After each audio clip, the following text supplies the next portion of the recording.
Chapter 21. Zheng Tan was puzzled. He didn't even know who Lord Zeng was. He thought that the Jiaopa would talk about his leaving home, but now he didn't mention leaving home. Instead he said Lord Zeng. What's going on? Well, forget it. It doesn't look like it knows. The Jiaoma returned to the kitchen to continue cooking dinner.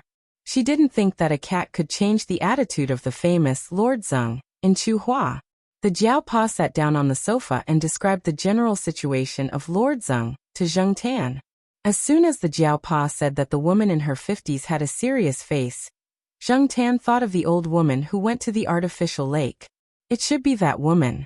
The original name of Lord Zeng was Yi He, the dean of the School of Physics, which overlapped with the name of the Empress Dowager Yihenera of the Qing dynasty.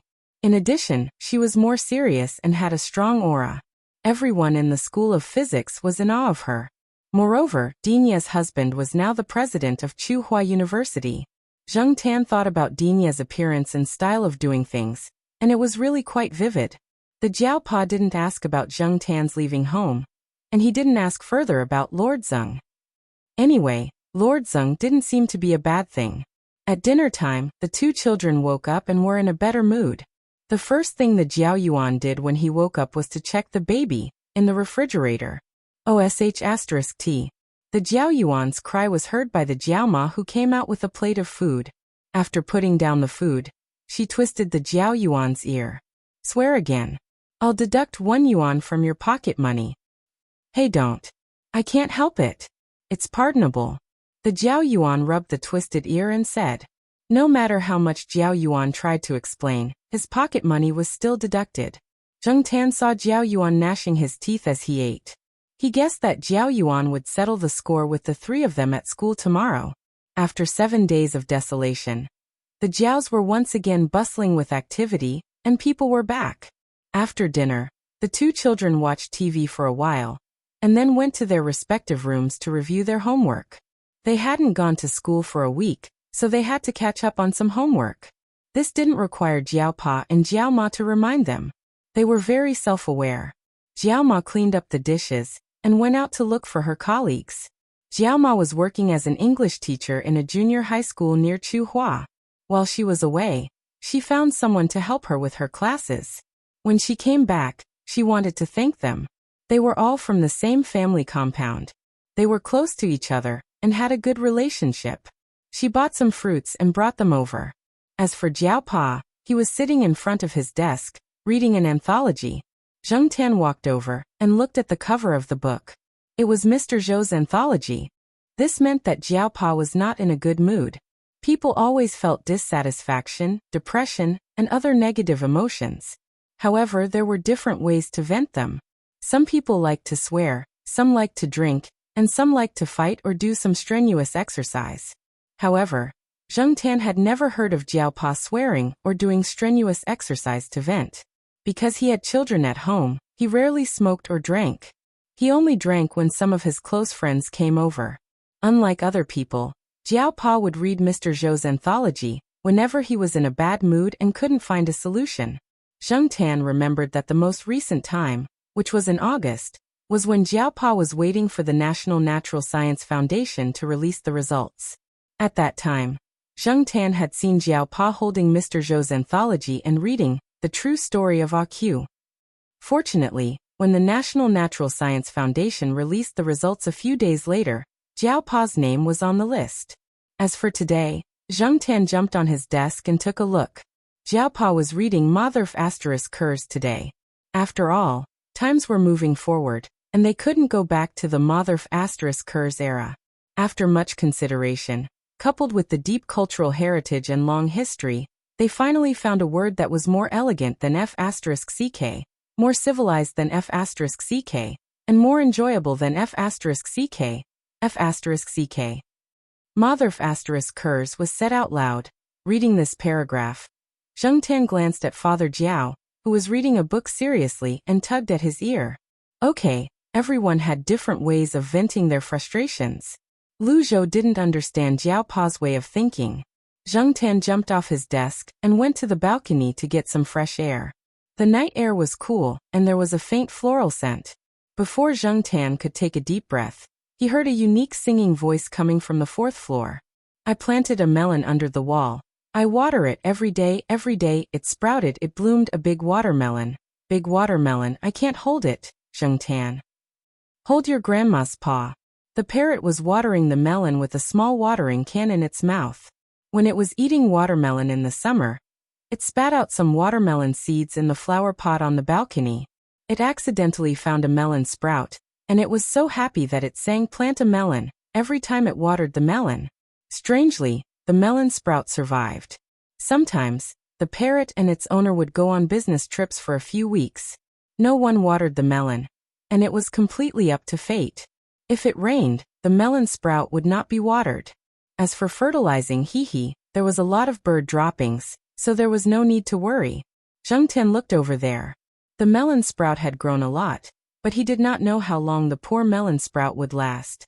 Before the parrot noticed him, Zhengtan slipped back to the living room, rolled on the sofa, and closed his eyes to sleep. Tomorrow he still had to get up early to run. Recently, he was not as tired as before after running around the school. According to Celestine, he had to increase the intensity of his training in a few days, and he also had to train to climb trees. There was still a long way to go, a good night's sleep. The next day, Zhengtan looked at the bowl of Sanxian noodles in front of him, and wanted to cry. Sure enough, it was good to have someone at home. He did not need to eat in the cafeteria. Zhengtan finished his noodles and walked slowly to the lawn, where Celestine was warming up and waiting. You are 15 minutes later than yesterday. Zhengtan did not pay attention to him. He rested for a while to digest the food. He wandered around the lawn, and then began his daily run around the school. Recently, the running had made Zhengtan's feet a lot rougher. In the first few days, it hurt a lot, but it got better later. Today's run around the school was different from usual.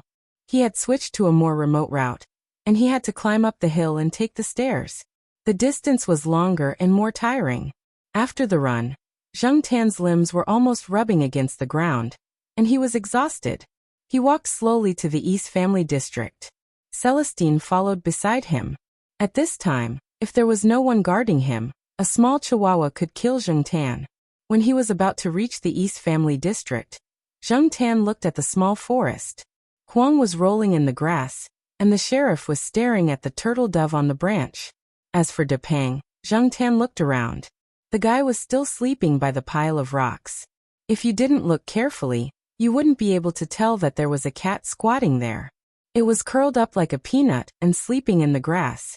Zhengtan was about to walk over when Depang's ears, which were pressed down because of its sleeping posture, suddenly stood up. Its eyelids were no longer drooping, and it looked in the direction of the road. It did not look like it had just woken up. Ever since Depang had become more horizontal, its face had become chubbier, and its head looked bigger. When its fur was fluffy, it looked smaller. However, this guy's hearing was still very good. Just as Zhengtan was puzzled, Depang ran over. At the same time, a familiar car with a military license plate slowly drove to the side of the road and stopped next to Zhengtan. The closed car window was slowly lowered. Before the glass window was lowered halfway, Depang, who was running over, jumped into the car through the small gap in the window. If he did not see it with his own eyes, Zhengtan would not have thought that this fat guy could jump so lightly. It was also calculated so accurately that it could jump in through the small gap in the window. But, Depang, can't you wait for the window to be completely lowered before jumping? It's very dangerous. This guy is a masochist, eager to be abused. When I go back later, I will probably see it squatting on instant noodles again. Zhengtan was imagining Depang squatting pitifully on instant noodles when Celestine, who was next to him, gave a standard military salute until the car drove away. Zhengtan looked at Celestine in confusion, and then looked at the car that was driving away. He did not understand. He used to be an old leader. He was later promoted and is now a big shot. Sensing Zhengtan's confusion, Celestine said, "No wonder when he saw the fat cat for the first time he thought it was weird. He did not expect it to be taught by this person." The cat's behavior was understandable. It seemed that the fat cat was very well hidden. Zhengtan was still in shock. He did not expect Depang's relative to be a big shot. Celestine threw the mineral water bottle in his hand into the trash can. Although he had retired from the military, his salute was completely reflexive. "Can you jump that accurately?" Celestine asked. Zheng Tan knew that he was asking about Depang's accurate jump. He pulled his ear. It seemed that if he jumped by himself, the probability was not high. If the car window was completely open, he would definitely be able to jump in easily. But according to the width of the window, it would be difficult. He might hit his head, or his hands and feet might get stuck. Logically speaking, Zheng Tan was not as fat as Depang, so it should be easier. But Zheng Tan was not confident at all. "So you are still far from being as good as that fat guy," Celestine concluded. What he saw just now was only the tip of the iceberg. He believed that the fat cat's ability was definitely stronger. Although he had not seen it move much after coming to Tsinghua University, its keen perception, vigilance, and calculation ability, plus its jumping ability that was not inferior to other cats, all showed that this cat was different. "The revolution has not succeeded yet. Comrade, you still need to work hard." After saying that, Celestine ran away. He did not continue to run around the school like he did a few days ago. Instead, he ran out of the school. He wanted to find a friend to catch up with and tell him about what he saw today. Zheng Tan now felt better. He climbed a tree in the grass and waited for noon to go home for lunch. At the same time, the Jiaopa went home to copy a document. He happened to see the scene where Celestine saluted to the car just now. He heard from Xian that his cat followed a person to exercise in the morning. Grandma Zhai also told him about it. He was thinking about how to investigate Celestine. He did not expect to see this scene. It was good that they knew each other. After going home to copy the document, the Jiaopa went to Depang's house on the first floor, and came out 10 minutes later. Chapter 22. When he did the same thing every day, he felt like time flew by. Zheng Tan ran every morning, climbed stairs, climbed trees, and practiced jumping. The calendar on the Jiao family wall was flipped to November.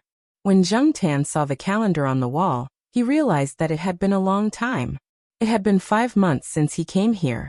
Zheng Tan bent his palms, and sharp claws appeared between his fingers. These claws looked similar to those of other cats. But Zheng Tan knew that his claws were gradually changing. At least, they were different from 2 months ago. He didn't deliberately sharpen his claws, nor did he cut them. When his claws grew a little, they would be ground off during training. Then they would grow and be sharpened again. Cat claws were indeed magical things. They were sharp, tough, and flexible. Some people said that a cat's claws were like a multi-purpose Swiss Army knife. Zheng Tan, who had been training, wanted to make his military saber sharper and tougher. Zheng Tan knew that he was different from other cats. He heard from the Jiaopa that cats weren't sensitive to sweet things, but Zheng Tan could clearly feel that he could eat things that other cats couldn't, and he felt good after eating them. For example, people had been debating whether cats were colorblind. Zheng Tan didn't know what other cats were like, but at least he could distinguish different colors. Then there were his claws. Even if other cats went through continuous training, their strength wouldn't increase rapidly like Zheng Tan's, and their claws wouldn't have any qualitative changes. However, other than that, Zheng Tan didn't have any other changes. Even if his strength was close to that of an adult, he didn't have the tendency to become a human. Even if he was trained to climb trees and jump in the forest like a monkey, he wouldn't become a monkey. Would he have to live like this forever? As Zheng Tan ran, he pondered over his little schemes. Now that his running speed had increased, he could think while running, and he didn't feel tired or out of breath. At most, he would feel a little tired, and he would be fine after a short rest.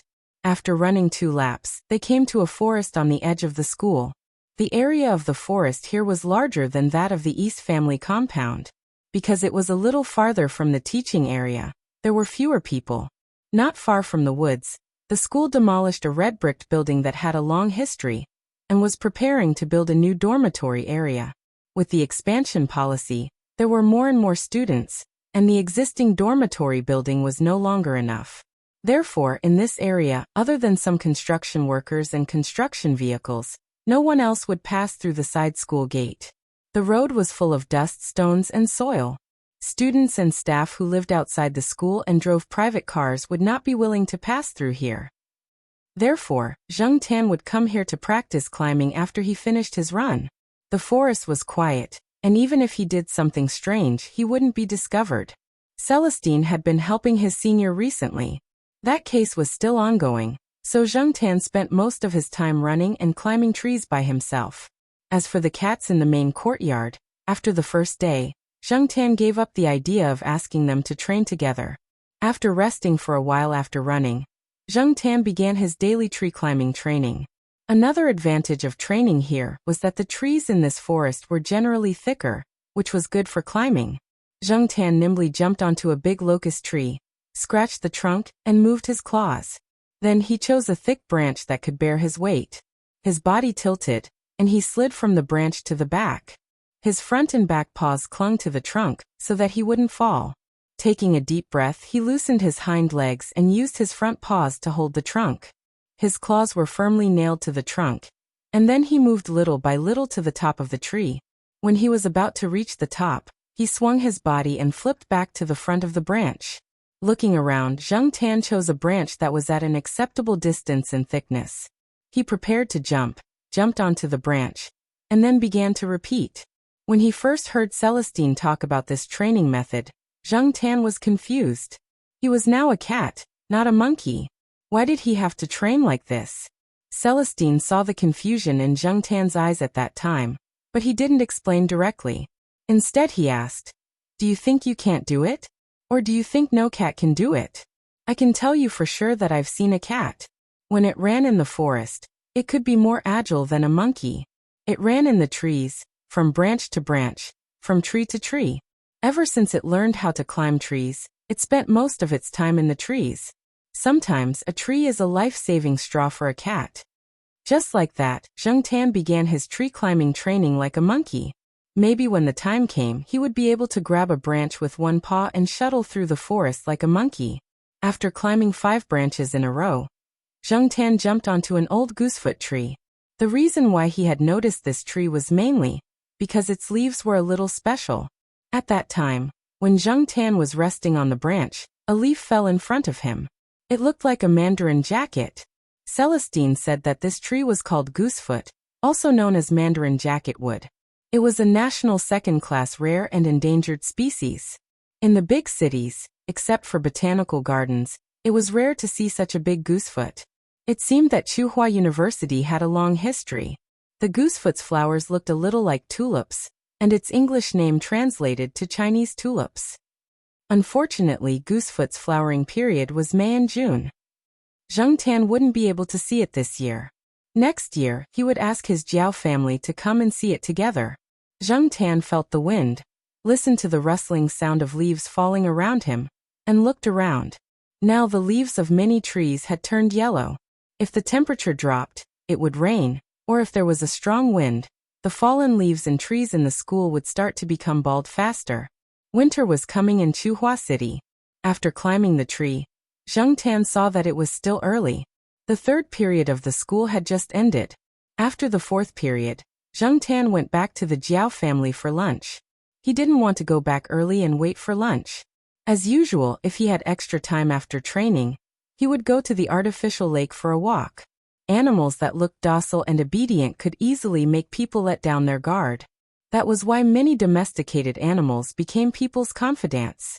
Sometimes, Xiaozhuo would talk to Zheng Tan, but she didn't mention Projecta at all. She would only talk about things that didn't have much meaning, such as, "You're here again today? Are you hungry?" etc. Sometimes, Xiaozhuo would also talk about things related to her profession like the jiaopa and the others. Another time, Xiaozhuo suddenly got excited when she saw something related to her field. She tore a small corner of a blank piece of paper from her notebook, and tore it even more. He closed the notebook and placed the shredded paper on top of it. Then he took out a rubber pen from the pencil case and rubbed it against Zheng Tan's body a few times. Then he approached the shredded paper and sucked it up. Xiaozhuo smiled at Zheng Tan while holding the pen that had absorbed the scraps of paper. "Look, this is called electricity from friction. So, what is the reason for this? Let me tell you. All matter is made up of atoms, and the nucleus of an atom is made up of positively charged protons and neutrons that are not charged." When Zheng Tan heard the words, "Look, this is called electricity due to friction," he almost vomited blood. When he heard the words, "Let me tell you," His desire to vomit blood became even stronger. You can meet people like this everywhere. After lying on the bench by the artificial lake until the end of the 4th period, Zheng Tan went to the affiliated primary school to pick up the Jiao Yuan and Gu Yuzi. However, after class, Zheng Tan did not see the two little figures. When Lan Tianju and the others came out, they saw the black cat squatting on the wall. She said, "Black charcoal, Jiao Yuan has already left. He was picked up by Auntie Ling after the 1st period." The Auntie Ling that Lan Tianju mentioned was Huang's owner. She was also a teacher in the same junior high school as the Jiaoma. Not long after Lan Tianju said that, another little girl in the same class as Gu Yuzi said the same thing. After the 1st period, Auntie Ling picked up Gu Yuzi. Zheng Tan felt that something was wrong, very wrong. Something must have happened. Otherwise, the two children would not have been picked up before school ended. Zheng Tan ran back to the main house uneasily. After swiping the access card, he rushed up to the 5th floor. He shouted at the door for a long time, but no one answered. Then he ran out of the building and took the key from the tree where he hid the key to open the door. The house was very quiet. It was almost the same as when Zheng Tan went out in the morning. Usually, the smell of food would have wafted up at this time, but today there was no smell at all. Zheng Tan walked around the room one by one. He did not even find the two children's school bags. This meant that Jiao Yuan and Gu Yuzi did not come back after they were picked up. There was no open book on the desk. There were no small notes in the corridor. There were also no reminders or memos in the house for a moment. Zheng Tan was at a loss. He walked in circles in annoyance. Although this family was not related to him by blood, if it were not for the unbelievable cat transformation incident, Zheng Tan would not have come into contact with this family at all. However, it was the Jiaoma who picked him up from the garbage dump in the market. The 4 people in the Jiao family treated him very well. After 5 months, Zheng Tan had developed a sense of belonging to this place that he did not want to admit. When he was still a human, he had a few houses, but none of them made him feel this way. He could not tell what the so-called sense of belonging was. It was as if his hair was standing on end outside, but as soon as he stepped through the door, it was suddenly soothed. When he was walking in circles and feeling a little dizzy, Zheng Tan suddenly thought of something. He ran back to the bedroom, jumped on the table where the phone was placed, pressed the hands-free button, and called the Jiao Paws cell phone. It rang a few times before it was picked up. "Hello." The Jiao Paws voice was a little hoarse. Zheng Tan could feel that he was suppressing his emotions. This made Zheng Tan even more upset, so he roared at the top of his lungs. "Awoo." The Jiao Pa on the other end of the phone was speechless. Only his cat would roar like that. However, he did not expect to receive a call from home at this time. When he saw the caller ID, he did not expect that the caller would be his cat. He knew that his cat was different from other cats, but he did not expect to receive a call from his cat at this time. Seeing that there was no response from the other side, Zheng Tan yelled again. This time, the Jiaopa spoke. "I am at the hospital. I have brought the Jiao Yuan and the others here. Something happened to Ronghan. You stay at home. There are snacks in the fridge." "Awoo, awoo." Zheng Tan continued to roar at the top of his lungs. Ronghan was Jiao Ma's name. Jiao Ma's name was Gu Ronghan. When he heard that something happened to the Jiao Ma, Zheng Tan could not calm down. He wanted to ask where the hospital was, but he could not speak. All he could do was roar. Because he was too upset, he saw a pile of books next to him. He raised his paw and flipped them over. Hearing the sound of books falling from the phone, the Jiao Pa was silent for a while. "Then I will ask Xian to bring you food later?" "Awoo." Zheng Tan looked at the table. There was a glass cup next to the keyboard.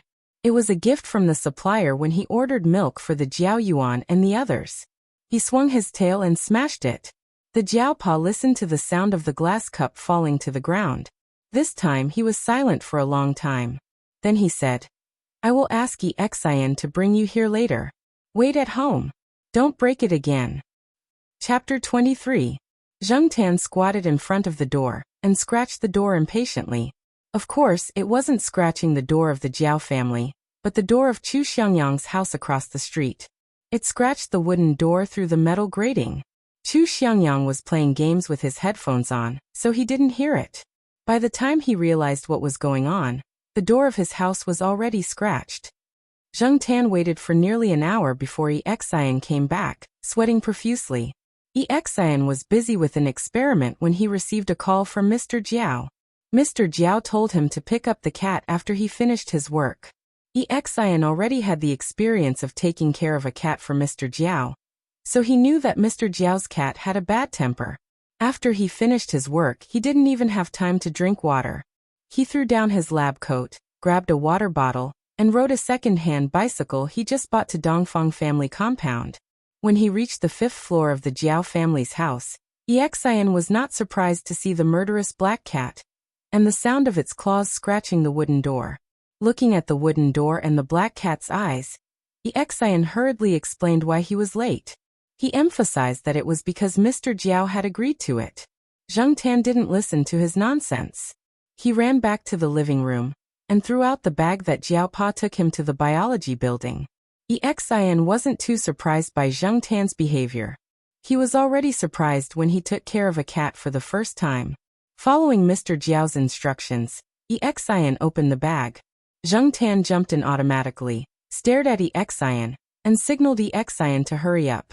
Not being able to speak was an inconvenience. In the past, Zheng Tan did not think much of being deaf and mute. Now Zheng Tan could empathize with them. After all, not everyone in life could have a telepathic connection with you. Exian did not understand the look in Zheng Tan's eyes. He just followed Mr. Jiao's instructions and ran downstairs with the bag.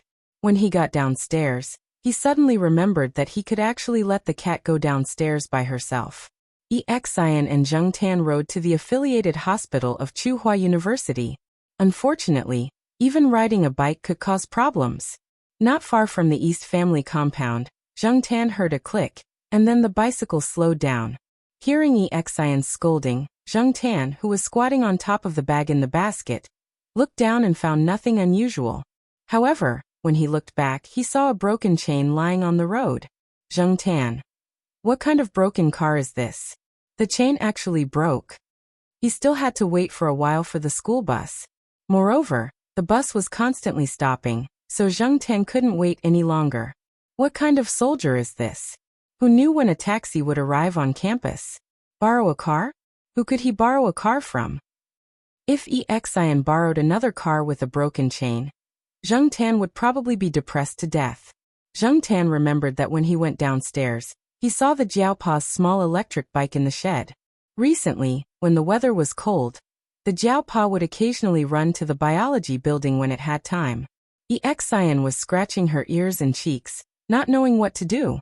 Then she saw the black cat, which was squatting in the basket, jump off and run back. Hey! Why are you running? Wait. Exian was even more anxious. If the car was gone, he could buy another one. If the cat was gone, he would be too ashamed to meet his boss. Therefore, Exian left the car on the side of the road and chased after the cat. Anyway, the car was second-hand and not worth much. Besides, it was a car with a broken chain in broad daylight. Except for the sanitation workers, no one would touch it. Zheng Tan rushed back to the Jiao family compound. He found another key for the small electric bike in a small corner of the Jiao Pa's desk drawer. When he went downstairs with the key in his mouth, he saw Exian, who was panting. Zheng Tan glanced at Exian, ran to the Jiao Pa's small electric bike, patted the seat and put the key down. Exian. Well, the boss's cat was indeed different. The small electric bike was much more reliable than the bicycle. Exian could also drive it easily. It was good that he didn't need to pedal himself. He really didn't have much strength to pedal on the bicycle. What made Zheng Tan unhappy was that the small electric bike was always slow and couldn't be compared to the bicycle. Therefore, at this time, Zheng Tan really hoped that the Jiao family could have a small car of their own. On the way to the hospital, Zheng Tan kept paying attention to the road. After memorizing it, he didn't need to rely on others for help in the future. It would save him time and effort. The affiliated hospital of Tsinghua University was not located on the campus of Tsinghua University. It was about 2 stops away from the campus. The hospital integrated medical treatment, teaching, and scientific research. It was a level 3 first-class hospital. There were always a lot of people in the hospital. Exin parked the car and went in with the bag according to the detailed address given by Mr. Jiao.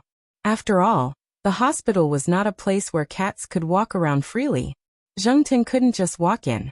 When he was in the elevator, he bumped into the Jiaopa, who was coming down to buy lunch.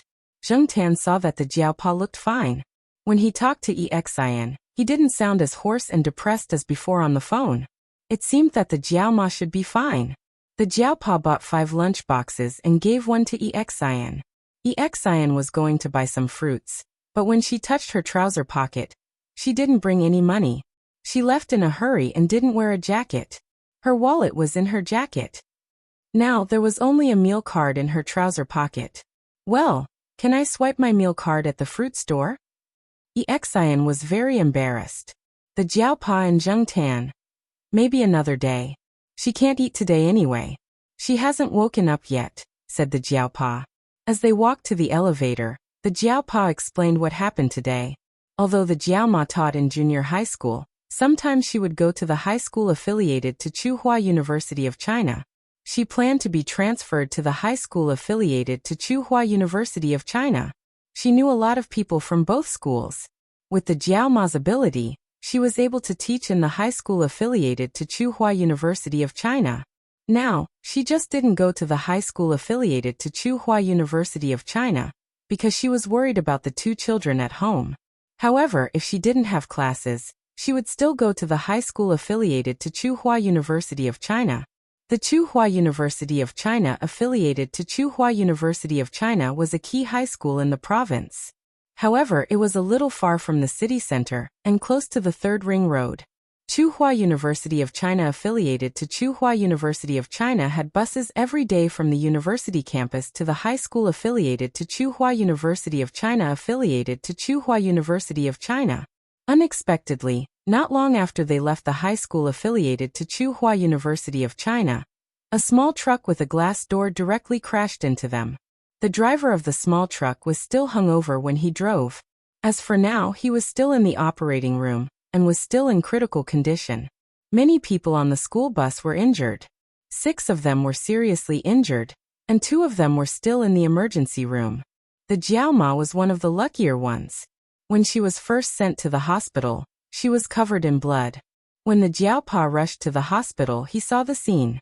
The Jiaoma's body was pierced by glass shards in many places. 3 of them were quite deep. The wound on her leg was so deep that the bone could be seen. However, the bone was not damaged. When she was first sent to the hospital, it looked scary. In fact, compared to the 6 seriously injured people, the Jiaoma was actually very lucky. After the surgery, the glass shards were removed. There were no fractures, but she still needed to be hospitalized for a few days. When the Jiaopa received the call from Zheng Tan, the Jiaoma's surgery had just ended. However, the Jiaopa still hadn't calmed down. He was still immersed in the scene he saw when he arrived at the hospital. That was why he spoke in such a tone. However, he had already returned to his usual calm self. As for the Jiao Yuan and the others, the Jiaopa asked Sister Ling to bring them over. He was afraid that if the situation went bad, he would be able to see the children one last time. Relatively speaking, the Jiaoma's condition wasn't that serious. Therefore, after the surgery, she was directly sent to a normal ward. The ICU was already full. In fact, the so-called normal ward wasn't very normal. The hospital had other benefits for the staff of the school. There was a floor specially prepared for the staff of Tsinghua University. Jiaoma was currently in this type of ward. Compared to other wards, the difference was that the 4 beds in this ward were separated into small rooms. Even though the people next door could hear them if they spoke a little louder, it was still better than being squeezed together. There were also rooms next door that didn't have a cubicle. It was up to the family to choose. Usually, people like Jiaoma who had just undergone surgery would be placed in a cubicle. Each cubicle was very small, less than 10 square meters. It would be too crowded if a few more people went in.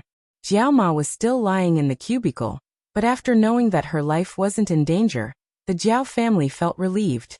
Jiao Yuan and Gu Yizi sat on a bench in the corridor outside the large ward. Gu Yizi's eyes were still red and swollen from crying. Jiao Yuan wasn't any better. After Exin arrived for a while, The Jiaopa sent him away. After all, the Xian still had a lot of things to do. We don't have enough people. The Jiaopa sighed. He paused and said, next year we will recruit more postgraduate students. He wondered what the Xian would think if she heard this. Zheng Tan stayed in the cubicle where Jiao Ma was. It was not good to be seen outside. Halfway through, a nurse came to change the dressing and check on the patient's condition. Zheng Tan hid in Jiao Yuan's backpack. As for the books in Jiao Yuan's backpack, he threw them all into a plastic bag. The Jiao Ma situation wasn't told to the old people who lived in their hometown. The old people on both sides were old and tired of going back and forth. Zheng Tan and the two children stayed here first. The Jiaopa went home and brought some clothes and supplies. He also moved the small wooden table with the Chinese chess pattern over. It could be used to store things, eat, and do homework for the two children. For the past few days, the Jiaopa had been staying here at night. There was a foldable recliner in the cubicle for the caregiver to rest. It looked a little small, but it was acceptable. On this day, the two children of the Jiao family didn't go to class. They stayed here with the Jiaopa. Jiao Ma woke up in the afternoon. After talking for a while, she fell asleep again. Although her face was still pale, at least the three people and the cat were more at ease. At around 5 in the afternoon, the Jiaopa went to buy lunch again. After eating, he asked the two children to take the bus home before it got dark. Originally, the Jiaopa was going to let the two children stay at Aunt Ling's house or a few teachers' houses. The two children firmly objected, saying that they could take care of themselves.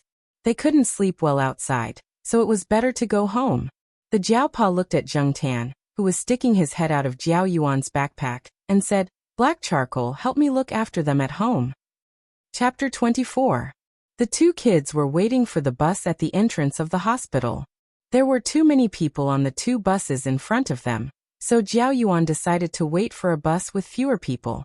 There were many buses from the hospital to Tsinghua University's East Gate, so there was no need to squeeze with so many people. At this time, there were many people on the buses. Tsinghua City was very crowded, and there were no subways, so there were always a lot of people at this time of the day. Jiao Yuan was very quiet today. If it was in the past, he would kick a tree next to him, pick at the advertisements on the telephone pole, or talk to the people next to him while waiting for the bus. But now Jiao Yuan just stood there quietly with Gu Yuzi, who was a second-year student. Occasionally, he would whisper to Gu Yuzi and wait for the next bus because the buses were too full. Zheng Tan stayed inside Jiao Yuan's bag. There was a small gap in the zipper of the bag that allowed Zheng Tan to poke her head out.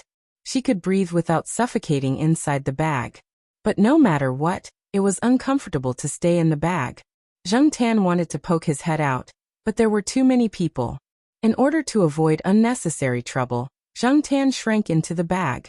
Jiao Yuan's bag smelled like tea eggs. He probably went to the cafeteria in the morning to buy a few tea eggs to carry so that he wouldn't be hungry after class.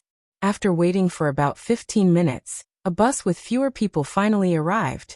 Jiao Yuan held Gu Yuzi's hand and got on the bus. Coincidentally, someone got off the bus and gave up his seat. Jiao Yuan thanked him and sat down with Gu Yuzi. He put Zheng Tan's bag on his lap. It was only 2 stops to the back gate of Tsinghua University, but it was 2 more stops to the gate of the East Gate.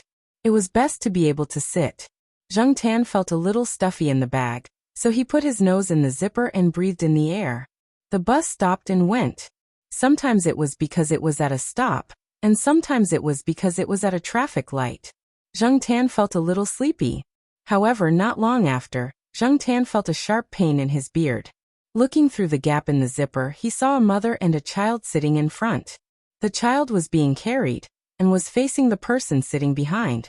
The child probably saw Zheng Tan's black nose and a few strands of beard peeking out from the zipper, so he reached out and pulled at his beard. After feeling the pain, Zheng Tan shrank inwards and pulled his beard back into his school bag. Cat fur. The kid wasn't fluent in speaking yet. Seeing the strands of cat's whiskers that he had just grabbed retract into his school bag, he pointed at Jiao Yuan's school bag and shouted. Jiao Yuan and Gu Yuzi, who were in a daze, came back to their senses. They did not know what had just happened. They only saw the child pointing at the bag. They thought that they had been discovered and were a little nervous.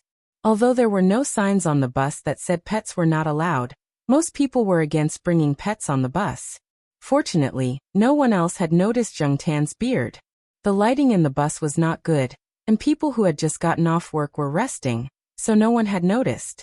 The child's mother also thought that her child had seen a black cat hanging on someone else's school bag, so she smiled and comforted him. After arriving at the Dongyuan bus stop, the two children quickly got off the bus, afraid that they would be discovered.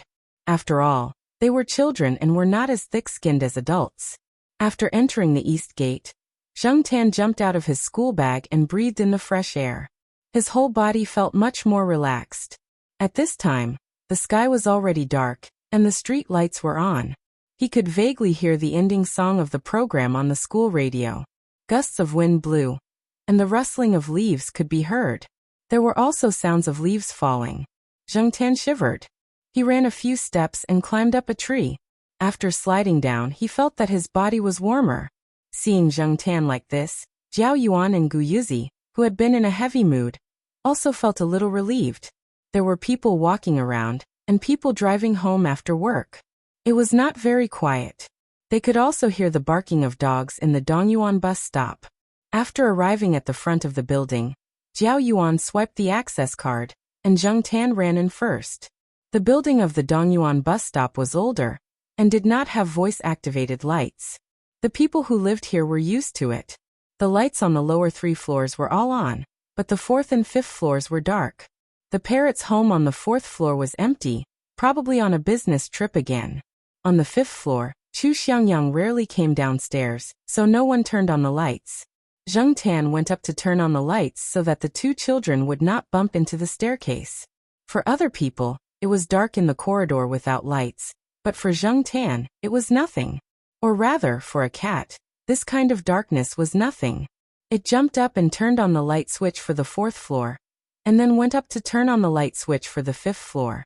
After turning on the lights, Zheng Tan ran downstairs. The two children had just reached the 2nd floor. When they reached the 4th floor, the two children finally knew why their cat had run up in advance. Before they entered the building, they did not see the lights on in the corridor between the 4th and 5th floors. Black charcoal is so smart. Jiao Yuan laughed. This was the first time he had laughed since he found out that Jiao Ma was in trouble. Yes. Gu Yizi was as quiet as always. Zheng Tan was depressed. What was there to praise about this kind of thing?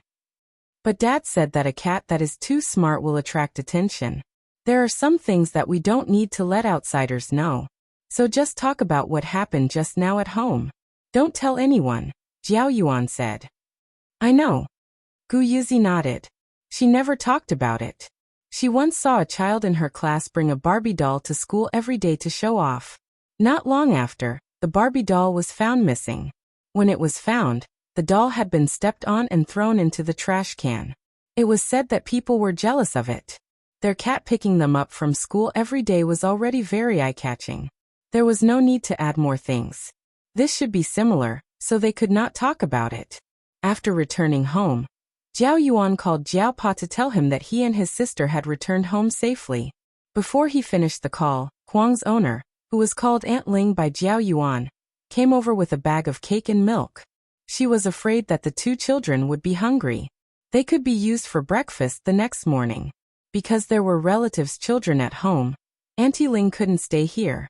Jiao Yuan and the other two children also insisted on staying at home. Auntie Ling boiled the bathwater and waited for the two children to bathe and go to bed before leaving. Zheng Tan lay next to Gu Yizi. After she fell asleep, he ran to Jiao Yuan's room to check. The little brat was still awake. Zheng Tan stayed by his side for a while. After making sure that he was asleep, Zheng Tan went to the balcony. When he couldn't sleep at night, Zheng Tan liked to stay on the balcony to get some fresh air. This kind of environment was very suitable for thinking about life.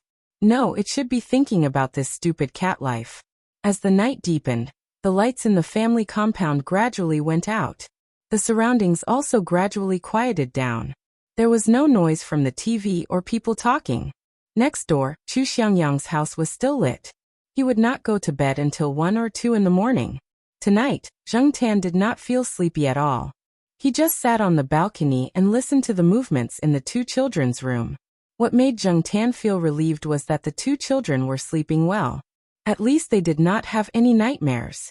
Looking down from the 5th floor, the orange lights on the side of the road in the courtyard were particularly eye-catching. Looking further into the distance, there were many orange lights flickering in the swaying trees.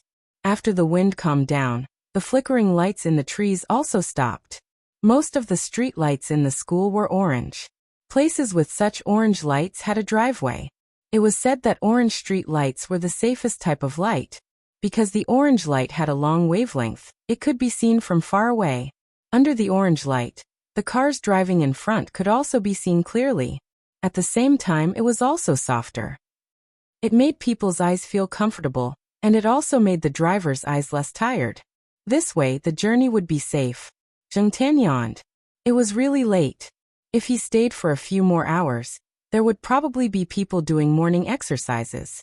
Even Chu Xiangyang next door would be asleep. Jung Tan turned around and prepared to go back to the living room to sleep on the sofa. He could also take care of the two children in the living room. Just as Jung Tan raised his foot, he heard a muffled knocking sound coming from downstairs. Jung Tan's footsteps paused. This sound came from the wind chime, hanging on the balcony of Depang's bedroom on the 1st floor. At first glance, it looked like a normal wind chime.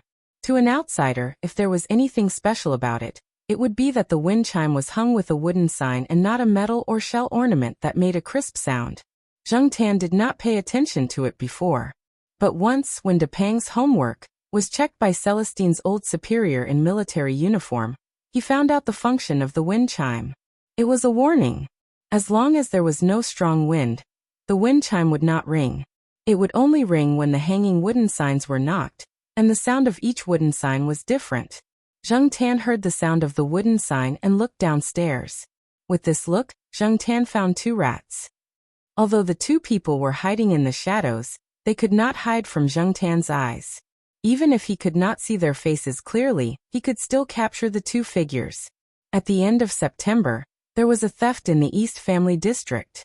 Because of this, there were 2 more dogs in the courtyard. After that, there were no more thefts in the East Family District. Looking at the cooperation and behavior of these two people, it did not seem like it was the first time at all. They seemed to be very familiar with the layout of the old building in the family district. They also had some understanding of the residents. So, these two people might be the culprits of the previous theft. After more than a month, these two thieves finally could not bear it anymore. He did not expect that the thieves would choose his own building this time. These two people, could their target be his house? It was definitely not the 4th floor. The Parrot General's house was special. Because of a rare parrot, the balcony had an iron fence and the door had been changed. It was very well protected and difficult to steal. And the other house on the 4th floor was empty all year round. So it probably did not have anything valuable. This time, who would the target of the two rats be? If it was his house, Jung Tan narrowed his eyes and moved his palms. The sharp claws stretched out and then retracted. I can't talk, I can't boil water. And I have to hide in my bag when taking the bus. But can't I deal with you? Chapter 25. Previously, there were people who suspected that the burglars from the residential area were part of a gang. Even though Jung Tan was not that good at analyzing cases, she knew that to steal from the residential area, there was a high chance that there was an inside job. However, when the police came, they couldn't find anything. In the end, the case was left unsettled. Therefore, during that period of time, the owners who rented out their houses were forced to come back to the residential area to explain to the other residents. They even had to sign an agreement to ensure that the tenants trusted them enough. Jung Tan heard a ding sound. It was the sound of the building's security guard. These two people had access cards, and they were familiar enough with the residents of this building. Their target should not be the old residents of the few retired old employees. In fact, many of the retired teachers living here lived a very poor life. Even if they were actually very rich, when they went to the school cafeteria, they would buy a large bag of white steamed buns and cook some porridge and side dishes at home. They did not live a life of luxury. Besides, if the target was the family of those retired teachers, why wait until now?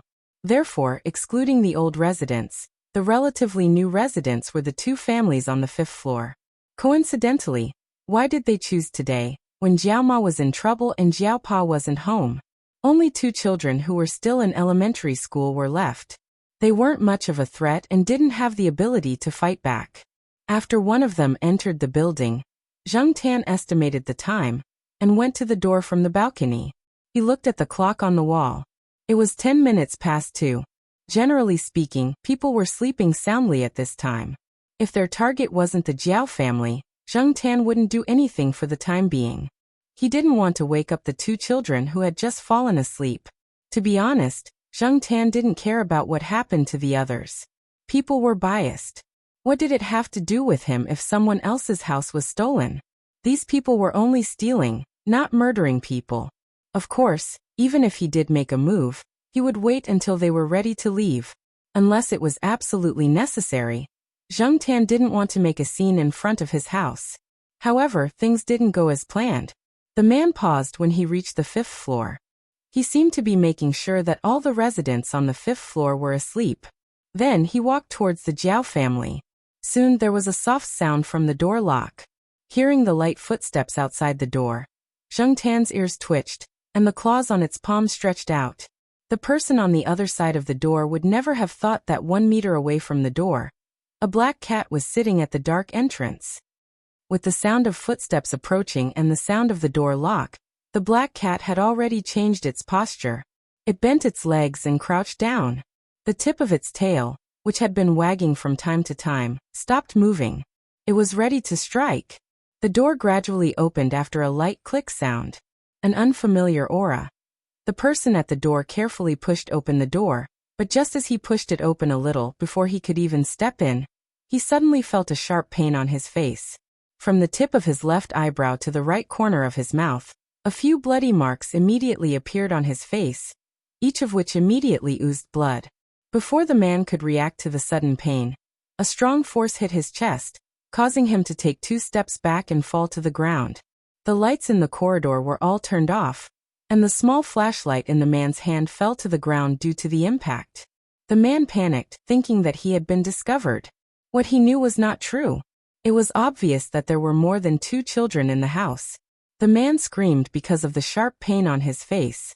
He got up and ran downstairs, but the small amount of light from the flashlight was not enough for him to see the stairs clearly. Blood had already flowed into his eyes, blurring his vision. The pain on his face stimulated the nerves in his brain, and he staggered and rolled down the stairs. When he reached the corner of the stairs, he hurriedly got up and ran down again. Zheng Tan closed the door and chased after the man. Since the man had already come all the way here, Zheng Tan would not be satisfied if he didn't get rid of him once and for all. The man should be very familiar with the stairs of the residential building. Otherwise, how could he run so fast in the dark and hurt his eyes? When he reached the 1st floor, there was a person lying in front of the door. It was a woman. De Peng's owner, the old lady who was almost 70 years old, was standing there with a stun baton. De Peng squatted by the old lady's feet. De Peng's warning was not for Zheng Tan but for the old lady. The old lady was very sensitive to the sound of wooden signs, so she made the wind chime sound like a wooden sign. Although the old lady was old, she was not careless at all when she made a move. Otherwise, the young woman would not have been lying there without a sound. The young woman's accomplice had no intention of helping his companion at this time, and directly rushed out. The old lady had already caught one, so she did not stop the man. After all, she was old and could not compare to a strong young man. If she forced herself to fight, she would definitely be at a disadvantage. Therefore the old lady shouted forcefully, "Catch the thief!" Then in the courtyard, the dogs began to bark, mixed with a few cat meows that Zheng Tan was familiar with. Zheng Tan chased after the man. Although the man's face was injured and one of his eyes was blurred by blood, he still ran very fast. Behind Zheng Tan, a white figure was also rushing towards this side. Although it was not as fast as Zheng Tan, it was indeed following Zheng Tan's pursuit route, running in the direction that the man escaped. The man ran fast, but Zheng Tan was not slow either. All the training he had been doing was not for nothing. Zheng Tan ran while thinking about the best time to make a move. When the man passed by the flower bed at the corner, Zheng Tan sped up, rushed up, jumped up, and pushed the man from behind. The man did not expect to be hit in the back. He lost his balance, his legs went limp, and he fell on the flower bed. His head rested on the cement edge of the flower bed. For a moment, the man was a little dizzy. He lay there and moved twice, but did not get up. Not long after, when the man gradually came back to his senses, a white figure rushed over and bit the man's calf. Blood came out from the bite. Ah, it was another scream, different from the one in front of the Jiao family's house. After the panic of being discovered, being chased, and running away, the sharp pain in his calf made him want to vent his fear. Therefore, the scream was especially loud, which was very scary in such a night. The man struggled to break free and kicked the bull.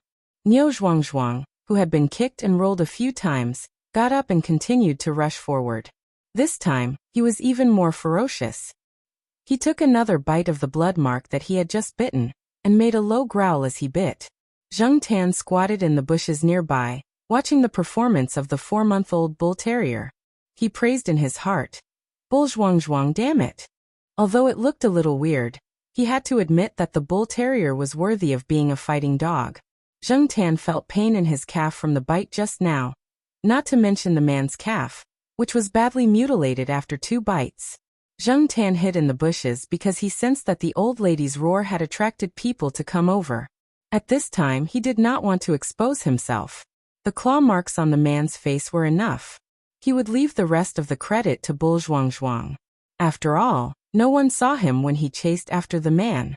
Zheng Tan looked up at Block B. He saw that the Jiao family's house lights were on. All the houses in that building had their lights on. People were shouting, dogs were barking, and cats were joining in. It was so lively that even people who were sleeping soundly would be awakened. Zheng Tan did not care about the people here, and hurried over to the Jiao family. The 2 children were probably frightened.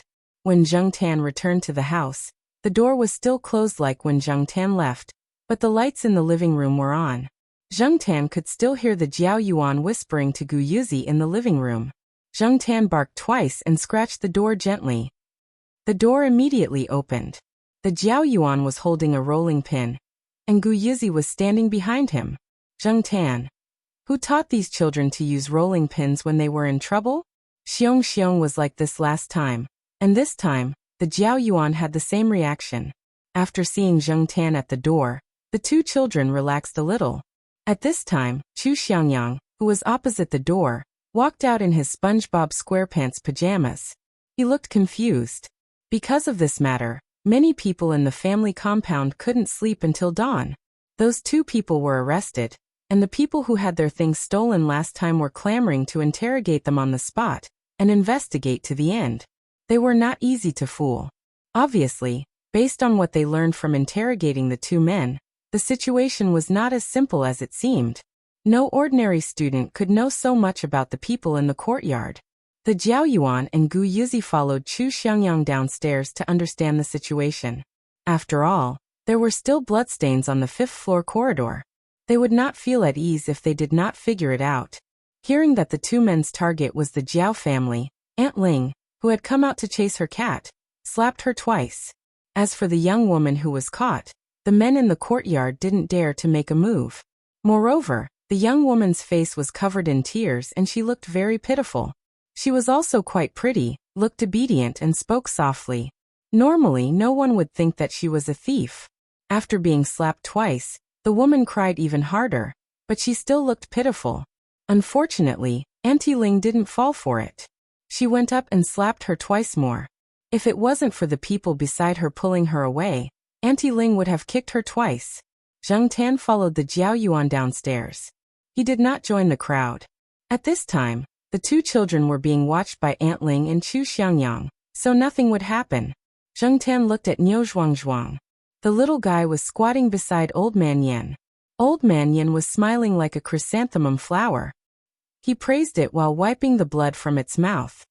Zhuangzhuang, you're really good. Tomorrow, no today, I'll buy you a big bone to reward you. Niu Zhuangzhuang barked twice. No one knew if it understood, but its tail was wagging happily. Ever since Niu Zhuangzhuang was brought to the courtyard, it had been sleeping in the corridor of Old Man Yan's building. That building had been robbed before. so everyone was thinking of letting Niu Zhuangzhuang guard the building. After the old lady shouted, someone immediately came out to check on the situation. It was at that time that Niu Zhuangzhuang rushed out.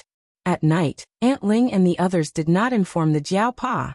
He had to stay in the hospital. It was not until dawn that the Jiaopa found out about the courtyard.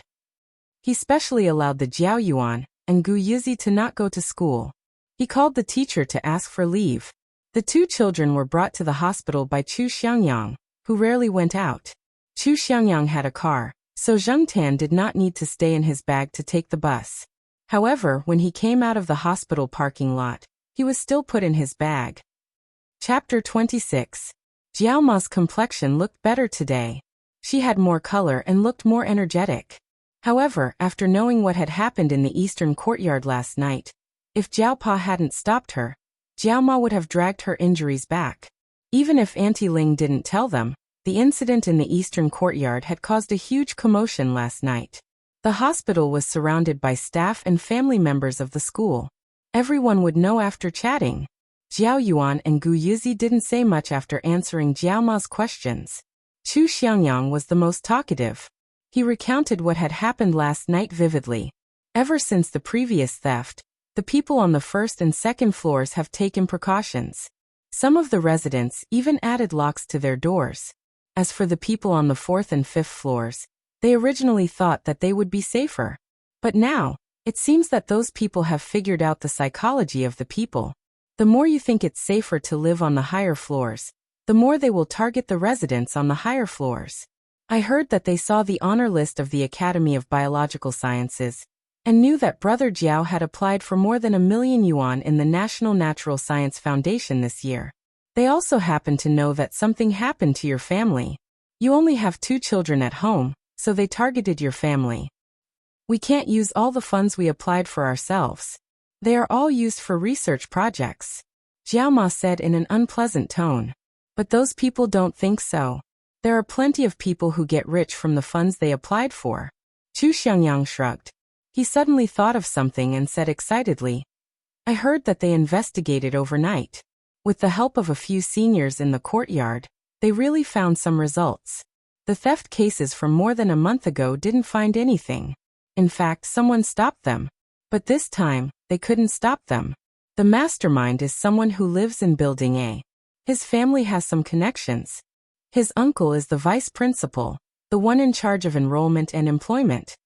Chu Xiangyang loved to gossip about those big shots. He wasn't afraid of them making things difficult for him. He might be able to beat them in terms of family background. Besides, he had already graduated. What was there to be afraid of? Usually, everyone would give him some face, but this time, no one can tolerate it. There are a few people in the courtyard who have applied for millions in funding, and they are all on the quarterly honor roll of each courtyard. No one would be happy to be targeted because of this. Last night, an old man had called the vice principal directly. I'm guessing that they'll come to the hospital to apologize to you after they've settled the matter in the courtyard. Zheng Tan squatted on the bedding beside Jiao Ma's bed and listened to their conversation quietly. The bedding was brought by Jiao Pa from home. It was much more comfortable and pleasing to the eye than the ones in the hospital. When Jiao Yuan and the others arrived, Jiao Ma had just finished changing her bandages, so no nurse would come over for the time being. After listening to Chu Xiangyang's words, Zheng Tan thought for a moment. It made sense. If he didn't have any connections or abilities, how could he have gotten the access cards for each block of the family building? He even had access cards for the west side of the building. After this incident, he wondered what measures the school would take to prevent similar incidents from happening again. Even if the access cards were changed, Zheng Tan just had to ask the Jiao Pa to get another access card. Zheng Tan wasn't worried about this at all.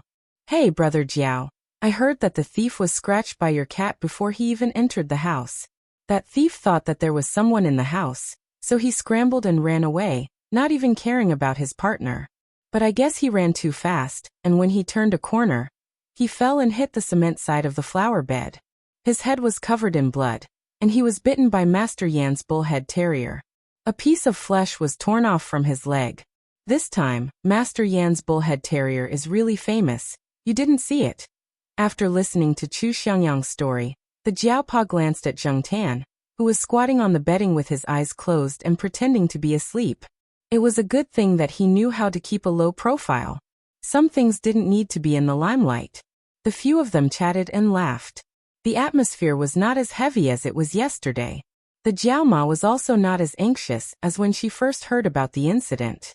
Chu Xiangyang said that he would help take care of the Jiao family's 2 children for the next few days, but the Jiaopa declined.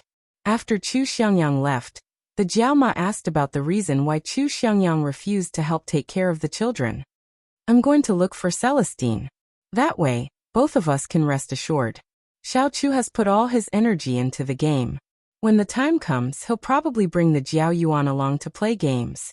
Zheng Tan nodded to himself. That was possible. Moreover, that guy was indifferent to everything around him when he was playing games. It was better to rely on himself than rely on him to take care of the children. In comparison, Celestine was indeed more reassuring. After all, as long as he stayed at home at night, he could go wherever he wanted to during the day. That way Celestine should have some free time. However, how was Celestine's investigation going? It had been so long, but the case had not been solved yet. Zheng Tan was thinking about Celestine's investigation when the door of the cubicle rang. The Jiao Yuan and Gu Yuzi hurriedly put Zheng Tan into their school bags and sat back in their chairs.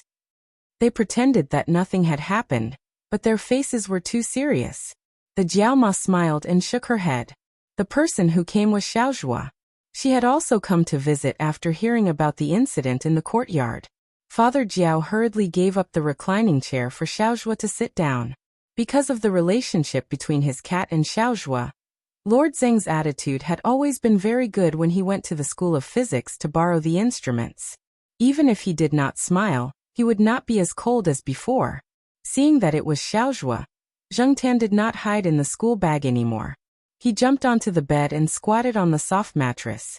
It was much more comfortable than the school bag. Yo, Black Charcoal, you snuck over? Xiaozhua was not too surprised to see Zheng Tan here. She even smiled and reached out her finger to gently tap Zheng Tan's head. The topic revolved around Zheng Tan, so Xiaozhua and the Jiaoma talked more. The Jiaoma was relieved. If the topic of Black Charcoal had not been brought up, she would not have said anything. Although they did not know the details of Xiaozhua's situation, they could guess some of it. They felt that it was a pity for her. She was one of the 3 trump cards of Zheng in the School of Physics. She had a bright future. There was a big project in the School of Physics recently. If Xiaozhua had participated, they would have had another strong trump card in the future. However, this had happened at this time. Xiaozhua had decided to keep the child that she had conceived during the radiation experiment. The child's health was not even guaranteed. Sigh, young people nowadays. Xiaozhua did not stay for too long. After chatting for a while, she put on a loose coat and left. Xiaozhua, this person. It's a pity. Because the Jiao Yuan and the others were here, Jiaoma could not be too clear about it. Auntie Zhua, do you have a baby? The Jiao Yuan asked. Yes. The Jiaoma did not want to say more. After chatting for a while, she was a little tired.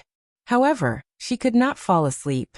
The Jiaopa thought for a while and said to the Jiao Yuan, speaking of babies, there is something you definitely don't know. What is it? The Jiao Yuan and Gu Yuzi looked curiously at the Jiaopa. Zheng Tan was no exception.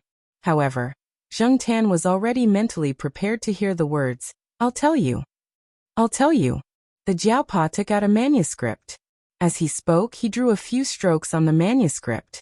As expected, Zheng Tan pulled his ear. Although it was a little painful to hear the words, I'll tell you, Zheng Tan was still very interested in the topic the Jiaopa was talking about. After all, they had been together for so many years. The Jiaoma could already guess what the Jiaopa was going to say. She smiled and shook her head. She just wanted to see the 2 children's reactions. Human growth is not achieved in one step.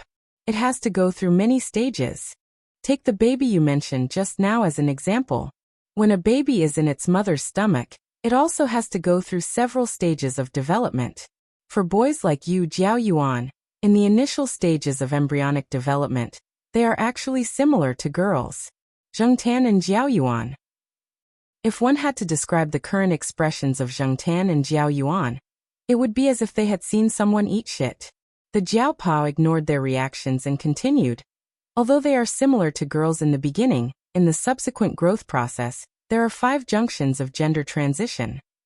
The Jiaopao drew a Y on the manuscript. The decisive die will send out a signal at the appropriate time.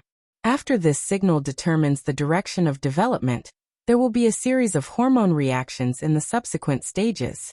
At each stage, the relevant hormone will send out a gender transition signal, causing the embryo to develop from a female to a male. In the process of changing through the 5 junctions, if there is any mistake at any of the junctions, it is very likely that the embryo will develop towards a female. The Jiaopao was still explaining, but at this time the 2 children and the cat were already in a daze. What would a boy think when he was told that he was actually a girl? Damn, this can't be real, right? I'm a boy. I'm a man. I have a penis. The Jiao Yuan did not care about anything else at this time. He argued and almost took off his pants to take out his penis. Yes, you're a boy. No one knows this better than us. I'm just explaining this normal fact. This is actually a phase change, a normal change that people have to go through. The Jiaopao said seriously. The Jiao Yuan still had a constipated look on his face. In fact, Zheng Tan was not much better. However, the cat's face did not have as many changes as the human face, and it was also black. Other people could only see that the cat's face was a little strange, but they did not know that the alpaca in Zheng Tan's heart was galloping again. A boy is a boy, a girl is a girl. It's either a boy or a girl. How can this be? The Jiao Yuan was confused. As expected, biological changes and evolution were always a mysterious and kept-up topic. Correction, in fact, many researchers now believe that there are not only 2 types of gender, but at least 5 types: male, bisexual, female, and female. Zheng Tan was speechless. The alpaca in his heart continued to gallop. Therefore, sometimes in a gender test without surgery, a person with a Y chromosome might not necessarily look like a man. Although the probability of such a situation is extremely small, a possibility is a possibility. You can't deny that you have to be serious about science. The Jiaopao's last sentence made Zheng Tan's confused thoughts stop. Chapter 27. Jiaopao was a man of action. After he decided to ask for Celestine's help, he called Celestine after lunch. It was not working at this time, so it was convenient to find someone. Because of Zheng Tan, Jiaopao would sometimes talk to Celestine. They didn't talk much, and it mostly revolved around Zheng Tan. Other than Zheng Tan, they seemed to talk about other things. Zheng Tan didn't know much about it, but he knew that it was about Celestine's future work. Celestine's little smart had changed to a phone, so Zheng Tan didn't have to hear Celestine say hey f***ck every time he picked up the phone. As expected, Celestine agreed to come over at night to look after the 2 children. He didn't have much time during the day, but he was still free at night. The 2 children stayed at the hospital until 2 in the afternoon. Aunt Ling came over. She made soup today and sent some over. Jiaopao just had to find a microwave to heat it up. At the same time, Aunt Ling said that she wanted to take the 2 children home for dinner, so they didn't have to eat the hospital's packed lunches. Jiaopao and Jiaoma definitely agreed, so they didn't reject Aunt Ling's good intentions. However, after Zheng Tan followed them back to school, he separated from Jiao Yuan and the others. He didn't want to go to Aunt Ling's house. Aunt Ling had a small child at home. It was her relative's child. Last time, Zheng Tan saw that rotten child grab Huang's tail. It was still the same saying. Ignorant little brats were the public enemy of all pets. Zheng Tan would rather eat biscuits than go to Aunt Ling's house and get his tail grabbed by a child. He wasn't sure if he would stretch out his claws when his tail was grabbed. Standing in front of the door of the Dongfang family's compound, Zheng Tan thought for a while. Since he had nothing to do, he might as well go to Celestine's place to take a look. When the time came, he would come over with Celestine. Zheng Tan was still thinking about how to tell Celestine about it. The house Celestine rented was converted from a private house into an apartment. It was rented to students and office workers who had just entered society and did not have much economic foundation. The management of the surrounding area was relatively chaotic. Even if something was lost, it would be in vain. It was useless to look for the police. There were so many such cases that they could not find the reason even if they investigated. The good thing was that the rent in this area was cheap, so there were always many people renting. Zheng Tan did not often come to the house rented by Celestine. There were too many people and it was troublesome. There would always be people who would find ropes and dolls to tease Zheng Tan when they saw Zheng Tan. These people did not know that Zheng Tan was also looking at them, as if he was looking at an idiot. When Zheng Tan arrived at the residential area, it was already past 3 o'clock in the afternoon. At this time, there were not many people coming in and out of the area. Some were going to work, some were going to school, and some were taking an afternoon nap. There were also many stray cats here. The landlord had his own cat. Cats were very common here, so no one would pay attention to a black cat that entered the building. Zheng Tan had just entered the floor where Celestine lived when he heard a bang sound. Zheng Tan, who was about to enter the corridor, stopped and hid at the corner of the stairs to take a look. A young man was lying on the ground, holding his stomach and groaning in pain. Celestine held a freshly peeled apple in one hand and a fruit knife in the other. He slowly walked out, then squatted down in front of the man and used the fruit knife, which was still sticky with apple juice, to pat the man's face. "I just bought you a new phone, and you're already thinking about it. You've got guts. You came to steal my phone when I was taking an afternoon nap. Do you think I'm easy to bully or stupid?" Celestine's tone was completely rogue. When the man wanted to get up, he was stopped by Celestine's knife on his neck. The man still wanted to say something, but Celestine pressed the knife down. "I don't want to listen to your bullshit," Celestine said as he threw the finished apple down the stairs. Zheng Tan. Although the management of the area was a bit messy, there was no need to throw trash everywhere. Zheng Tan remembered that last week, Jiao Ma deducted a yuan of pocket money from the Jiao yuan for throwing used cellophane tape everywhere.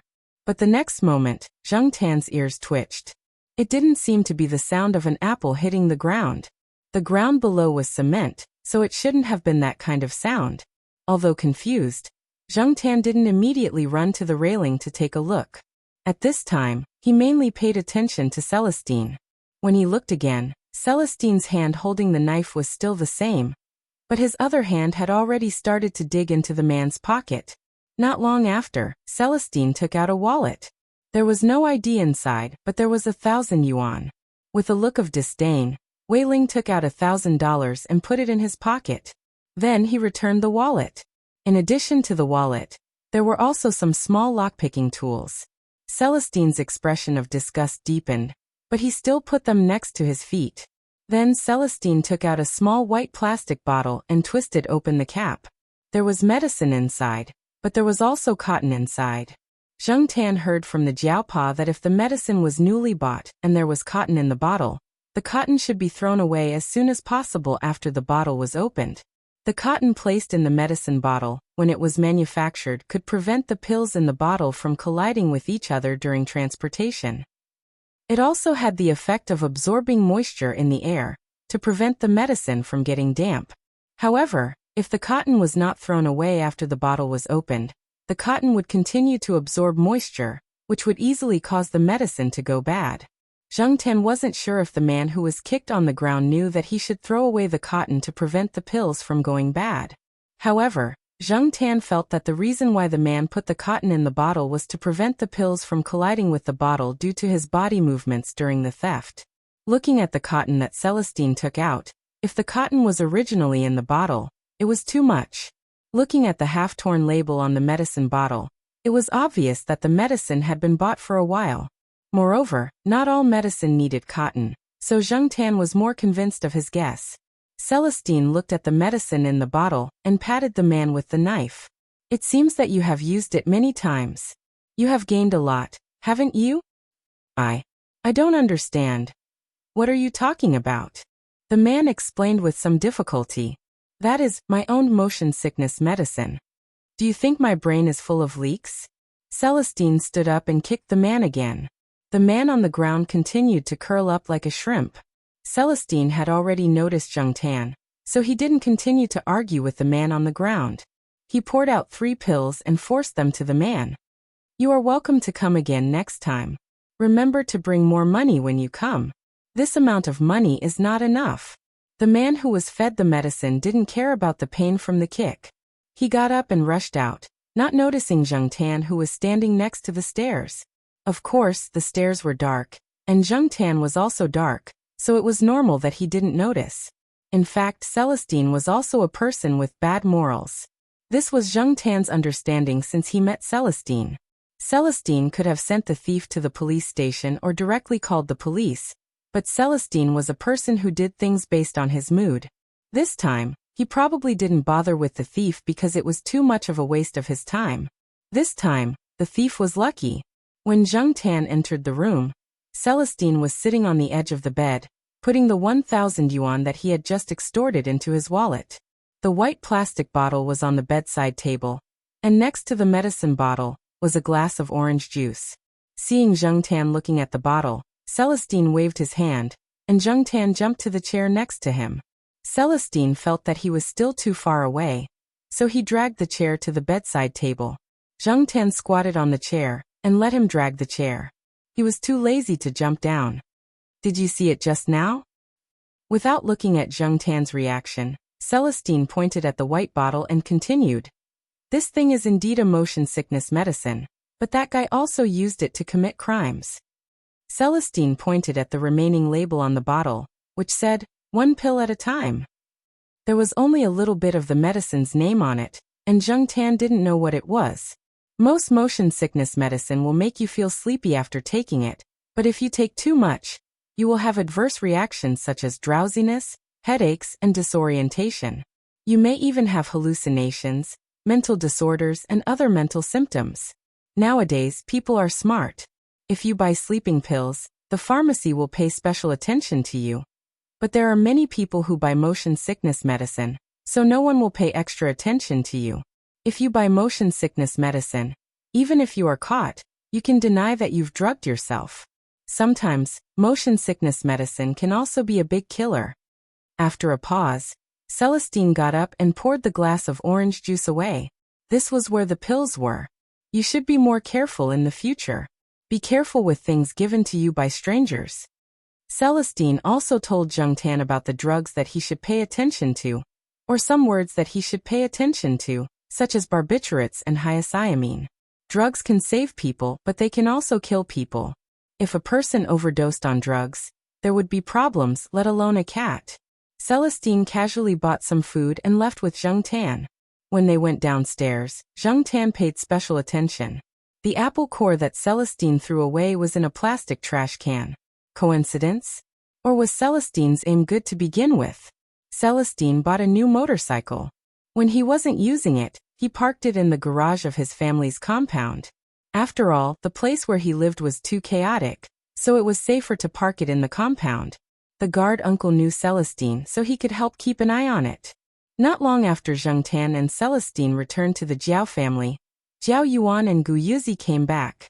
Auntie Ling had sent them over.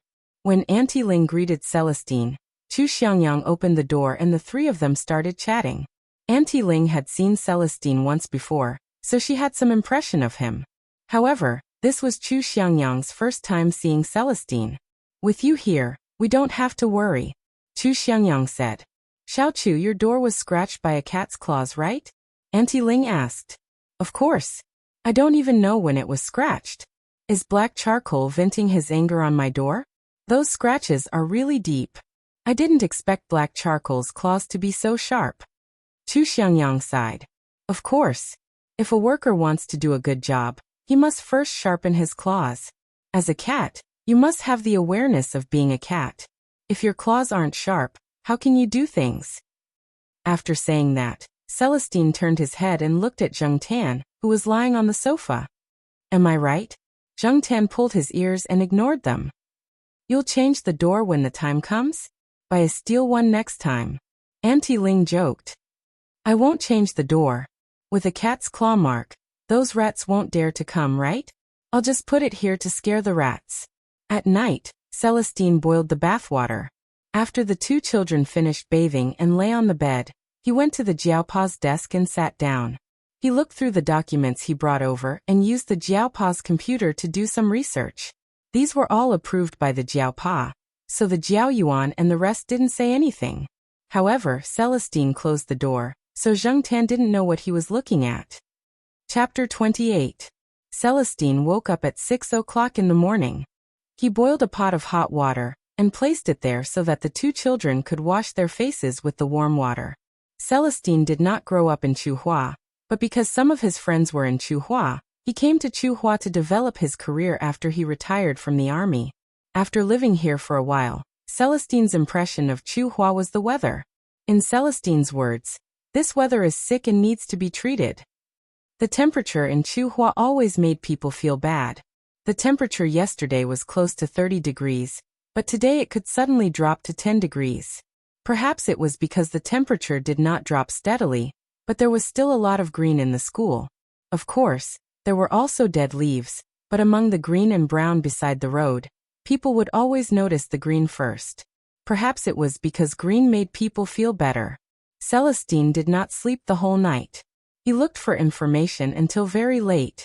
Just as he was about to take a nap, the Jiaopa called Celestine to tell him that the temperature was dropping and asked him to help take care of the two children. After the phone call, Celestine did not feel sleepy. He played spider cards out of boredom. He played from the intermediate 2 sets of cards to the advanced 4 sets of cards. After that, he started to sweep the mines. He kept clearing the records until dawn. Although he did not sleep the whole night, Celestine was still energetic in the morning. It was still early, so he planned to go for a run and bring breakfast for the two children on the way back. In order to prevent the two children from being suspicious when they woke up, Celestine wrote a note and placed it at an eye-catching place on the dining table. He was about to leave when he stopped and looked at Zhengtan, who was sleeping on the sofa. Ever since he scratched the thief that day, Zhengtan always felt that there was a bloody smell on his claws. He was afraid that it would affect the children. He heard that the smell of blood would stimulate the children and make them more likely to have nightmares. So Zhengtan did not sleep on Gu Yuzi's bed. However, Gu Yuzi took out her furry cloak and gave it to Zhengtan as a blanket. There was a hood on the furry cloak, and 2 cat ears were sewn on the hood as decoration. At this moment, Zhengtan was curled up in the fur cloak, sleeping soundly like a ball. Zhengtan had never understood why cats would curl up into a ball and sleep. Wouldn't they be tired of sleeping in that position? But when Zhengtan turned into a cat, he realized that this sleeping position was quite comfortable for a cat. Sometimes he would unconsciously curl up into a ball when he fell asleep, just like now. Black Charcoal, go for a run. Celestine, who was standing by the door, shouted in a low voice. There was no movement under the fur cloak. Black Charcoal, get up and run. Celestine said again. He didn't believe that the cat on the sofa couldn't hear him. The tip of his ears that peeked out from the edge of the fur cloak twitched. And then there was no more then. Celestine was speechless. This little bastard was definitely pretending to be deaf again. Black Charcoal, Celestine said for the 3rd time, with a hint of warning. Zhengtan still didn't move, but it was a little better than before. Zhengtan snorted through his nose, indicating that he heard it. If there's nothing else, you can go away. Black Charcoal, get up. Celestine said for the 4th time. This time, Zhengtan finally moved. He stretched his body and revealed his head from the fur cloak. He squinted his eyes and looked at Celestine. He yawned and waited for 5 seconds. Seeing that Celestine didn't say anything else, he retracted his head and went back to sleep. Black Charcoal, get up and run. Celestine said almost word by word. This time, Zhengtan finally made a big move. He kicked off the fur cloak, stretched his body and shook his fur. Celestine was speechless. He didn't know that he had to call a cat 5 times to wake it up. Are you going to step on the breast on the sofa or pee in the bathroom? Celestine gritted his teeth. Zhengtan pulled his ears. He wouldn't do things like step on breast. If he wanted to step on breast, he would step on big boobs. What was the point of stepping on the sofa? Zhengtan always felt that as one of the cat's signature moves, stepping on breast, was quite wretched, especially when this wretched technique was inherited from a group of people. This was almost a common characteristic of cats. Stepping on breast wasn't necessary, but it still needed to pee in the morning. Looking at the black cat running to the bathroom, Celestine helplessly looked at the ceiling. How could the Jiaos treat this kind of cat as a treasure? Because of the sudden drop in temperature, Zheng Tan felt a chill as soon as he stepped out of the building, making him shiver. The sun hadn't come out yet, so the campus was still quiet. Other than the sound of things being dragged in the cafeteria, there weren't any other loud noises. However, when Zheng Tan was halfway through his run, the school broadcast rang on time. It started at 6:30 a.m. every day and continued until 7:30 a.m. When he passed by the student dormitory, the school broadcast had already stopped playing the initial song and began to play the radio calisthenics. Starting now, the 8th set of radio calisthenics, step on the spot. 1 2 3 4 5 6 7 8. F***CK, why are you so noisy so early in the morning? A manic voice came from the dormitory facing the loudspeaker. Before the voice died away, a slipper was thrown out from the window of the dormitory and hit the loudspeaker, but it still couldn't stop the sound of the school broadcast. Jumping exercise 1 2 3 4 5 6 7 8 2 2 3 4. I'll smash you sooner or later. Just you wait. The day I leave school will be the day you die of old age. Listening to the noise coming from the other side, Zheng Tan suddenly had a feeling of joy. Not everyone could get used to earplugs. Poor people who thought that they could avoid the morning self-study after going to university.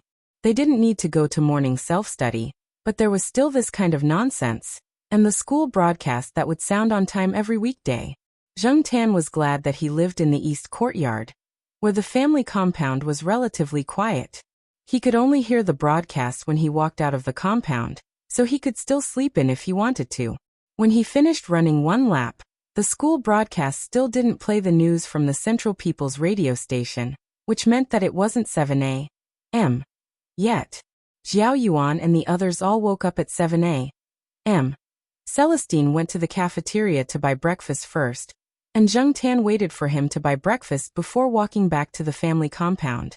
When he returned to the compound, he met Old Man Yen, who came out to walk his dog.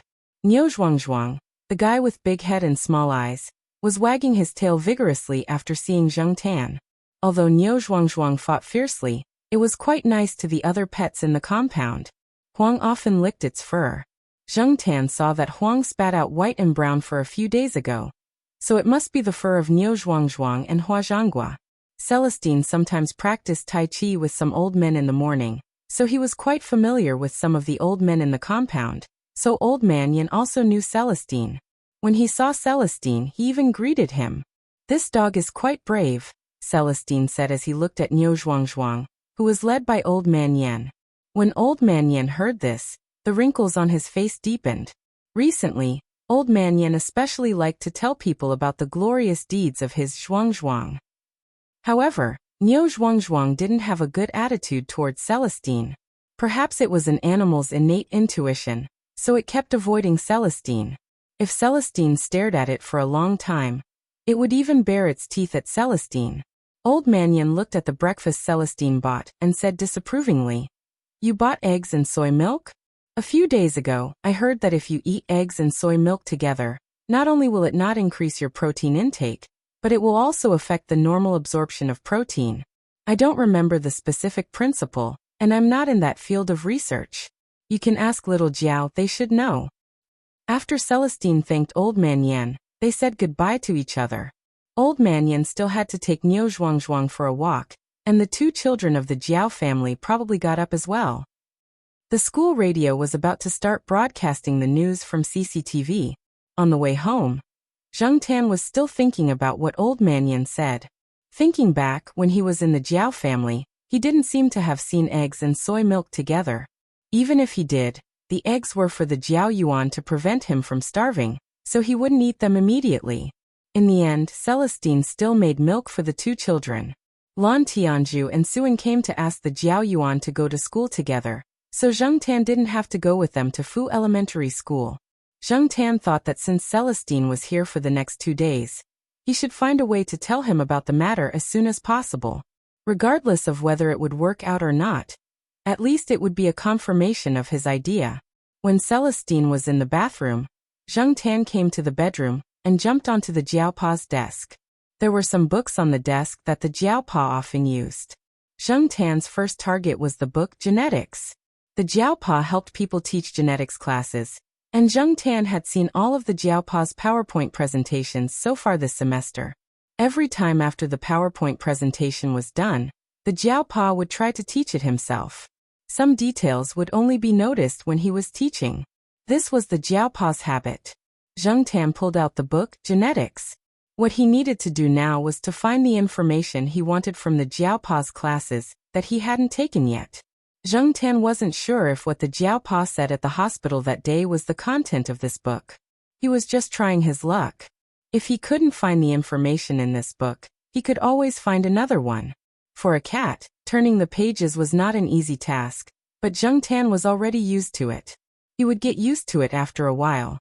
When Zheng Tan was turning the pages, his ears would also pay attention to his surroundings. If he heard Celestine come out, Zheng Tan wouldn't turn the pages like this. After all, a cat flipping through a professional book like this would really scare people. Even if Zheng Tan didn't understand these things at all, it would still look unusual to others. Fortunately, Zheng Tan soon found the information he wanted. No wonder the Pa talked about the development process before birth that day in the hospital. Looking at the time, the Pa would talk about it in his class next week. The Pa just read a little more when he was preparing for the class. When Celestine went into the bedroom to get the files, he saw the black cat squatting next to the computer, fiddling with a bookmark. Don't scratch that out. That's your Pa's record. Because the bookmark had been scratched out by Zheng Tan for a long time, Celestine took the book Genetics and opened the page where the bookmark was. He put the bookmark back into the book. Just as Celestine was about to close the book, he caught a glimpse of some words on the page from the corner of his eyes. He immediately stopped. After reading it, he turned another page. After reading the content on the last page, Celestine frowned and read the content several times. In fact, this content was some of the content that the Pa talked about at the hospital that day. The words on the edge of the page related to the human gender controversy were the notes that the Pa made when he was preparing for the class. Zheng Tan didn't put the bookmark directly on the page of the content that he wanted. Instead, he put it on the page before the content, which could serve as a cover. Chapter 29. The person Celestine was looking for was the uniformed man that Zheng Tan had met before. He was Celestine's senior. Zheng Tan had heard Wei Lung call the other party Walnut on the phone before. As for this senior's name, Zheng Tan did not know. Zheng Tan had heard that as long as Walnut solved the case, he would be promoted. Walnut could have been promoted last month, but he was too stubborn. Just like what he had said before, if he didn't solve the case, he would be too embarrassed to be promoted. Zheng Tan thought that Walnut's brain had been kicked by a donkey. He had already made his connections and was waiting for a promotion, but this person was still stubborn. Wei Ling called senior brother Walnut a few times, but the other side's phone was turned off. This caused Wei Ling to reveal a worried expression. After thinking for a moment, Wei Ling made another call. However, it wasn't to senior brother Walnut, but to someone else. Some of their words involved code words that only they understood. Zheng Tan didn't understand at all, and wasn't interested in continuing to listen. He had helped as much as he could, and he didn't care about the rest. Let Celestine worry about it. Yawning, Zheng Tan ran back to the living room and jumped onto the sofa to catch up on sleep. Cats slept for a long time, and Zheng Tan usually woke up at the same time as Jiao Yuan and the others. He woke up at 7 o'clock, but today he woke up an hour earlier. If he woke up an hour earlier, he had to make up for it. Otherwise, Zheng Tan would feel like he was at a disadvantage. Maybe this was a type of obsessive-compulsive disorder? Who cares? I'm a cat now, Zheng Tan told himself countless times. What was a cat like? It ate when it was hungry, slept when it was sleepy, played outside, and caused trouble at home. Even though Senior Walnut had turned off his phone, the two of them seemed to have other ways of knowing each other's location. It should be a GPS device or something like that. Wei Ling was now looking for someone to help look for it. 10 minutes later, Celestine already knew the approximate location of Walnut. After making the call, Celestine quickly grabbed his jacket and walked out. Just as he reached the door, he turned back and asked Zheng Tan, "Want to go out and play?" Zheng Tan, who was closing his eyes to cultivate his sleepiness, thought for a moment when he heard this, then immediately got up and ran towards the door. Zheng Tan was very willing to go out. Staying in Tsinghua University's campus and seeing the same scenery every day made him feel that his life was limited. From a psychological point of view, this was not a good phenomenon. As for Jiao Yuan and Gu Yuzi, Jiao Pa had 2 classes in the second half of the morning. After class he would pick up Jiao Yuan and Gu Yuzi, so there was no need for Zheng Tan. Jiao Ma had recovered a lot in the past 2 days. Her recovery was very good, and her life was not in danger. The stitches could be removed in a week. Jiao Pa knew a student who was doing an internship at the hospital. Last year, he and a teacher from Tsinghua University's medical school worked together on a project. Jiao Pa asked the intern to help take care of Jiao Ma while he was in class. Since he had decided to take the cat out, Celestine called Jiao Pa to inform him. As expected, Jiao Pa did not object. He only told Zheng Tan to be careful and asked Celestine to help take care of Jiao Ma. This time, Celestine was in a hurry, so he used the motorcycle that he often stayed in the family area's shed. The motorcycle did not look special. Its appearance was ordinary and not eye-catching. However, Zheng Tan felt that it only looked ordinary. Its performance was definitely good. Celestine had modified it before. At least when it ran, it would not be as bad as the Xian's second-hand bike. Zheng Tan came to the front of the motorcycle. He looked at the front of the motorcycle. There was no basket. He looked at the back. There was not even a trunk. Therefore, Zheng Tan jumped onto the motorcycle seat. Zheng Tan stepped on the motorcycle seat. He felt that it was not bad. After Celestine put on the helmet, he looked at the black cat that was already squatting on the motorcycle seat. He looked at his motorcycle and went to the guard room. When he came out, he was carrying a big red travel bag with 2 holes on his back. Luckily, the guard room has a bag. Celestine got on the motorcycle and patted the unzipped travel bag on his back. "Come in." Zheng Tan tugged at her ears and reluctantly jumped into the hole-riddled travel bag. She guessed that the bag had not been used for some time. It still had a musty smell and some of the stains on it had not been washed. When they were in the family area, the speed of the motorcycle was still very slow. However, after they left Tsinghua University, Celestine sped up. Zheng Tan did not know where Celestine was going. Zheng Tan had never been to this route before. The surrounding buildings were unfamiliar to him. Zheng Tan poked his head out of the travel bag and looked at the streets that were quickly passing by. 4 cars. The most troublesome thing in urban areas was that there were more traffic lights.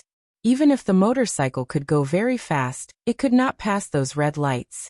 While they were waiting for the green light, a bus slowly drove over and stopped beside Wei Lung's motorcycle, waiting for the green light. Beside the window on Zheng Tan's side, a person was eating an orange. He opened the window and spat out the seeds. Then the orange seed drew a parabola in the air and directly hit Zheng Tan's head. Zheng Tan was speechless. F***ck. This kind of person who spits seeds everywhere should be fined until he is not even left with his underwear. F***ck. The guy riding the motorcycle is carrying a cat. And it's a black cat. The person eating the orange said loudly. "Where is it? Where is it? It's really a cat. I thought it was a cat doll. Mom, I want to see the cat too. Don't push, it's just a cat. Why are you all pushing? Move, let me see." In this era, mobile phones were not as smart as they would be 10 years later. Therefore, there were not many low-headed people in the bus. For a moment, the people who were bored on the bus looked at Zheng Tan, who was poking his head out of the travel bag. The black cat head in the red travel bag was very eye-catching. Zheng Tan felt like he was a monkey for people to see. The bus driver looked out and continued to stare ahead. He shouted to remind the passengers to be careful. The green light was about to turn green. Unfortunately, many people didn't listen to him. After the green light turned green, the motorcycle rushed out and left the bus further and further behind. However, Zheng Tan saw that when the bus took off, it stopped because a private car overtook it. The person spitting the orange seed out of the bus was only looking out the window. He didn't sit properly and hit his head on the seat in front of him, making a bang sound. Zheng Tan grinned and felt much better. After leaving the city, the traffic lights were not so frequent. Celestine also sped up a lot. There were factories all around. If he kept going forward, he would be close to the third ring road. However, Zheng Tan looked at the signs hanging around. This area was designated as a demolition area. For environmental reasons, the government was preparing to move the surrounding factories. After all, there was a lake nearby. The real estate developers had already started to plan for the empty area by the lake. Celestine rode the motorcycle to the side door of a factory. He parked the motorcycle and looked around. He took out his phone and looked for someone. The factory in front of him used to be a food processing factory. It had just been moved away, so it was a lot quieter. Only some pictures on the surrounding walls told people what it used to do here. Celestine still couldn't get through to his senior brother's phone. However, he was now sure that the person was in the factory. The factory's doors were all closed, so he could only climb over the wall to get in. Follow behind me. If anyone comes near, let me know. Of course, you can help me cover up at the appropriate time. Forget it, you probably don't understand. After saying that, Celestine jumped over the outer wall. His movements were very light and looked very relaxed. Zheng Tan also jumped over the wall and looked inside. He followed Celestine purely out of curiosity and excitement. Besides, he didn't need to hide his whereabouts as much as Celestine did. After all, Zheng Tan was now a cat. People didn't have to be so wary of cats. Besides, there were many domestic and wild cats around. Zheng Tan saw a few when he was on the motorcycle. Therefore, a black cat coming into the factory was nothing new. When Zheng Tan came out of the Jiao family, he had already taken off the tag and keys around his neck. Therefore, no one could see anything special about Zheng Tan. Even if someone saw him, they would only exclaim, "This cat is really strong." They wouldn't think that someone suspicious was approaching. The factory was empty. It looked very bleak. There were broken bricks and tiles on the ground, discolored advertising paper, and some processing waste. The surrounding air was still filled with the smell of auxiliary materials and additives. Zheng Tan was not far behind Celestine. His ears perked up and caught some slight sounds. They belonged to a person, like the moaning of someone being beaten down. However, they didn't belong to Walnut. There were at least 3 people behind the wall 50 meters to the east. Zheng Tan heard their conversation. From their whispers, Zheng Tan understood that they were waiting for the person in the warehouse to come out and attack. Zheng Tan looked at the warehouse not far in front of him. There were relatively few windows, and the doors and windows were tightly shut. If they wanted to go in, they would probably make a lot of noise. That senior brother Walnut is inside? However, the moaning of someone being beaten down did come from inside. The people hiding behind the wall didn't notice Celestine's presence. Perhaps they didn't care about that at all. Their attention was focused on the warehouse door. At the same time, Celestine was too well hidden. Even if Celestine moved quickly, it was difficult to detect him.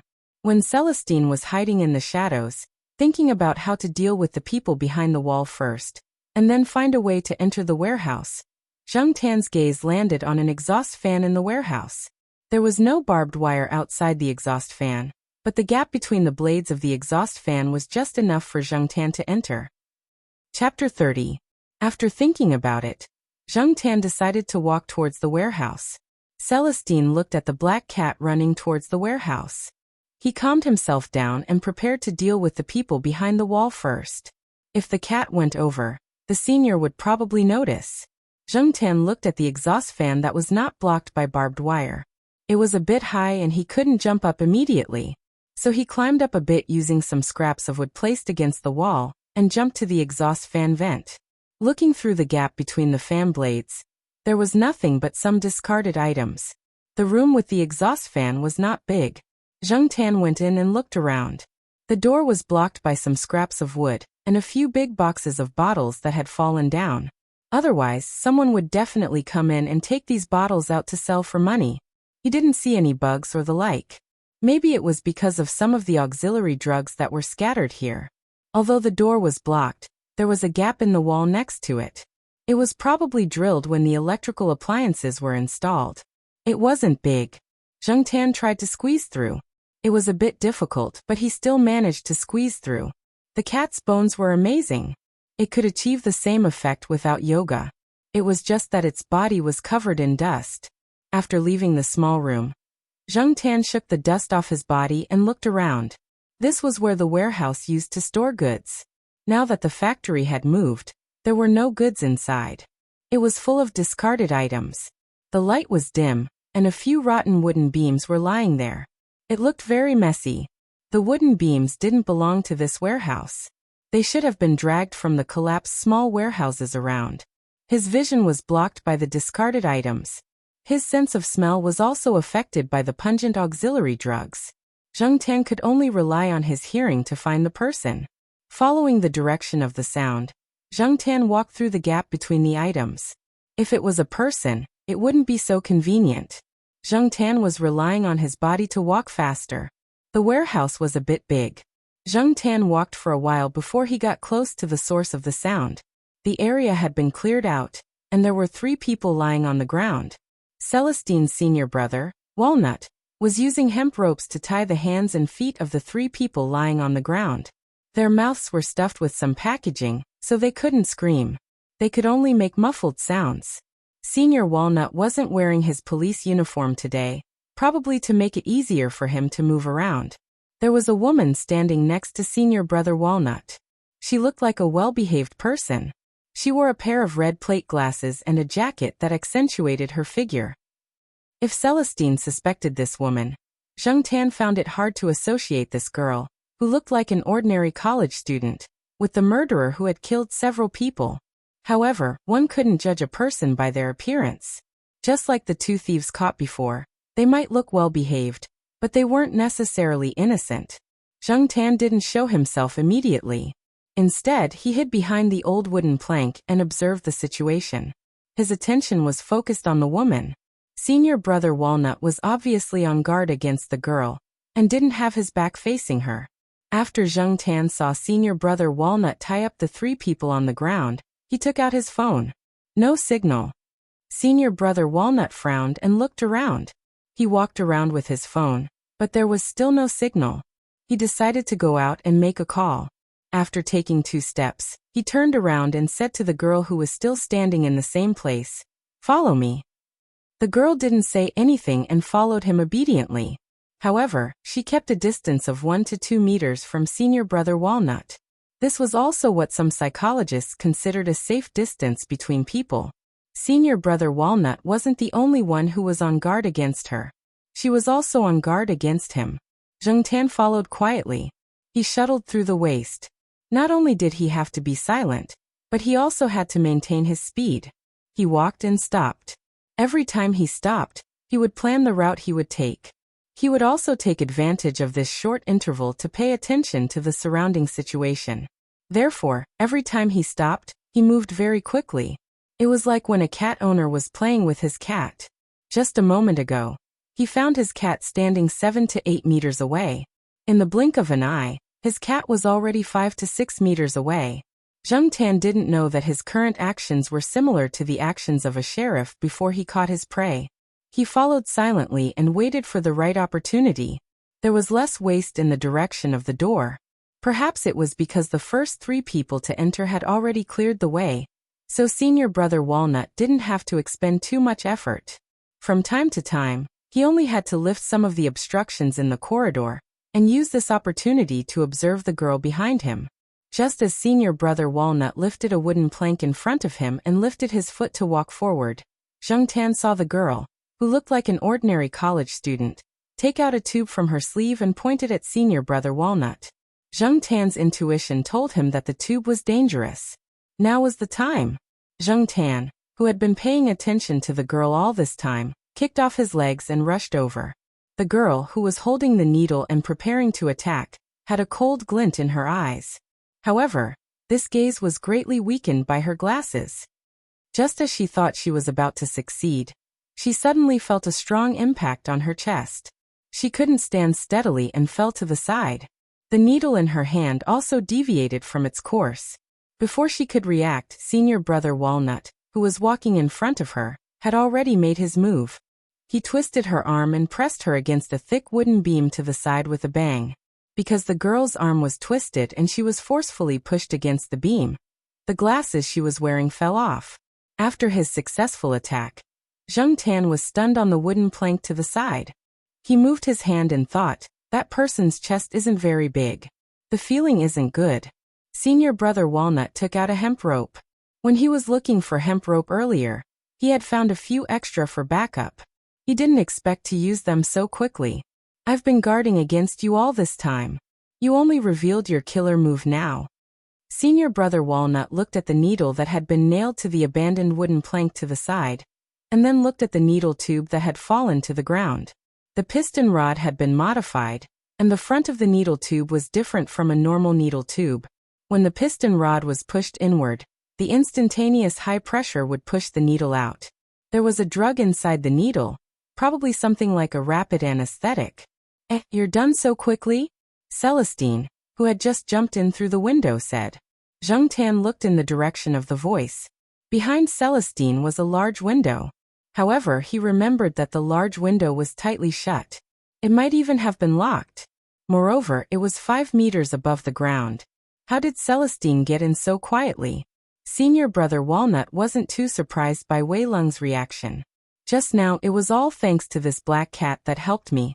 Otherwise, I really would have been hit by that needle. I didn't expect this woman to have such a killer move. Celestine looked at the person who was still calm after being subdued. That's why I said there was something wrong with this woman. You didn't believe that she was the killer. You can test her DNA. It will definitely be the same as the DNA of the previous criminals. Shouldn't it be a man? She's a transsexual? That can't be. I've checked her information. It's her. Her body is a little special. If you want to know more, you can ask those geneticists or geneticists. With Celestine around, Zheng Tan didn't do anything else. He went through the gaps of the trash and jumped onto the window that Celestine had jumped in through. Opposite the window, there was an abandoned telephone pole. Other than that, there was nothing else that he could use as leverage. Zheng Tan didn't think that he could use a telephone pole that was still some distance away to jump out like Celestine. So he went back along the path and exited through the exhaust fan. There were 4 people tied up outside. All 4 of them had fainted. This was Celestine's masterpiece. Zheng Tan looked around. Using a tree, he climbed into a 5-story building. The bottom 2 floors were probably used for office use. There wasn't much waste and trash. There were some incomplete records stuck on the wall. The top 3 floors were the staff dormitory. There were some simple flower pots made from beverage bottles by the windowsill. Dead cacti lay in the dry soil. Zheng Tan didn't look at those and went straight to the top of the small building. Looking around from here, he could see more than half of the factory. He could also see the other 2 factories adjacent to this factory. One of the 2 factories had been moved away long ago, just like this one. It was quiet and full of waste, while the other factory was more lively. 2 minutes after Zheng Tan came out, Celestine and his senior opened the door of the warehouse and brought out the people inside. The 3 parties looked at each other. One party was the people who had been dealing drugs in the abandoned warehouse, the other party was the woman, and the last third party was the person Wei Ling had taken care of, who had been waiting outside to take advantage of the situation. I heard that in the early years, the International Olympic Committee also checked the chromosomes of all female athletes. It is said that athletes with Y chromosomes have more advantages than ordinary female athletes in competitions. This prisoner is probably in such a situation. Senior, you are so lucky to encounter such a low probability case. The 2 senior and junior who were guarding the prisoner sat there and chatted with cigarettes in their mouths. They had already called, and someone would come to pick them up soon, so they just had to wait here. Listening to Celestine's teasing, Tao smiled bitterly and shook his head. F***ck. By the way, why did you bring that cat with you? Master said that cats bring good luck. When you are hesitant or don't know where to start, bringing a cat will have unexpected results. So I brought it with me, Celestine replied. Tao curled his lips. He still couldn't accept his master's words. However, this time, the cat did help him. I owe that cat a favor. It's so King uncomfortable. It's okay. It's not the first time you owe a cat a favor. You have experience in how to repay it. F***ck. After a moment of silence, Tao asked again. Didn't you say last week that you have plans for a job? Where do you plan to go? What kind of job? Security. Ein cough. He Tao was so excited that he choked on a mouthful of smoke. He almost coughed out his lungs. You didn't go to the police station or the company, but you went to work as a security guard? What's wrong with your brain? He Tao, who had recovered, almost roared. This is my decision after careful consideration. Did you hit your head on tofu before careful consideration? I'm sober. Also, I already told Master. What did Master say? Master said, oh. But after he said that, I heard the sound of a table being smashed on the other end of the phone. He smashed the table with his bare hands again. The emphasis was on the word again. Judging from the sound, he definitely needs to get a new one. This is the 7th one this year. Even if I buy him a stronger alloy table, he still won't be happy. Of course he won't be happy. He likes to smash the table with his bare hands when he's angry. If he's angry, he has to vent it out. It's better than keeping it in. Anyway, Mao prepared a warehouse full of wooden tables for him. It's enough for a few years. Right? Is there any news about Mao? He Tao asked. No. While the two brothers were chatting, Zheng Tan was looking at the situation of the carbonated beverage factory next door. The factory had just started to move. At this moment, large trucks were leaving the factory one after another. Zheng Tan's attention was attracted by a truck that was being loaded. The workers were moving glass bottles of soda onto the truck. Just as they were moving, a few police cars drove over. One of the workers looked over and said a few words to guess the reason for the police car's arrival. He didn't notice that a round bottle cap rolled over under his foot. He twisted his leg, and the box of soda fell out of his hand. The impact of the sudden smash of the soda bottles that were being moved around was extraordinary. Zheng Tan looked over there. After a bang, the worker closest to him had his clothes torn by the flying glass shards. The exposed wrists and face of his work uniform were scratched. The injured worker was pulled in to treat his wounds. Only then did Zheng Tan's attention return to the factory. The people in the police car had already walked in and were talking to Celestine and his senior. Looking at Celestine's condition, it seemed that he wouldn't be leaving for a while. Chapter 31. After finishing his cigarette, He Tao ordered his subordinates to take care of the rest of the work. He Tao lit up another cigarette and sat down next to Celestine. He felt a lot more relaxed after finishing the case. Previously, he had been controlling the amount of cigarettes he smoked to make it easier to move around, but now he didn't care anymore. Where are you going to be a security guard? Residential area? Enterprise? Factory? He Tao asked. Enterprise or factory? It depends on the situation. After all, the factory hasn't been opened yet, Celestine answered. Whose factory? Black Charcoal's father and a friend opened it together. I'm also involved, but my knowledge is limited. I can't understand their advanced knowledge, so I invested a portion of my money. As for a job like security, it's more suitable for me. When the time comes, I'll find retired comrades to work with me. He Tao was silent for a while. He held the lighter and pointed at the black cat squatting at the top of the warehouse. Its father? Yes, Celestine flicked the cigarette butt. The people in the residential area call it that. Dog daddy, cat daddy, and so on. Tisk, when did the status of pets become so high? When people are disappointed, the status of pets increases. I heard a while ago that the more people you know, the cuter you find pets to be. This perception is too one-sided and extreme.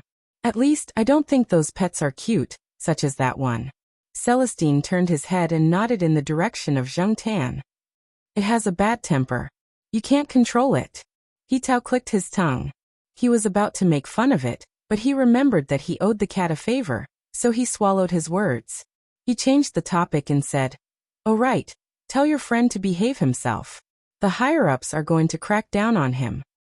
Even if you didn't mention it, I would have told him. It's indeed not peaceful recently. It's time to do something about it. The police had already tidied up everything. He Tao didn't say anything more. He patted Celestine's shoulder.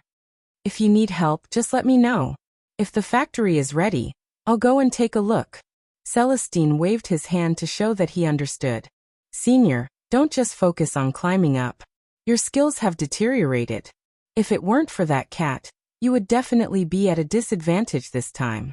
He Tao smiled. The few of you are all troublesome. In Chuhua City, if I don't climb to the top, how can I protect you? So that you don't have to put on a smiling face and owe others favors. Looking at He Tao walking away, Celestine took a deep puff of his cigarette, threw it on the ground, and stamped it out. He shouted towards Zheng Tan, "Black charcoal, let's go back." Zheng Tan got up and stretched. He looked around and then looked at the real estate billboard not far away. He shook his fur and went downstairs to go home. On the way back to Chuhua City, Celestine didn't drive very fast this time. He slowed down. Sometimes, he even took a detour, as if he was relaxing. It was already 3 o'clock in the afternoon when he arrived at the East Family Courtyard of Chuhua University. Zheng Tan took a shower after he arrived at the East Family Courtyard. He asked Celestine to boil water for him. Celestine also took a shower with the leftover water, because he had to go to the hospital to see a patient later, and went out in the morning. He was dirty. It wasn't good to go to the hospital like this. His image was secondary, but he was afraid that he would bring too many germs in. Even if it wasn't a sterile room, it was better to clean himself up before going to a ward. When Zheng Tan was brought to the hospital, there was a burst of light laughter coming from Jiao Ma's ward. It was Jiao Ma's laughter, and the medical intern called Li Xiaoqian, who was helping to take care of Jiao Ma. Hearing the laughter, Zheng Tan pulled his ear. Jiao Yuan and the others were in class at this time. What could make Jiao Ma laugh like this? Zheng Tan's doubts were answered when he opened the door and saw the situation on the hospital bed. Jiao Ma was lying on the hospital bed. There was a blue figure beside Jiao Ma's uninjured hand, rolling around. After rolling around, it lay on its back and spread its wings to let people scratch it. Zheng Tan was speechless. How did this guy come back from his business trip so soon? Next to the ward, the owner of General, Professor Tan, was talking to Jiaopa. Professor Tan, who was about the same age as Jiaopa, said proudly, "This time, when I went to the National Nature Reserve in the south, I met a blue and purple macaw that looked like General. It was raised by a professor who studied ecology. His blue and purple macaw was quite smart, but its pronunciation was not as accurate as General. They even had a singing competition. In the end, the blue and purple macaw's singing talent was not good. It couldn't hit the high notes, and couldn't hit the low notes. The low notes sounded like burps, and the high notes sounded like slaughtered chickens." The people in the ward heard Professor Tan's words and laughed again. General, who was lying on its back next to Jiao Ma, heard Professor Tan talking about its great achievements. It turned around and raised its head, saying, "General is mighty, General is mighty." "General, sing another song," Li Xiaoqian said. General tilted its head, as if it was thinking about what song to sing.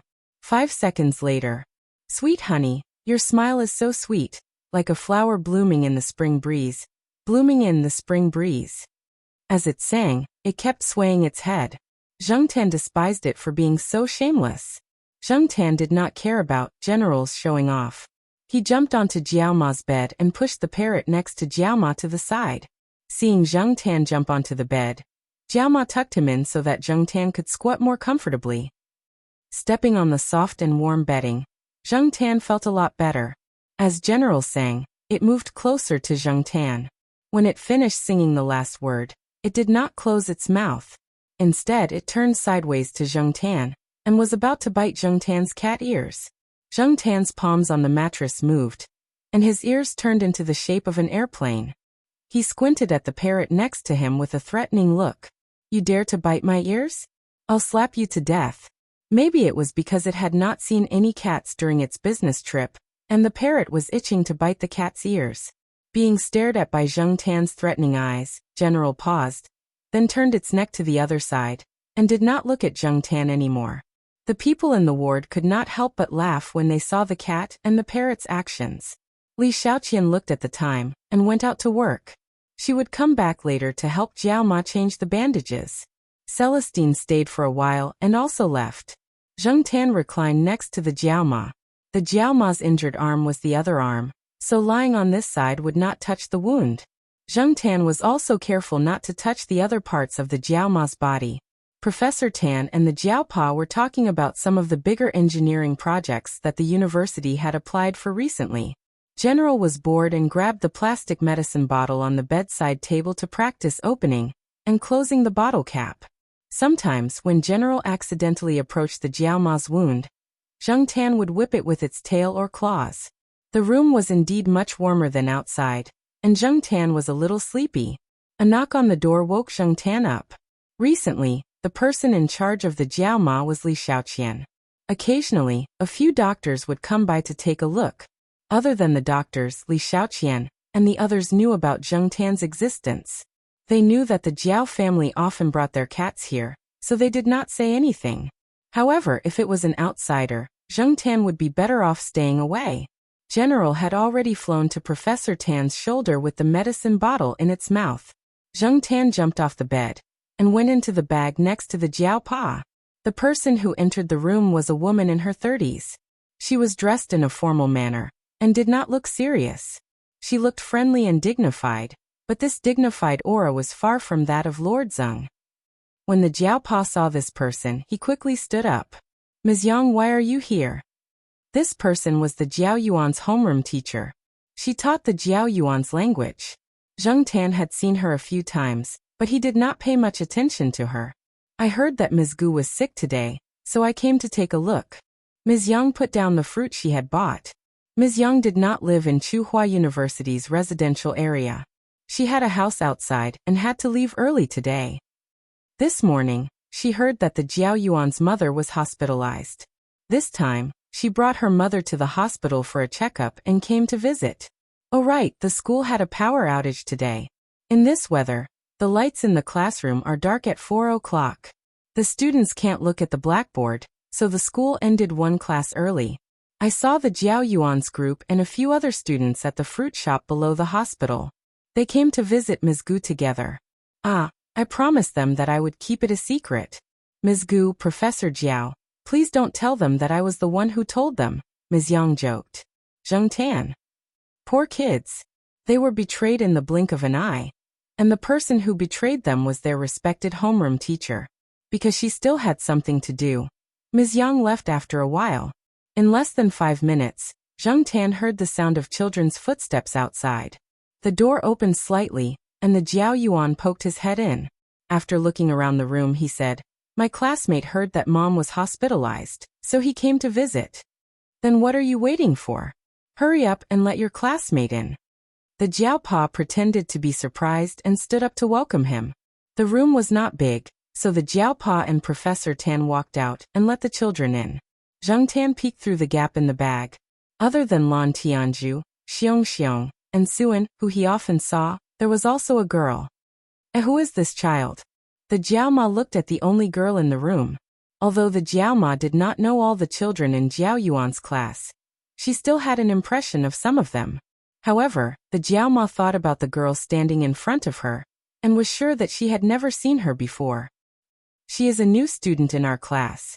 Her name is Litmus." The Jiao Yuan emphasized the name Litmus when he introduced the girl. No wonder I don't remember her. She is a new transfer student, the Jiaoma said. "Her name is Litmus." The Jiao Yuan emphasized again. "I know her name is Litmus." The Jiaoma was confused by the Jiao Yuan's repeated emphasis on the girl's name. However, the Jiaopa and Professor Tan, who were standing at the door, smiled knowingly. They already understood the Jiao Yuan's meaning. The Jiao Yuan was helpless when he saw that the Jiaoma still did not understand. He pointed at Suan, whose face was red and the tips of her ears were almost filled with blood. Then he pointed at Litmus, who was glaring at him. "Do you understand now?" "Jiao Yuan," Litmus shouted. "What are you afraid of? Everyone will find out sooner or later. Didn't you say that your family will be moving to the East family compound in 2 days?" The Jiao Yuan did not care about Litmus's glare at all. The Jiaoma finally understood the meaning of the words after the Jiao Yuan's reminder. She looked at Suan, whose face was red and did not know what to do. Then, she looked at Litmus, who was staring at Xiong and the others who were secretly laughing. Jiaoma smiled and shook her head. This was really a coincidence. The only people who did not understand were General, who was standing on Professor Tan's shoulder, and Zheng Tan, who was curled up in the bag. It was not until the Jiao Yuan mentioned the things that happened to litmus that Zheng Tian finally understood what these brats meant. Litmus was an organic acid in chemistry. It was used as an acid-base indicator in chemistry. It would turn red when exposed to acids and blue when exposed to alkalis. It was a common sight in high school textbooks. On the day that the little girl named Litmus transferred to another school, Suan did not go to school because she had diarrhea. She only went to school in the afternoon. After class, Lan Tianju, Jiao Yuan, and the others asked Suan, who was sprawled on the table weakly, "Do you know litmus?" Suan looked up. "Yes, I do. It's an indicator." At that time, Litmus was standing behind Suan. She did not look too good. She hated it when people called her an indicator. Since then, Suan would blush every time she saw Litmus. Because of this, she was often laughed at by the Jiao Yuan and the others. The pinyin of Suan's name was the pronunciation of acid. This was really quite a coincidence. While the brats were joking around, the Jiao Paws phone rang. Professor Tan left with General. When they left, General flew out of the window and waited for Professor Tan downstairs. It was not good for it to leave from inside the hospital. Before the Jiao Pa went out to answer the phone, he thought about it, and went back to take out the bag that Zheng Tian was in. The brats did not keep their mouths shut. Besides, there was a newcomer named Litmus. In order to avoid unnecessary trouble, he took out the bag. Walking quickly to the end of the corridor outside the ward, the Jiao Pa answered the phone. Zheng Tian stayed in the bag and listened to the Jiao Pa's phone call. The person who called was Zheng Tian's university classmate who was called Yuan Zi by the Jiao Pa. They were talking about starting a company. After the call, the Jiao Pa said to Zheng Tian in the bag, "Black charcoal, I've put in the 30,000 yuan from the commercial in your card. Treat it as an investment. I'll give you dividends when the time comes." Zheng Tian earned more and more from shooting commercials with Xiaogua. Originally, he went once a month, but Xiaogua saw that the results were good, so he changed it to once every 2 weeks. Moreover, the remuneration was increasing. Zheng Tian did not know how good the results were. Anyway, every time he went, Xiaogua would look at him as if he had seen the god of fortune. Anyway, Zheng Tian felt that he did not need the money now. Some time ago, he heard from Xiaogua that he could try other commercials. The salary would definitely not be low. If the Jiao Pa lost money, he could earn it back. Chapter 32. Yuan Zi, Jiao Pa's college classmate, was actually Yuan Zi. In addition to Jiao Pa and Celestine, another college classmate of Jiao Pa's who worked in Chuhua named Fei Heng also invested in the project. After old Master Yuan passed away, Yuan Zi officially started his own business. Recently, Yuan Zi had been working abroad, and a lot of precision equipment had to be made overseas. Yuan Zi went over to learn from him. Although old Master Yuan was no longer around, his connections made it easier for young people like him who had just started out in the industry. Zheng Tian didn't know much about the industry, but he knew that precision equipment was sold in the tens of thousands in US dollars, not RMB. Zheng Tian didn't go to the laboratory often. Every time he did, he would take a quick glance and see that the equipment inside was all in English. Even if there was Chinese, it was just some remarks or the owner's name. Zheng Tian had heard that the Institute of Biological Sciences had invested another 2 million RMB in the equipment. However, when he went to look for Jiao Pa yesterday, Zheng Tian squatted outside and looked around. He didn't feel much change. It was no wonder that Jiao Pa said that he didn't have enough money. The project fund that he applied for couldn't be used. The money that he used was accumulated over the years, but it didn't exceed 2 million. It really wasn't enough to buy a lot of precision equipment. On this day, Jiao Pa received a call and told Zheng Tian that Xiaogua had an urgent job. Xiaogua's job was to shoot commercials. Zheng Tian didn't care. The last few jobs were mostly storyboards and videos, so it wasn't difficult for Zheng Tian. However, since it was an urgent job, the price had to be negotiated. Father Jiao was the one who negotiated the price. Zheng Tian only needed to do a little bit of work. He just needed to go over and strike a few poses. On the afternoon of the phone call, Xiaogua came to the hospital with some tonics. After visiting Jiao Ma, Xiaogua and Jiao Pa went to the corridor to discuss the advertisement. Zheng Tan was still squatting in the bag and being carried by Jiaopa. Cat food for kittens? Jiaopa was puzzled. Yes. This time, my brother has a client whose mother cat gave birth to 5 kittens. The mother cat was injured when she went out to play, so she's been receiving treatment at my brother's place. The kittens are 6 weeks old and have already weaned.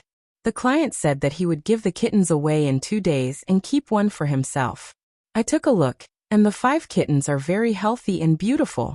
They have the bloodline of Siberian forest cats, so I want to take this opportunity to shoot an advertisement for kittens, Xiaoguo explained. Xiaoguo's brother was a veterinarian. Before the pet center was built, his brother's pet hospital and Xiaoguo's pet supply store were separated. Now that they were merged, it was a one-stop service. Therefore, he knew that his brother had some customers. Xiaoguo originally didn't want to shoot a cat food advertisement for kittens so soon. After all, it wasn't as easy to shoot a kitten advertisement as an adult cat food advertisement. The kittens weren't trained, so they wouldn't cooperate with you. Cat food for kittens? What do you want black charcoal to do? Jiaopa was puzzled. I want to let the mother cat and the kittens work together. After all, if there are only kittens, the kittens won't be obedient. If there's a mother cat, she can control the kittens. Although it's difficult, it's better than just having the kittens. What do you mean? Jiaopa still didn't understand. First of all, his cat was a male cat. It was said that wild male cats would kill kittens, and some domestic cats would do the same. It wasn't safe for kittens. Second, Xiaoguo had a few cats in his store, and they were all gentle and kind. They were also famous breeds, so it was better than his bad-tempered native cat. What I mean is let black charcoal try it first and see how it goes. Yesterday, a few cats in our store tried it, and they didn't meet my requirements. That's why I want black charcoal. After listening to Xiaoguo's explanation, Jiaopa nodded and didn't ask any more questions. They started to talk about the price. While the Jiaopa and Xiaoguo were talking about the price, Zheng Tan, who was squatting in the bag, was not in a good mood. Except for the 2 children in the Jiao family, he didn't like children, let alone kittens. It was so annoying. After the Jiaopa and Xiaoguo finished talking, Xiaoguo left. He was going to pick up Zheng Tan at the family compound the next morning. If Zheng Tan could take the job, the price would be the same as what the Jiaopa had agreed on. The kitten food in Xiaoguo's store was more expensive, but the quality was guaranteed. As long as they could sell it, they would make a lot of money. That was why the price was higher than the previous times. Hearing the Jiaopa's price, Zheng Tan decided to bear with it. It was just a few hours of shooting an advertisement. Black charcoal, I remember all the money you put in your card. Who knows when you will become a major shareholder. Also, don't let yourself be bullied when shooting an advertisement. You are there to shoot an advertisement, not to be bullied. It's okay if you don't do it. Zheng Tan hummed to show that he understood. The Jiaopa's first sentence was obviously a joke, so Zheng Tan didn't take it seriously. The second sentence was also what Zheng Tan thought, so he didn't feel pressured. Anyway, he would still sleep when it was time to sleep and eat when it was time to eat. The next morning, Zheng Tan didn't go for a run. Instead, he squatted on the tall sycamore tree in the family compound and waited. It was the same for the past few times. That was why Xiaoguo didn't need to go into the building every time he came over. He just looked at the biggest sycamore tree. Now the leaves of the sycamore tree had fallen a lot. Xiaoguo looked up and saw Zheng Tan at a glance. After Xiaoguo saw Zheng Tan, he smiled like he had seen gold. He patted the black travel bag on his back and said, "Black charcoal, let's go. Let's get to work." Zheng Tan didn't like the special pet bag, so every time Xiaoguo came to pick up Zheng Tan, he took a spacious travel bag or a slightly bigger bag. Since the pet center wasn't far from here, Xiaoguo rode an electric scooter and put the bag in the front basket of the scooter.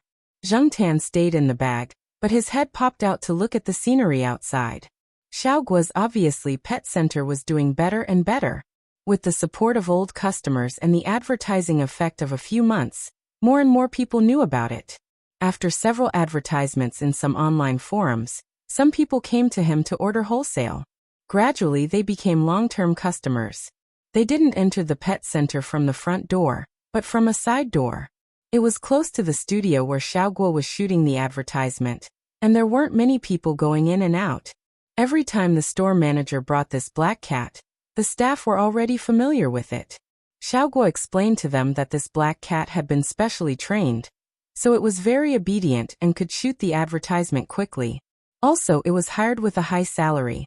When he introduced it, Xiaoguo specifically emphasized the words, hired with a high salary, so that the staff could treat this black cat better.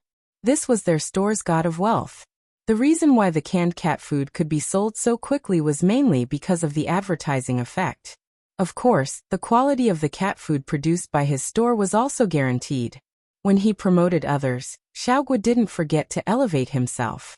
The others didn't doubt the store manager's explanation. They regarded this hired with a high salary, black cat as a similar creature to the trained cats of the circus. If Zheng Tan knew that these people had classified him and the circus cats in their hearts, how would he feel? As usual, Zheng Tan jumped off the scooter and ran into the studio. It was still the same people, the same few cats and Xiaoguo's golden retriever, who were watching from the side. However, it was obvious that something was different. In a corner of the studio, there was a circle of about 7 or 8 square meters. Some of the props that were originally piled up there were put on the other side. In this area surrounded by plastic boards, 5 fluffy kittens were playing inside. 3 of them had obvious tiger stripes, and the other 2 were black and white. Xiaoguo said that these 5 cats were of Siberian forest cat lineage, so compared to ordinary cats, their fur was slightly longer. On a cat tree next to the circle, an adult American short-hair cat was squatting on it, its 2 front legs on the edge of the tree, looking at the 5 kittens inside. This American short-hair cat was called Prince. It was a cat in Xiaoguo's store. This coquettish name was also given by Xiaoguo. The cat head picture on the store's self-produced canned cat food was Prince.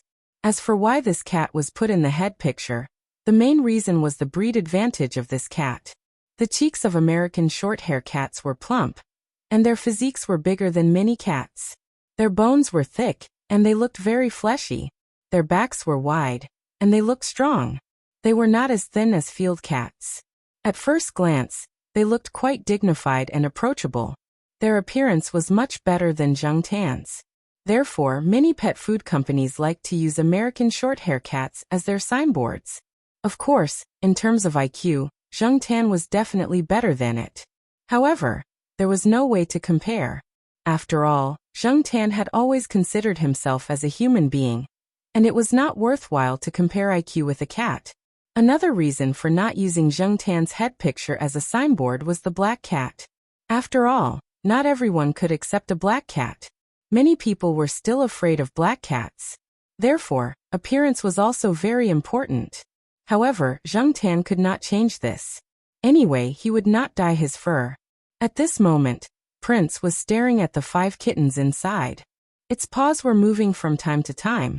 It looked like it wanted to go down, but it did not want to. Still the same. Xiaoguo asked several employees when he entered the door. Still the same. When Prince went in, these kittens treated it like an enemy. It was the same for other cats in the store, regardless of their gender. However, boss, didn't you say that black charcoal had a bad temper? Will it bite the kittens if it goes in? An employee said.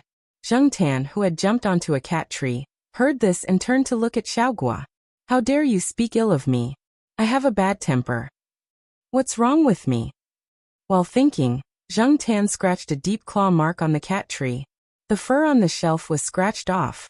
Prince, who was not far away, also moved in the opposite direction. It was afraid that the bad-tempered black cat would attack. Looking at the claw marks on the shelf, Xiaoguo's face twitched. There was a moment of hesitation, but it was quickly suppressed. He asked several employees to watch together. If the cat was going to bite the kittens, they would rush to save them. Zheng Tan squatted on the tall cat tree and looked at the 5 kittens inside. The 6-week-old kittens had already begun to show curiosity and neuroticism. Everything could become their teeth-grinding tool, and everything could become their toys. Furry mice, cat scratching sticks, wool balls, and so on were all things that they liked. When they were not playing with toys, they would also play with their tails, hind legs, or front paws. They would treat these as imaginary enemies to bite and scratch.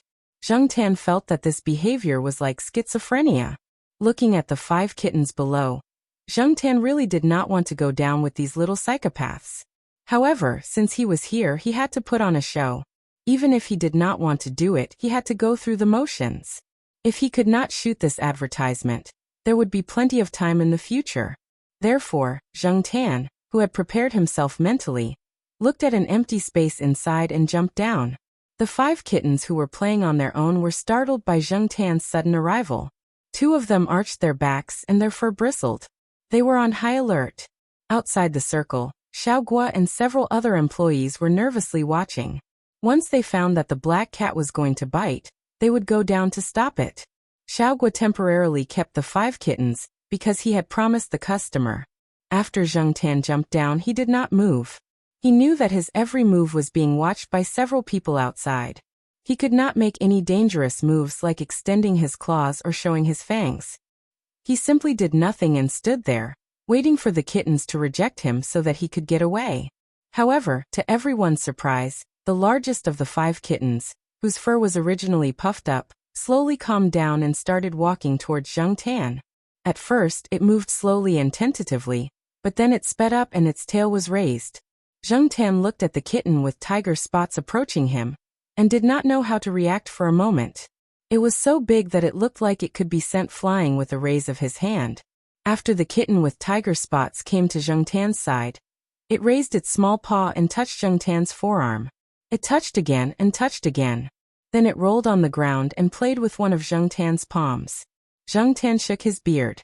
He really wanted to raise his paw and slap this little thing to the side. Soon the other 4 kittens also came over. Some played with Zheng Tan's palms and feet, and some played with Zheng Tan's tail. Zheng Tan felt that he could not be indifferent anymore. He raised his foot and walked over the kitten next to his paw. After Zheng Tan walked, the 5 kittens followed one after another. The big one that ran fast even went up to stroke Zheng Tan's tail twice. However, Zheng Tan was very impatient now. He wanted to get rid of these little tails behind him. As soon as he sped up, the 5 kittens behind him began to meow. The meowing made people feel that Zheng Tan had done something that would make cats angry. Hence a scene like this appeared. In the area enclosed by the plastic board, a black cat walked along the plastic board. Behind it, 5 kittens followed. When they couldn't keep up, they would start to meow. When the cat in front of them stopped, they would immediately follow. "Are you judging a cat by its appearance?" an employee said. After all, the cats in his shop had not been treated like this, but this black cat was different. Xiaoguo pointed at the black cat that was pulling its ears and walking around. "Appearance? Do you think the cats in our shop are prettier or that black cat?" The employee did not speak. Another employee asked, "Then why don't the 5 kittens reject black charcoal?" Chapter 33. Seeing that Zheng Tan was getting along well with the kittens inside, Prince, who had been staying on the cat tree, couldn't sit still anymore. He jumped in after testing a few times. However, after the 5 kittens found Prince, they arched their backs, puffed up their fur, and made warning sounds. The only difference was that now, because Zheng Tan was there, the 5 kittens seemed to be more confident. They were all close to Zheng Tan, making it difficult for Zheng Tan to lift his feet. Prince took 2 steps closer, and the kittens arched their backs even more. The warning sounds came one after another, and they were even closer to Zheng Tan. Zheng Tan was very annoyed. Why were the 5 kittens so close to his feet? He felt uncomfortable all over, but he was afraid that if he moved too much, he would kick, press, or bump the kittens, so he was impatient and a little stiff at the same time. Zheng Tan's annoyance reached its peak when the prince approached. Zheng Tan's ears twitched, and he looked at the approaching American short-hair cat with an oppressive look. "If you don't King get out of here, I'll beat you to death." Xiaoguo, who was standing outside the plastic board, saw the situation and whispered to his cat. It seemed that his cat had no chance to be in the commercial at all. The kittens didn't give him any face at all. Under the pressure from all sides, Prince slowly stepped back, and then jumped out of the circle to find Xiaoguo for comfort.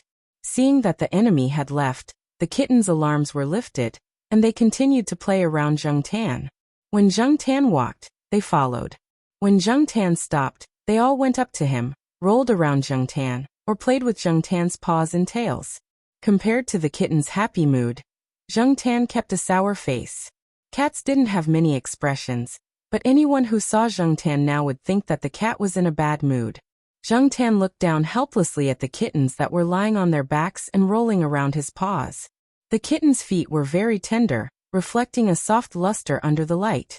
It was completely different from the roughness of the big cat's feet. Zheng Tan, on the other hand, ran and climbed trees every day. Compared to other cats, the soles of his feet were more worn out. Zheng Tan looked at the little foot that was waving in the air. He raised one of his front paws and compared it with the little pink palm in the air. Tisk, it's really small. It can't even compare to the meatball in my palm. However, it was really quite soft. Crack, crack. The sound of a camera taking a picture rang out, and the flash flickered. Zheng Tan turned his head and looked over. Xiaoguo was holding a camera and taking photos excitedly. He kept changing his position and angle like a monkey.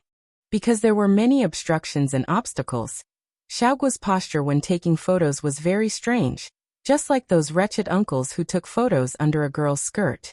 Manager, this is it, right? The employees were eager to try. The black cat should be the one to shoot the cat food commercial for kittens.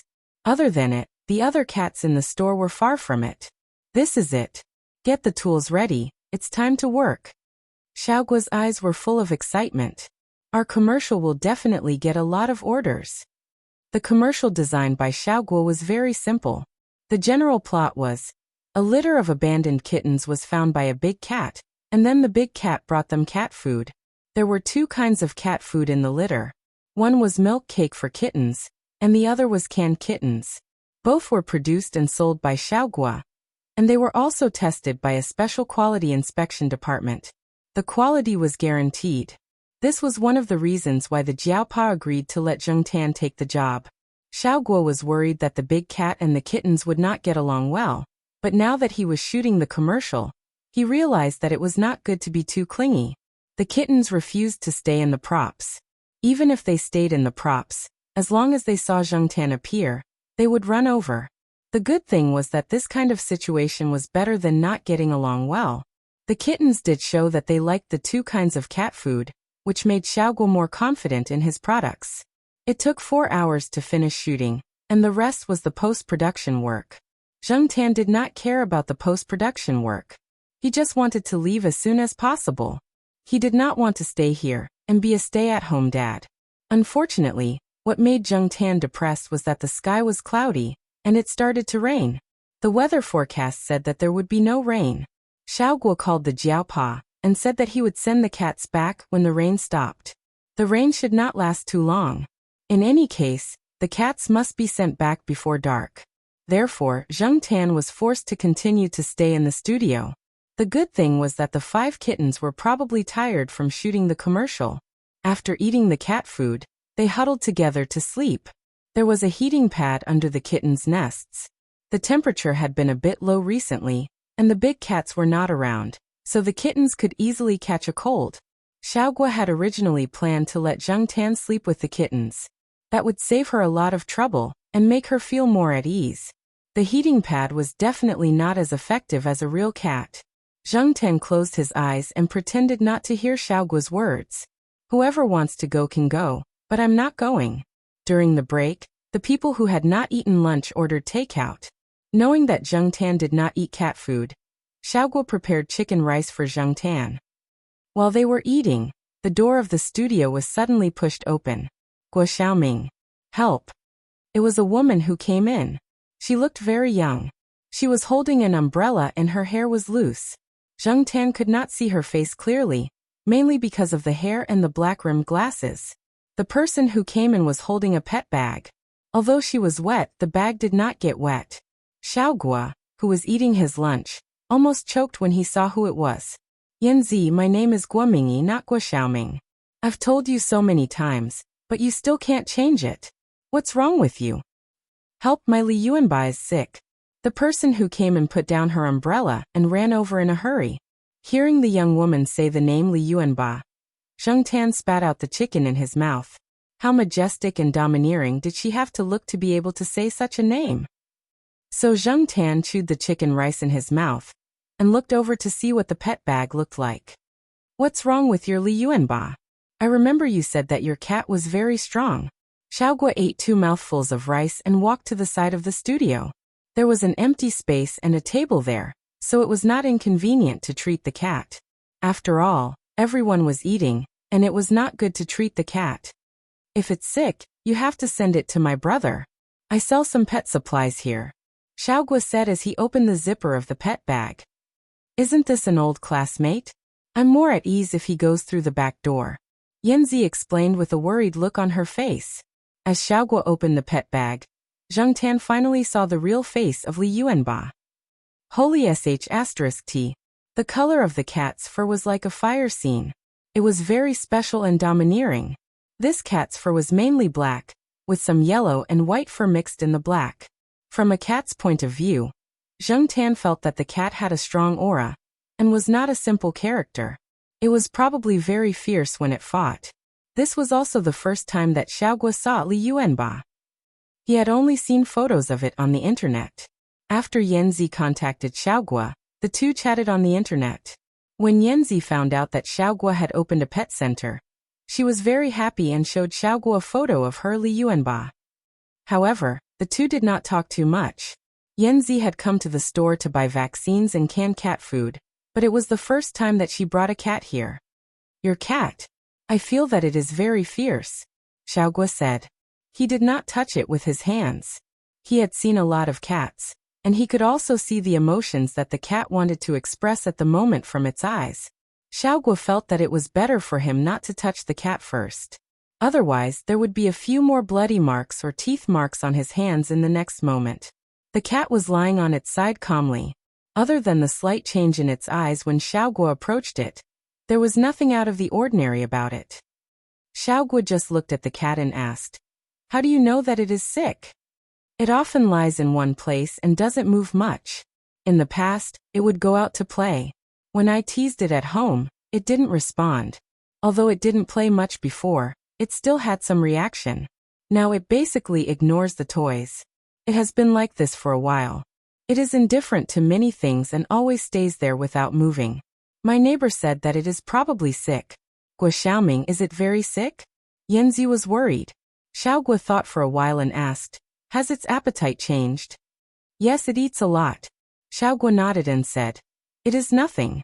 Don't worry, your Li Yuanba is just pregnant. Zheng Tan was speechless. Why did this sentence sound so scary? Yanzi's reaction was even stronger after hearing this. She looked as if she had seen a mythical animal. Impossible, my Li Yuanba is pregnant. It is a male cat.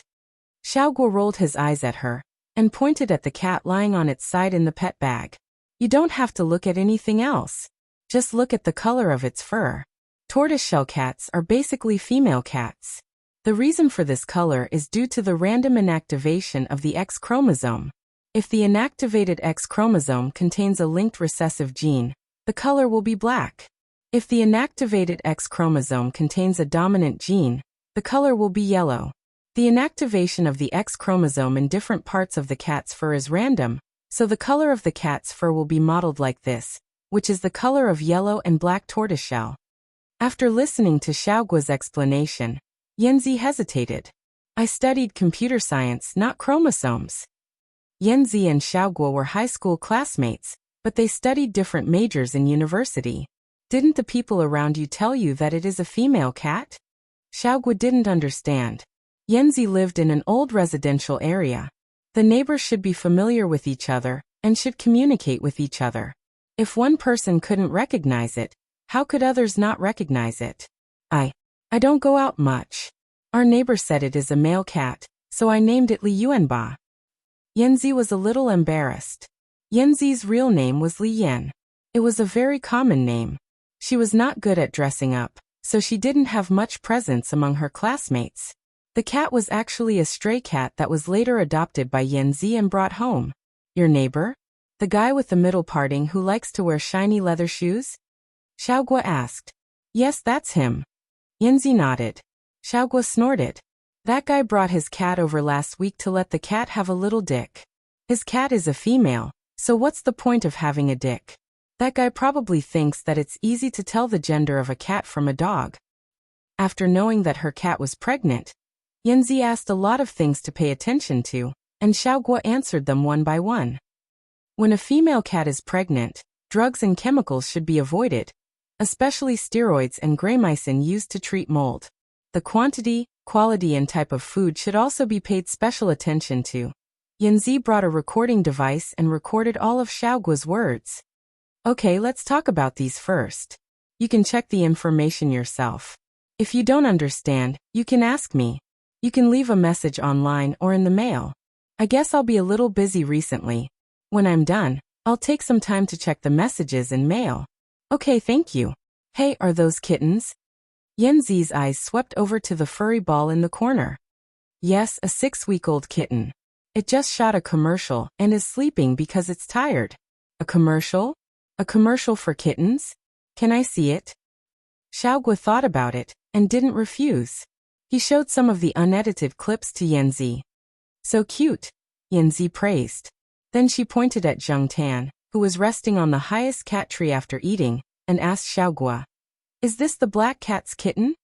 No, the mother of these kittens is a short-haired domestic cat, and the father is a Siberian forest cat. This is confirmed. You can tell by looking at the fur of these kittens, Xiaoguo explained. Then why does it get along so well with the kittens? Probably because it has a strong affinity with the kittens. Xiaoguo didn't understand this question. Then this black cat is really special. Hey, Guo Xiaoming, when my kittens are born, bring them over to shoot some videos. We may need to borrow this black cat. Xiaoguo didn't say anything, but looked in the direction of Zheng Tan. Chapter 34. After Zheng Tan finished shooting the cat food commercial, he didn't care about the effect of the commercial. His attention was focused on something else. Jiao Ma was about to be discharged from the hospital. Although she hadn't fully recovered, there was no need for her to stay in the hospital. With the employee benefits and some compensation, staying in the hospital was almost free. Jiao Ma didn't want to occupy the hospital bed all the time. She didn't feel comfortable staying in the hospital. Besides, Jiao Ma didn't feel good about letting the 2 kids eat cafeteria food all the time. It wasn't that the cafeteria food was bad. Psychologically speaking, the food at home always made people feel better. Therefore, on a fine Saturday morning, the Jiao family went to the hospital to pick up Jiao Ma. Jiao Yuan carried her backpack, and Zheng Tan hid inside it. If an unfamiliar doctor or other unfamiliar person came over, Zheng Tan would hide his head inside the backpack. If there was no one around, he would stick his head out and watch them busy packing. The mood of being discharged from the hospital was always cheerful. Everyone's face was full of smiles. During Jiao Ma's stay in the hospital, everyone moved a lot of things from home. Usually there wasn't a lot of things, but when they packed, there wasn't enough to fit in a big cardboard box. There were bowls and cups for the 2 kids, Zheng Tan's cat bowl, and some small blankets. Zheng Tan glanced at the busy people inside, and turned to look outside the small ward that was separated from the room. A middle-aged man in his 50s came out with a white plastic bedpan that was commonly used in the ward. He went to the bathroom to wash the bedpan. When he came out of the bathroom, he saw the Jiaopa carrying the suitcase out of the room. The middle-aged man smiled and greeted him. Jiaopa, you're here to pick up Xiaogu? Although she hasn't fully recovered, she said she doesn't want to stay here anymore. She's not feeling well and wants to go home to rest. The Jiaopa sounded relaxed today. The Jiaopa and the uncle were chatting. They were a little tired from packing, so the Jiaopa took the opportunity to take a break. From their conversation, Zheng Tan learned that the uncle's wife was also hospitalized in the school bus accident, just like Mama Jiao. However, the aunt's luck was not as good as Mama Jiao's. In addition to external injuries, she also had multiple fractures. In addition to her high blood pressure and heart disease, she was in critical condition many times at the time. It was only a few days ago that she was transferred from the intensive care unit to the general ward.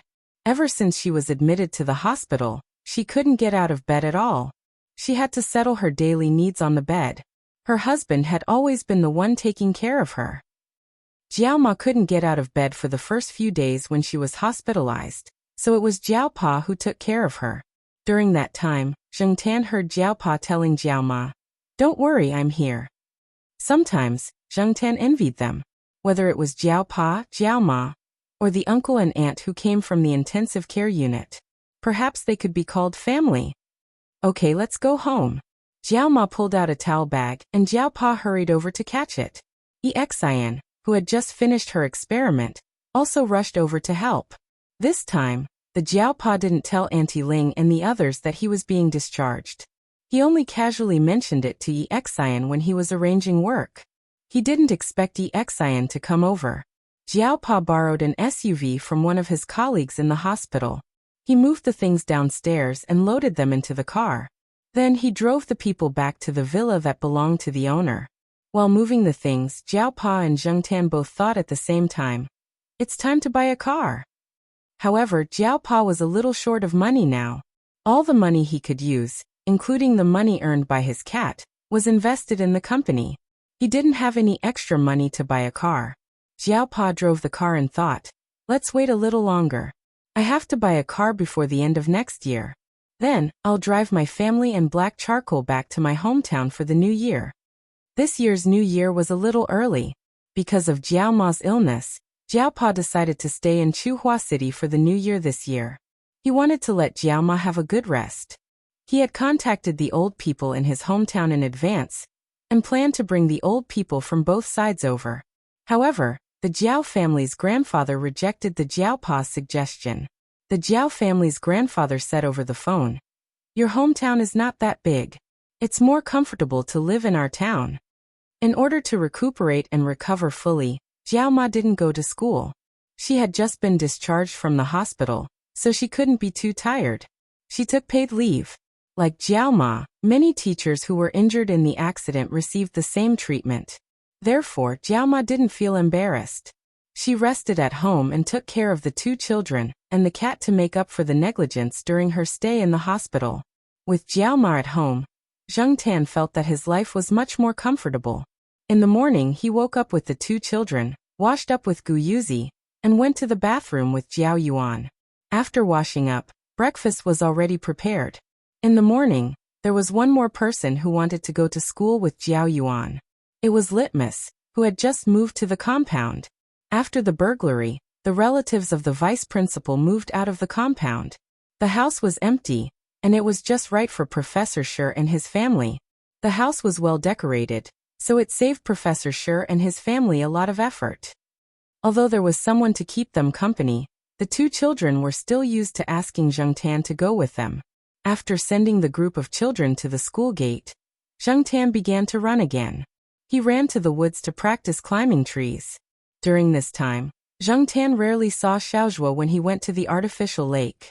He heard that because the weather was too cold, Xiaozhua stayed at home to rest. Lord Zeng helped to apply for a room in the family building. On the day of the advertisement, Xiaozhua came to the door and brought a magazine. It was the magazine that his friend founded. Many of Zheng Tan's pet advertisements were published in this magazine. He heard that the magazine was selling well. Xiaozhua didn't rush to leave after he came. Instead, he called Jiao Ma to sit on the sofa and turn the magazine to the page of Zheng Tan's advertisement. Like the previous few issues, it was a photo story. It was composed of several clips from the video advertisement where Zheng Tan and the 5 kittens shot. Many readers who bought this advertisement would first read the advertisement story on the first page after they bought it. The response to this issue was particularly good. In addition, what was different from the past was that on the page next to the story, there was a clear big picture on it. A big black cat raised its paw to meet the paw of a kitten lying on its back and waving its paw. In the lower right corner of this big picture was the advertising slogan that Ming Ming Pet Center often used. "Ming Ming loves you so much, can you take me home?" After reading it, Jiao Ma directly cut out the 2 pages and put them in a photo album. She also asked Xiaozhua to develop a photo for her to keep. In fact, Zheng Tan didn't have a good opinion of the photo that everyone praised. He felt that the photo made his majestic and domineering image a little sentimental, and distorted his temperament. No matter what Zheng Tan thought of this kitten advertisement, the sales volume determined everything. Xiaogua's store also had more orders for kitten food. In fact, many people who contacted Xiaogua mainly wanted to learn from him how to take such a picture. Were there any traces of Photoshop? How to make the cat do such actions? Xiaogua had been playing Tai Chi with people all the time. Anyway, there was no truth. Following Xiaogua to the pet center's studio where the advertisement was shot, Zheng Tan immediately found something strange. Li Yan was here, and there were some strange and familiar smells around her. Zheng Tan walked over to Li Yan and looked at her. Li Yan was staring at her computer. There were some pictures on the computer. Many of the pictures were very bad, but some of them could be seen vaguely. The pictures were of two cats. One of them was the big cat, the domineering Li Yuanba. The kitten was not big, and it was just born. It was mainly white with some yellow spots on its body. It was much smaller than the 5 kittens that Zheng Tan had worked with before. Was this the child of Li Yuanba? Zheng Tan looked at the name of the folder again.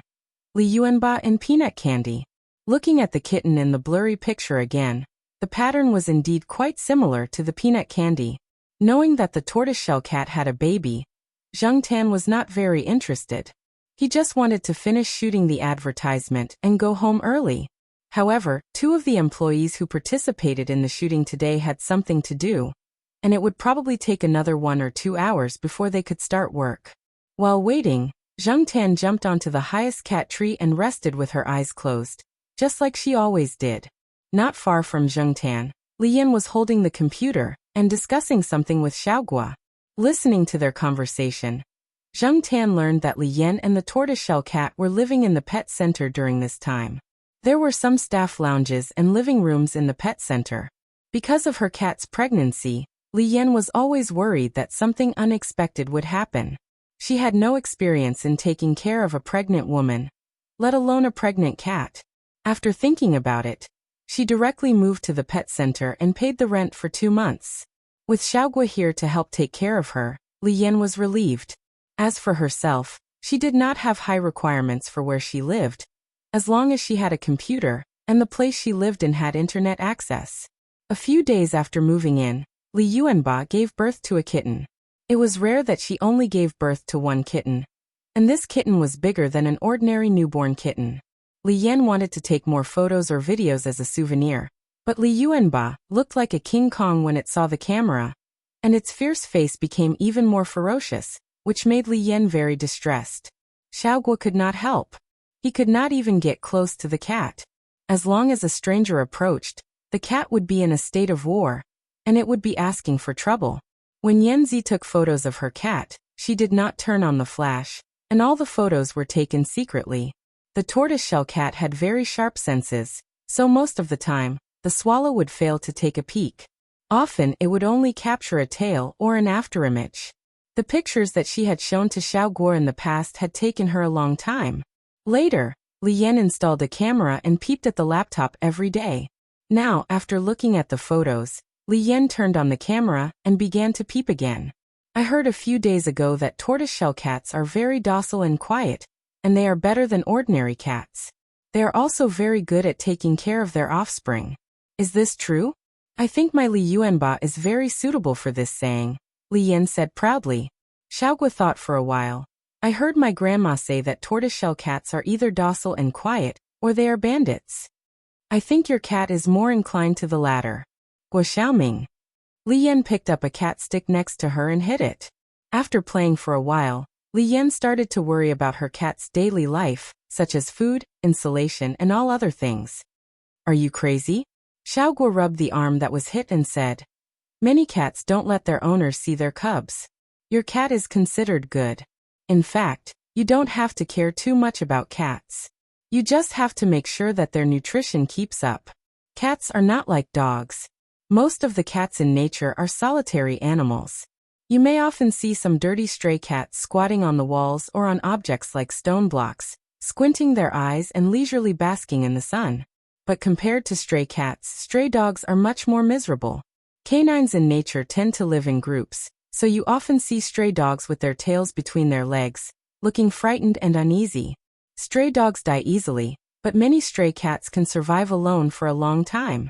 Cats can hunt independently and look around their territory with the eyes of a king. As for dogs, many like to follow their owners. Some even need someone to accompany them when they want to pee or poop. After listening to Xiaogua, Zheng Tan looked at the golden retriever lying not far away. It was a golden retriever.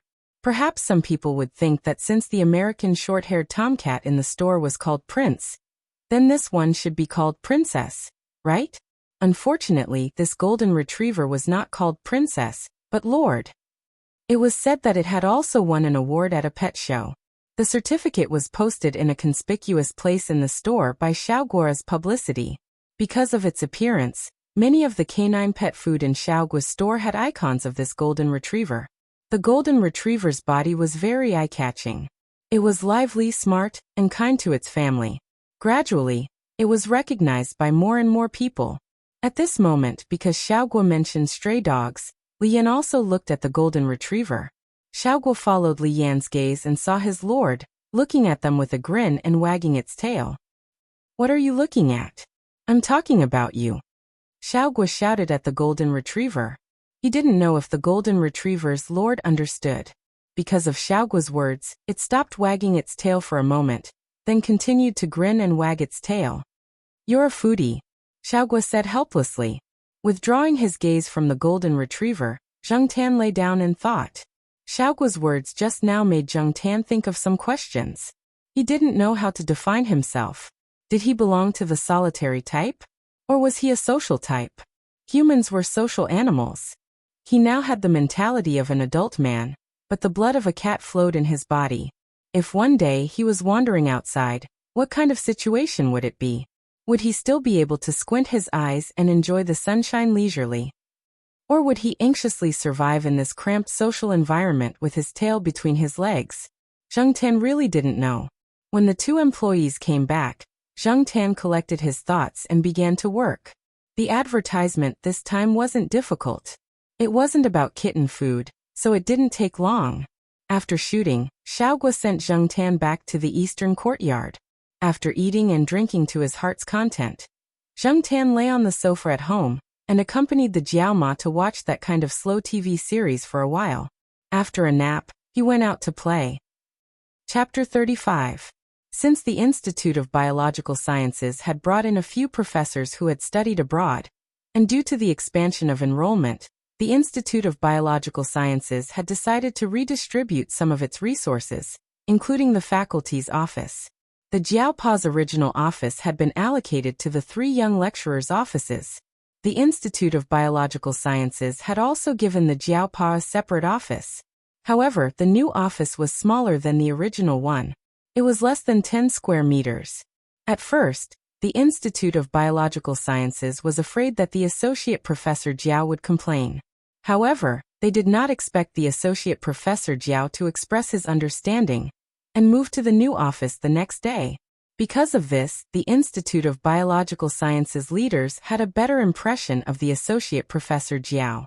Of course, the reason why the Associate Professor Jiao moved so easily was definitely not because he cared about the Institute of Biological Sciences higher-ups. Zheng Tan could also guess part of the reason. Since the Institute of Biological Sciences had already decided on this allocation, the Institute of Biological Sciences had no choice but to accept it. If they continued to argue, they would be at a disadvantage. Moreover, the Jiao Pa was just a small associate professor. However, not only did the Jiao Pa agree to move to the new office, but it also did not seem like he was unwilling. The main reason was because of the location of the new office. The new office's window faced south. In the winter, the Institute of Biological Sciences could enjoy the sun very well. Most importantly, the new office was located at the corner of the second floor. There was a big sycamore tree next to the road below the building. The branches of the sycamore tree extended towards the window. It was convenient for Zheng Tan to jump out of the window every time he came to look for the Jiao Pa. Therefore, many times when Zheng Tan was tired and bored, he would run to the Biological Sciences building and jump directly from the sycamore tree to the Jiao Pa's office's windowsill. Under normal circumstances, the Jiao Pa would not lock the windows. He would only lock the windows when he left at night. Therefore, after Zheng Tan jumped onto the windowsill, he could easily use his claws to pry open the screen and the window. The window was flat, so as long as it was not locked, it could be easily opened. There was a small chair beside the Jiao Pa's computer in his office. Usually, when the Jiao Yuan and the others were not around, Zheng Tan slept on it. Today was the same. Zheng Tan accompanied Jiao Yuan and the others to school after taking a nap at home. After that, he ran to the biology building and directly climbed into Jiao Pa's office through the window to sleep. At this time, the sun just happened to shine on the chair. Zheng Tan lay on the small chair and slept under the sun without being disturbed by anyone. After sleeping until 5 o'clock, Zheng Tan looked at the clock on the wall and stretched himself. Jiao Pa probably wouldn't be home for dinner again today. Recently, he had been asking his students to bring food for him. Currently, Jiao Pa had 3 students under him. One of them was Xian, who was a postgraduate student under him. The other 2 were Jiao Pa's students who were doing their undergraduate thesis under him. Recently, Jiao Pa had been eating with them. The 4 of them were often busy until midnight. Although Jiao Pa had previously said that he would accept a few more postgraduate students this year, when it came to choosing students, he still chose based on his previous standards. Some of the teachers in the institute had several postgraduate students who had already entered the laboratory to follow up on their projects. Jiao Pa still only had 1 direct student, Xian. The good students who were about to graduate either went abroad or were taken in by a few big names in the institute. The rest of the students who were slightly better were divided up by the teachers who had more projects and were relatively rich. In the end, Jiao Pa did not take a fancy to any of the postgraduate students. He wanted to wait until after the national postgraduate examination to see who had applied for it. In addition to being busy with research projects, Jiao Pa also had to pay attention to Yuan Ziyi's company. Yuan Ziyi's company was called Tian Yuan Biology. Tian was taken from a word in Professor Yuan's name, and Yuan was a homonym of Yuan. Zheng Tan heard from Jiao Pa and Yuan Ziyi that they might set up a special research and development department in the future. However, the company had limited talents now. Many outstanding talents were not willing to join a small company that had just been established. Therefore, for Jiao Pa and Yuan Ziyi, there was still a long way to go. Associate Professor Jiao bought some of the experimental equipment and supplies from the company. He could use less money to buy more experimental necessities. Yuan Ziyi also expressed his support. If the project was done well, it would be very useful for Jiao Pa to become a professor. Associate Professor Jiao also recommended the company to some teachers who wanted to save money on projects. He did not explicitly say that he had a share in the company. Instead, he casually mentioned it when the teachers were chatting. These teachers had a lot of projects in their hands. The funds approved by the higher-ups were in the hundreds of thousands, or even millions.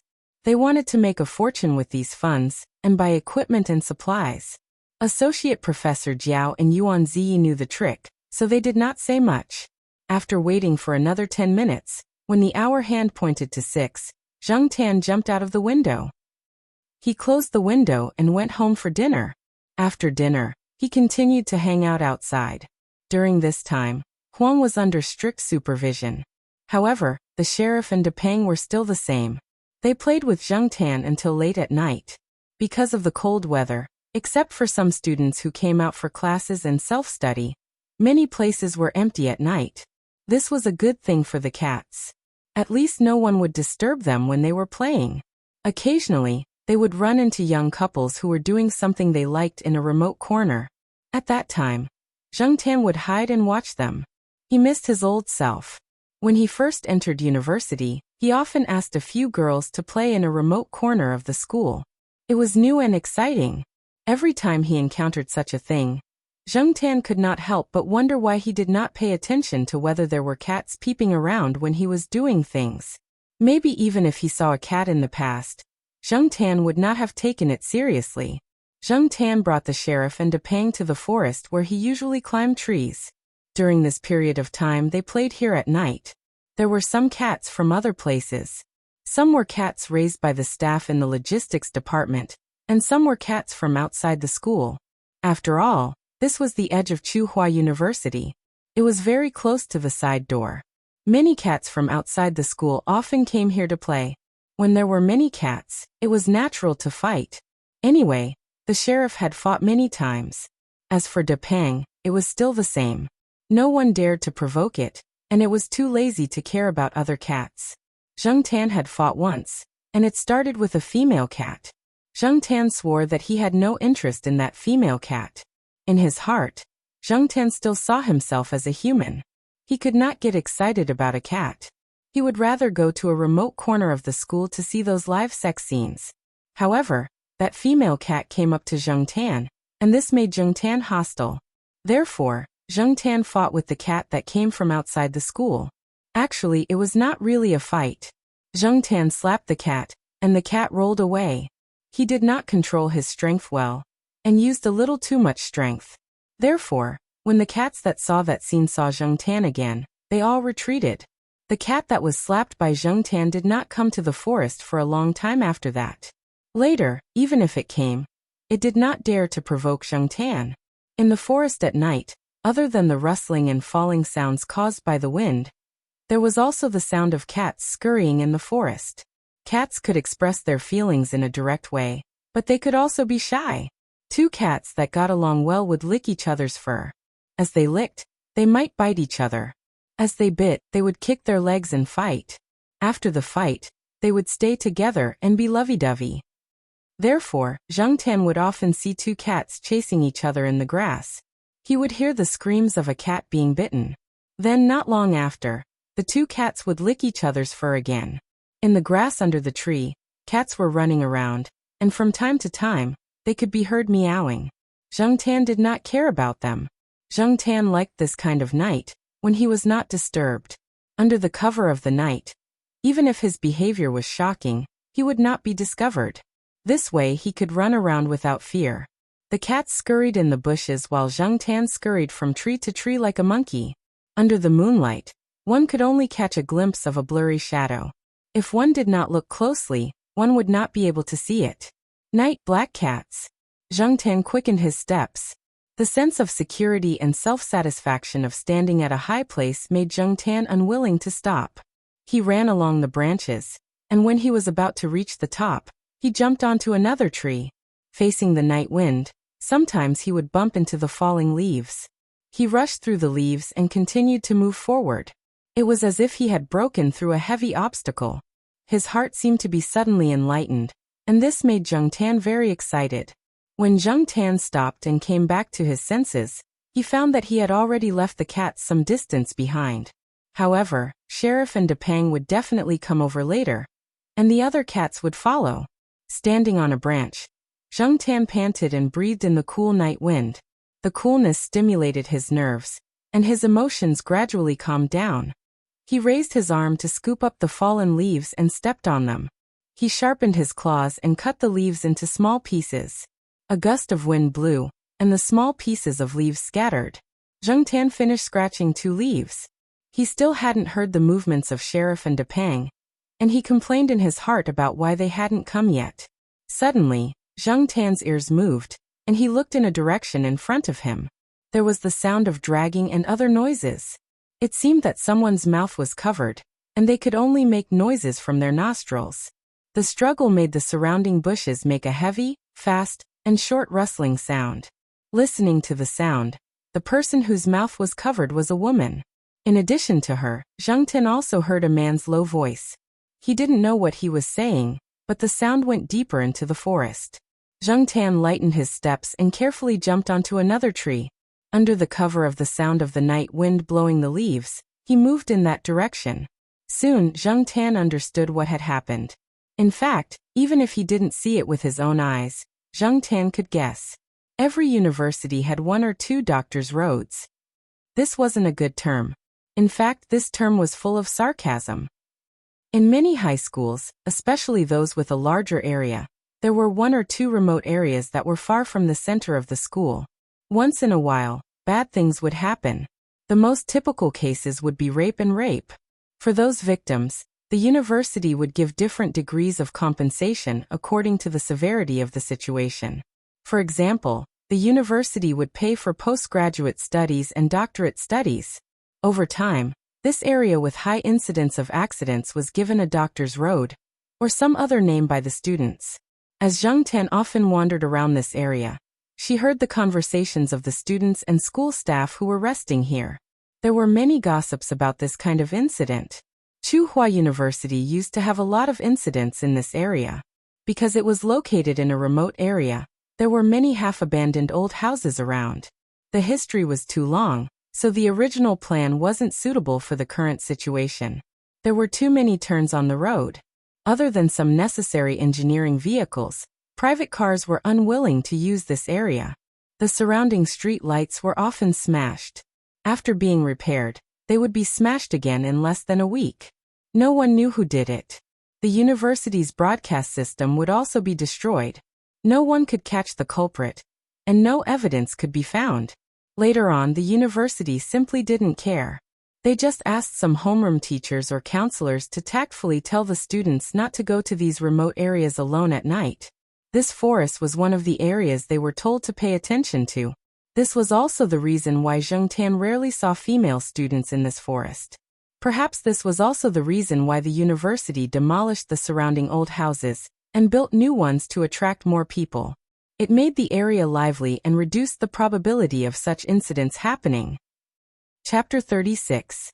When Zheng Tan moved toward the source of the noise, she saw signs of a struggle and a phone that had fallen to the side, as well as a ladle-like bag that was lying on the ground. There was also a strong pungent smell in the air.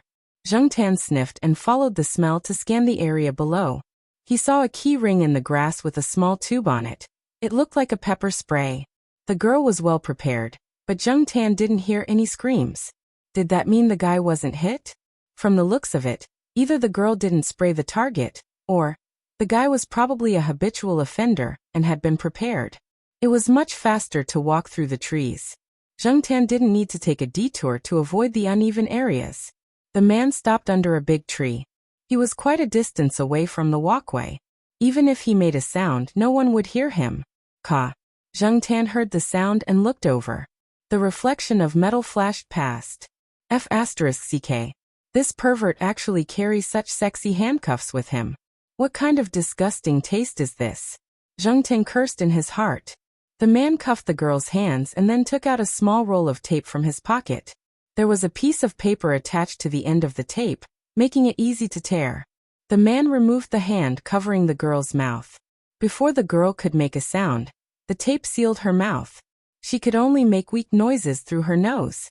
Zheng Tan looked. The man was wearing gloves and a hat that only revealed his eyes and mouth. He looked like a bank robber. He was indeed a well-prepared habitual offender. Zheng Tan quietly jumped onto the big tree and climbed to the top. He aimed at a branch below and jumped down. Bang! The branch swung down with the leaves on it. Many leaves fell as it swayed. The rustling sound of the branches swinging was especially clear in this quiet environment. The man in the hat held the girl down with one hand and unbuckled his belt with the other. He was ready to fight with his gun when the sound above him startled him. The man looked up warily, but it was too dark to see anything. He could only see the swaying branches in the dim moonlight. However, there was no wind now, and the surrounding branches were all still. The swaying branch above his head was like a ghost, waving at him. Was it a bird? The man thought. At night, all the birds had returned to their nests to rest. Furthermore, it was the middle of winter, and it was at night. How could there be birds coming out? Could it be that there was a bird's nest in this tree? Or was it some other animal? The man held down the girl who was still struggling, and listened to the movements around him. There seemed to be some noise, but it didn't seem to be human. Shaking off the doubts in his heart, the man turned around and prepared to continue unbuckling his belt. However, there was another bang above his head, louder than before. Originally, he didn't want to pay attention to it, but the cracking sound above his head made him forcefully suppress his desire. This was because a branch as thick as a child's arm had fallen from above, carrying some leaves that hadn't fallen yet. When he raised his head, it just happened to hit his face. Ah! The man let out a cry of pain. In addition to the pain of being hit by the branch on his face, the leaves also swept into his eyes. The girl who was pressed to the ground took advantage of this gap to get up and stagger, wanting to escape. However, she only took 2 steps before the man grabbed her ankle. She tried to kick but couldn't break free. She was already exhausted. A whoa! A strange cry made the two people's movements stagnate at the same time. This cry made it difficult to distinguish what animal it was. Wolf? There definitely wouldn't be one here. After all, it was on campus. Wild dog. That was possible. The man took out a folding knife from his pocket. The blade reflected a cold light under the moonlight. Zheng Tan hid behind a tree. From the beginning he didn't intend to rush up directly. It was fine when he was a human, but now he was a cat. If he really fought, he would be at a disadvantage. Moreover, he felt that since the other party came prepared, they would definitely bring a knife. If he rushed up rashly and exposed himself, it was likely that not only would he not be able to save people, but he would also lose his life. Rustle, rustle, rustle. Some noises came from the bushes in the surrounding forest. This made the man even more nervous. Please don't let it be a wild dog. He heard that some starving wild dogs would eat people. He had some chance of winning against one wild dog, but if he were to face a group of wild dogs, he would probably be lucky to escape safely. The rustling sound was getting closer and closer. The man pressed down the person under him with one hand and held the knife with the other, paying attention to the direction of the rustling sound. At this moment, the man suddenly felt a strong force hit his arm from the side. His arm went numb, and the knife fell. He himself was also thrown more than a meter away by the force. Zheng Tan was waiting for this opportunity. He even calculated the angle and the position of the collision. When the other cats came over, they would create a noise to attract the man's attention. Zheng Tan would then succeed in one hit. There was a slope here. After the man landed, he rolled down the slope directly. Zheng Tan followed him to take a look. The man probably twisted his ankle and limped away quickly. He probably thought that someone was coming over and found out what happened to him, so he wanted to escape. The man would never have thought that it was a cat that knocked him down the slope and not a wild dog or someone else. Because the girl was still there, Zheng Tan did not chase after him. However, if he met the man again, Zheng Tan would definitely be able to recognize him. A cat's nose was very sensitive. Even if the man changed his hat, Zheng Tan would be able to pick him out from the crowd. When Zheng Tan walked up the slope, he saw a coat thrown in the bushes. It had the same perfume smell as the girl. The girl had probably just attended a banquet or something. She was wearing a long dress, and the woolen coat outside had been torn off and thrown to the side in the previous struggle. A gust of wind blew. Zheng Tan felt the coolness in the air. After thinking for a while, he went over and bit the woolen coat and dragged it up the slope. When he saw the girl, she was holding the knife that the man had dropped and looking around vigilantly. The moment Zheng Tan appeared with the woolen coat in his mouth, the girl instantly made a move to attack with the knife. However, with the faint moonlight, the girl did not see anyone. She looked down and found the coat that she had dropped with difficulty. Then, she saw the cat next to the coat that was hard to see in the night. Whoosh, whoosh, whoosh. One by one, the cats came out of the bushes. When they ran over and saw that there was a human here, they did not immediately show up. They only came out when Zheng Tan appeared. The first to bear the brunt of the attack was Sheriff. He jumped out from the bushes as soon as Zheng Tan appeared. He even meowed and jumped into the air to swat away the leaves that had fallen to the ground. He was playing with the leaves. However, no one was in the mood to watch the sheriff's performance. When the girl saw the cats appear one by one, she strangely felt a lot more at ease. She listened carefully and did not notice anyone approaching. After her heart relaxed, the girl sat on the ground with her legs curled up. Her handcuffed hands were still holding the knife, but they were trembling. Zheng Tan paused, dragged the woolen coat over, and put it next to the girl's feet. What should he say at this time? Lend you my shoulder to lean on? Lean on my ass. How could you lean on a cat's shoulder? Zheng Tan was thinking when a pair of hands reached out and pulled him over. The girl hugged Zheng Tan in her arms and rested her chin on Zheng Tan's back. Her body was still trembling, and the knife was put aside. The cat's body temperature was slightly higher than that of a human's. She felt that the chill had been dispelled, and her stiff and tired limbs were gradually recovering. The way the girl hugged Zheng Tan made him uncomfortable. He was a little hurt by her kneecaps. However, the girl hugged Zheng Tan tightly as if she was clutching at a life-saving straw. Zheng Tan could not see the girl's eyes, but he felt the coldness of the girl's hands and the fear that had not yet subsided. The girl was too tight. Zheng Tan could not help but shake his tail on the girl's arm, indicating that she should relax. The girl did not respond. He shook again. Still no response. Zheng Tan stopped shaking. It was useless.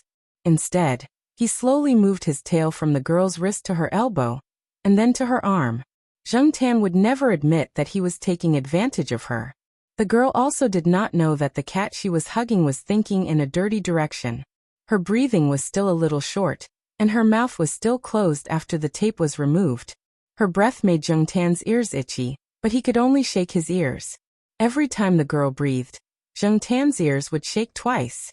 When Zheng Tan came over, he hid the tag on his neck on a tree, so the girl did not know whose cat she was hugging. The wind blew, and the leaves in the air swirled and fell. Some of the fallen leaves on the ground also moved with the wind.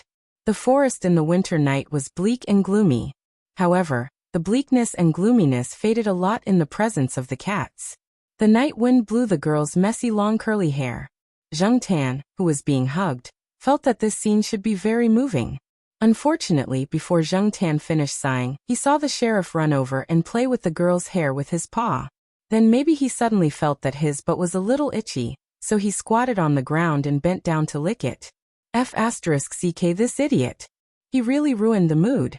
I won't call you the next time we come out. Not far away, a cat was teasing Depang, who was squatting there. In the end, the impatient Depang jumped up and pressed down on the cat, causing it to scream. The other cat was originally chasing and playing with other cats, but its attention was attracted by the scream. It did not look in front and directly hit a tree. After hitting it, it pretended that nothing had happened and rolled on the ground. Zheng Tan wanted to cover his face. *CK, this was too embarrassing. However, because of the stupid actions of these cats, the girl's body gradually relaxed. She was no longer tense, and her trembling subsided a lot. Although it was not very comfortable to be hugged in such an awkward position, Zheng Tan enjoyed the feeling of being trusted and relied on. When he was released, he felt a little regretful. Thank you all really very much. The girl's voice was still trembling, but from her tone he could tell that she was in a much better mood. After a while, the girl stood up, held the knife, and carefully moved down the slope.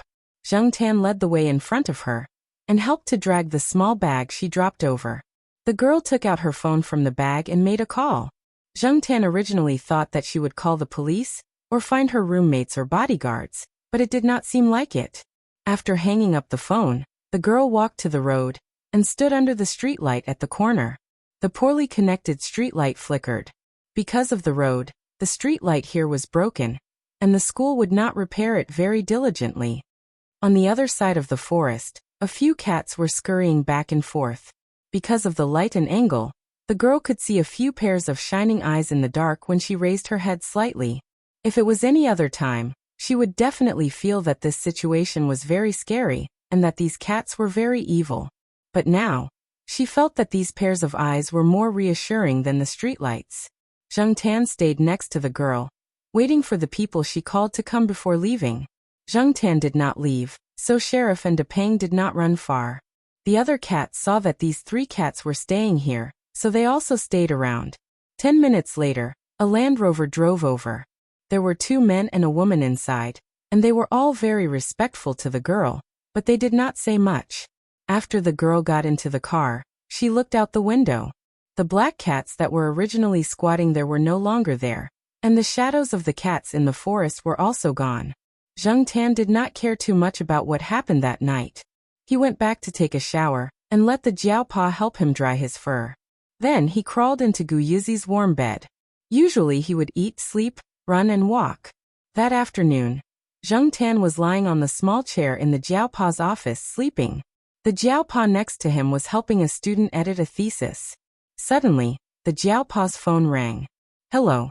Yuanzi, what's up? Zheng Tan's ears moved, but he did not open his eyes. He listened to the conversation between the Jiaopa and Yuanzi. However, the phone was not very loud, and a construction vehicle happened to pass by outside, making a rumbling sound. The rear of the biology building was being expanded, so Zheng Tan could only guess a few things from the Jiaopa's answer. Associate Professor Jiao listened to Yuanzi on the other end of the phone, and his expression gradually became strange. I don't know anyone from Changwei Group.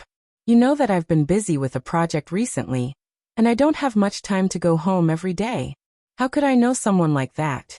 Yuanzi said something else, and one of his sentences made the Jiaopa's expression change, and the corner of his mouth twitched. Is there really a cat on the business card that the chairman of Changwei Group gave you? Or is it a black cat? Associate Professor Jiao's voice rose as he spoke, and he seemed to be in disbelief. Okay, I think I have a guess. I'll let you know when I confirm it. After the phone call, Associate Professor Jiao put the phone on the table and flapped it twice on Zheng Tan's head. Chapter 37. Zheng Tan laid on the sofa and looked at the person in front of him expressionlessly. The person in front of the sofa stared at Zheng Tan for 2 minutes before reaching out his hand in front of Zheng Tan. Come on, shake hands. Zheng Tan was speechless. Zheng Tan looked at the big hand in front of him, then looked at the person in front of him. He ignored him and continued to lie on the sofa, not moving at all. You don't even know how to shake hands? Whatever, roll around or turn around, the person in front of him said again. Zheng Tan's paws on the edge of the sofa moved, but he still resisted the urge to wave his paws at the person in front of him, so he continued to stare blankly. The person in front of him gave a few more commands, similar to those used to train a pet. Unfortunately, Zheng Tan maintained his original position and completely ignored his commands. What the F***CK, can you at least meow?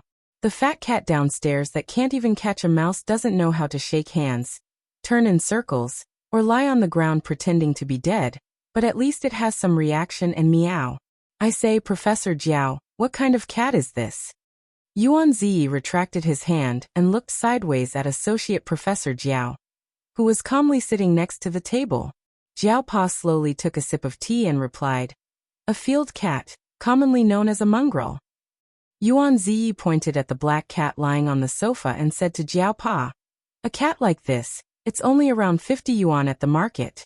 How could the president of the famous Changwei Group personally help us with this?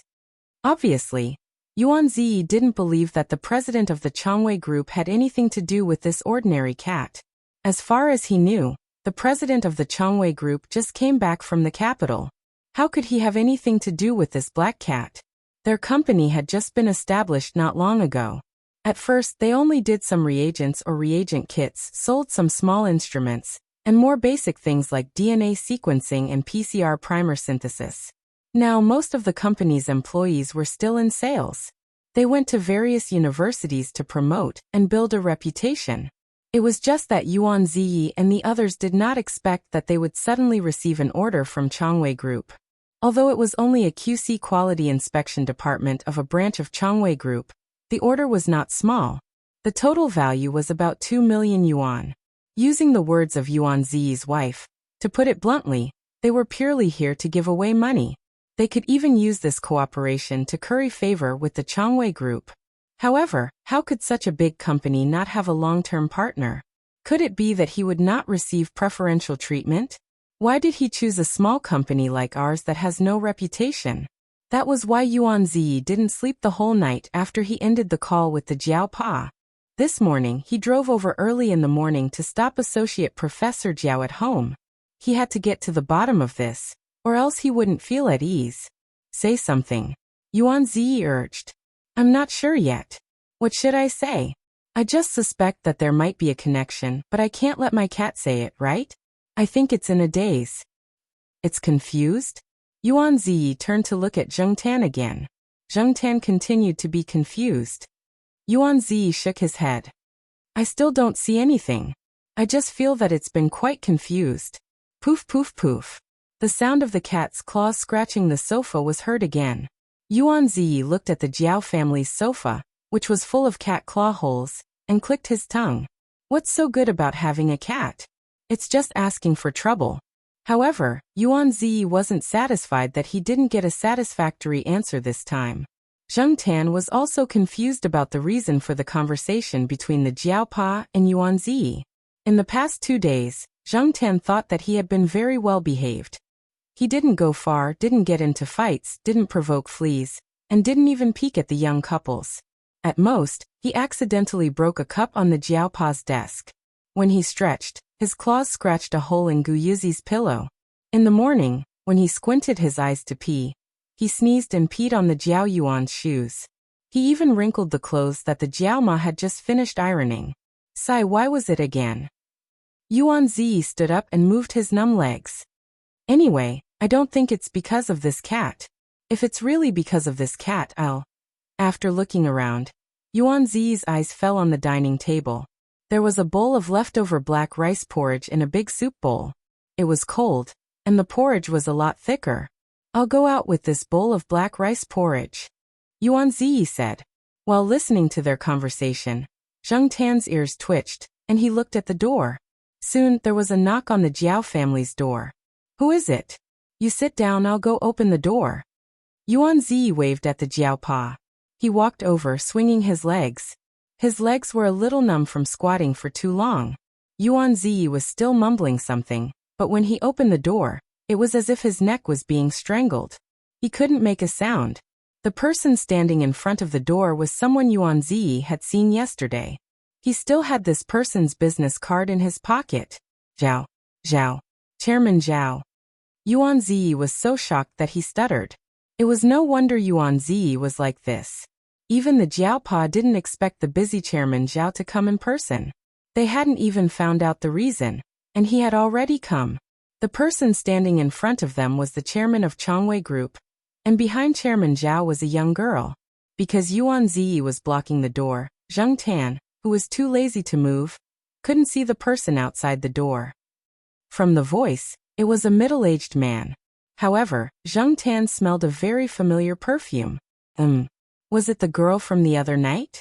Seeing Yuan Zi standing in front of the door, the Jiao Pa quickly went up to him. He raised his finger and poked Yuan Zi's back where the two people couldn't see. Was he trying to be a door god? This guy's brain probably wasn't working properly right now.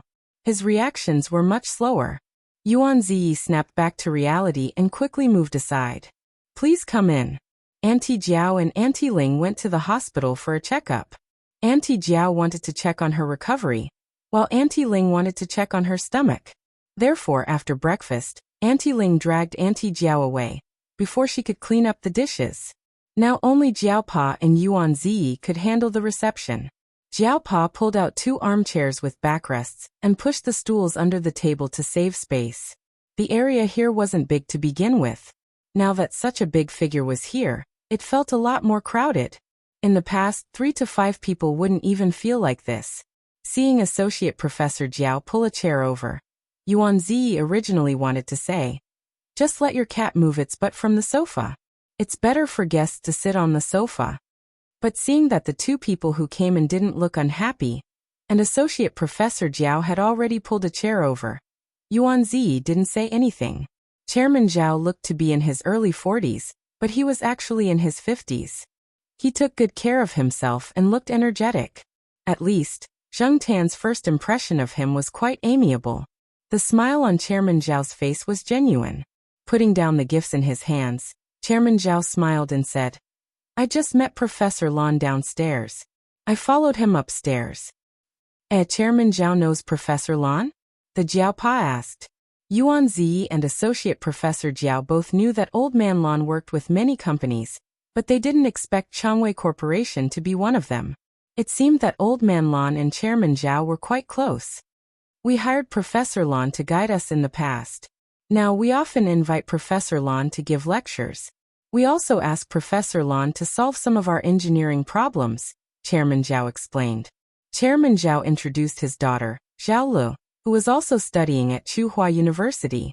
After that, he stopped talking about Zhao Lu and changed the topic to other things. Because they talked about Professor Lan, the distance between the 2 parties increased. Chairman Zhao also didn't show his usual alienation, which made Jiao Pa and Yuan Zi feel less restrained. When they talked about the direction of Yuan Zi's company, both parties were very engrossed in the conversation. Yuan Zi was very happy to be able to learn from this business tycoon. From some of Chairman Zhao's stories and experiences, Yuan Zi's new company could take fewer detours. Yuan Zi knew a lot of people in the academic world, but there was only one real tycoon in the business world. Yuan Zi felt that Chairman Zhao looked a lot friendlier today. Unlike yesterday, when he was smiling and not too distant, but he still had a strong aura that made people unable to get close to him. Yuan Zi glanced at Chairman Zhao, and was even more certain that Chairman Zhao had restrained himself a lot. It was as if he was guiding the younger generation.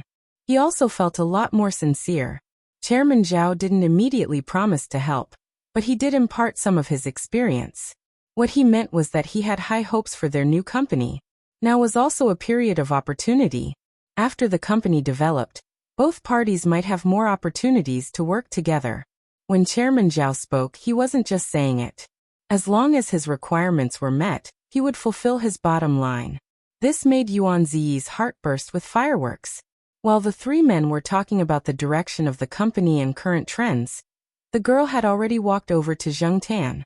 Zheng Tan had been lying in the middle of the sofa ever since the guests came in. A quarter of the originally small sofa was taken up, and there were 2 pillows and a plush doll on the sofa. There was even less space left. It was a bit difficult for a man to sit on the side, but it was still possible for a slim girl to sit there. Zheng Tan looked. The wounds on Zhao Li's face and hands could no longer be seen. He guessed that the reason why he had waited so many days was because of those injuries. After all, the cause of those injuries wasn't easy to explain. Zhao Li's eyes lit up when he saw the black cat lying on the sofa, and the smile on his face deepened. After sitting down on the sofa, Zhao Li carried the black cat that was lying on the sofa and looking at him on his lap, and stroked its fur. Zheng Tan's heart rippled for a while, but it wasn't very comfortable. After thinking about it, Zheng Tan jumped off the sofa and ran to Gu Yizi's room. He opened the second drawer and took out a comb. He went back to the living room and jumped onto the sofa to put down the comb. Zhao Li thought that the black cat didn't like him, but he didn't expect to encounter such a situation. After being stunned for a while, he chuckled. Zhao Li picked up the comb and began to comb the black cat's fur. Its fur wasn't long, and Zheng Tan usually had Gu Yizi comb it for him. Its short fur didn't knot easily, so the comb went smoothly. The short fur on its head was also combed. Zheng Tan narrowed her eyes and followed the movements of the comb in Zhao Li's hand. The tip of her tail also moved up and down. It was indeed more comfortable like this.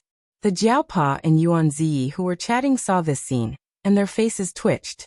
They really wanted to go over and pinch the little bastard's cat ears and scold him. You're a guest, an important guest. You're so important that you can't even compare to his little finger. You're actually letting this important guest comb your fur. You even look like you're enjoying it. Chairman Zhao and Zhao Li didn't stay for too long. After half an hour, they bid farewell and left. Chairman Zhao didn't say much about the reason for his visit, but he clearly pointed out that the Jiao family's black cat had helped his daughter a lot. As for the details, Chairman Zhao kept his mouth shut. The Jiaopa and Yuan Ziyi sent the 2 of them downstairs. There were already people waiting there. There were 2 cars parked in the parking lot. Chairman Zhao and Zhao Li got into one of them, and the other was the Land Rover Zheng Tan saw before. After the 2 of them returned to the 5th floor, Yuan Ziyi closed the door and stared at Zheng Tan. It was as if he wanted to see if there was anything wrong with Zheng Tan. I remember that you said you wanted the black rice porridge.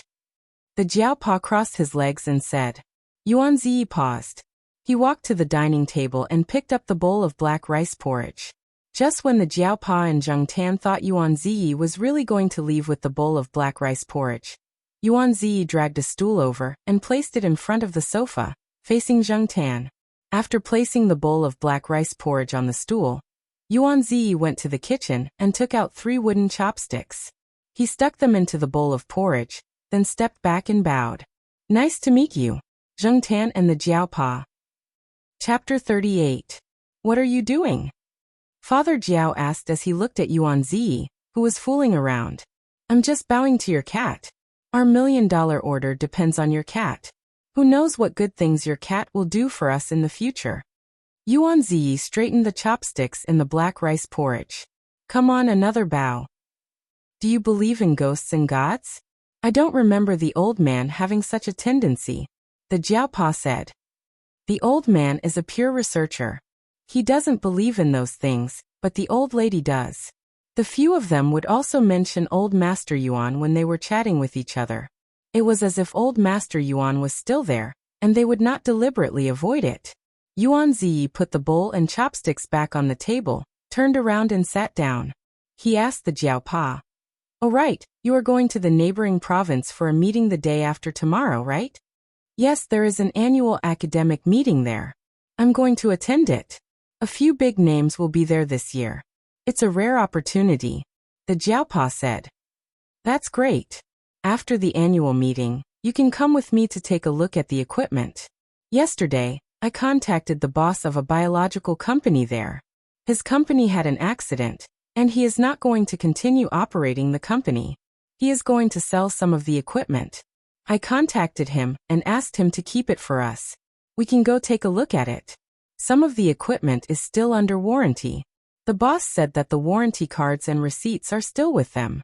I'm thinking that if it's okay to look at them, we should buy them first. After all, a new equipment is too expensive.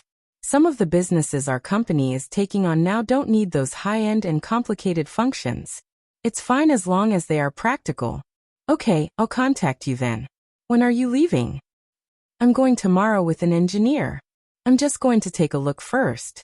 After all, the second-hand equipment is worth tens of thousands. Some of them cost at least 100,000. The boss won't sell the more expensive equipment at a low price. For a giant like Chongwei Group, this amount of money is nothing. But we are tight on funds now. We can't waste money. The Jiaopa was going on a business trip. There were many things he had to arrange before he left. Jiao Ma's follow-up examination results were very good. She had almost recovered. Jiaopa could also go on his business trip without worrying too much about his family. As for her work in the institute, the most stressful time had passed, and the research project was progressing smoothly. Exian had already submitted a paper with a good impact factor to a foreign magazine ahead of her classmates, and another paper was still being prepared. She was probably going to be selected for an excellent master's degree and a national scholarship next year. Jiaopa was on a business trip and would only be back in 3 or 4 days. Zheng Ten also didn't go out at night during this period. The temperature at night was low. Now, Zheng Tan could not wear a real leather jacket or a down jacket like when he was still a human. He only had short hair. Jiaoma had bought Zheng Tan a small cotton padded jacket for pet cats, but Zheng Tan never wore it. It was very restrictive and troublesome. He couldn't even stretch himself to climb a tree. Therefore, now Zheng Tan would only go out for a walk during the day, except for running and climbing trees in the morning. The weather was good, and the sun was just right. Otherwise, why would he go out? Looking for trouble? Zheng Tan went to the woods to play for half a day in the morning. He went home for lunch at lunchtime, and then wandered to the Institute of Biological Sciences. He looked around and found that the window of Jiaopa's office was not locked. Zheng Tan jumped from the branch to the windowsill and looked inside. If there were other people, he wouldn't go in. Fortunately, there was only Exian in the office. At this moment, Exian was lying on the table taking a nap. Exian was not other people. Speaking of which, this guy could be regarded as half a nanny of the Jiao family. He had helped to pick up children, take care of cats, and helped Jiaopa with his undergraduate thesis. Where else could he find such a good student? Zheng Ten opened the window with his paws and jumped in. The computer was on.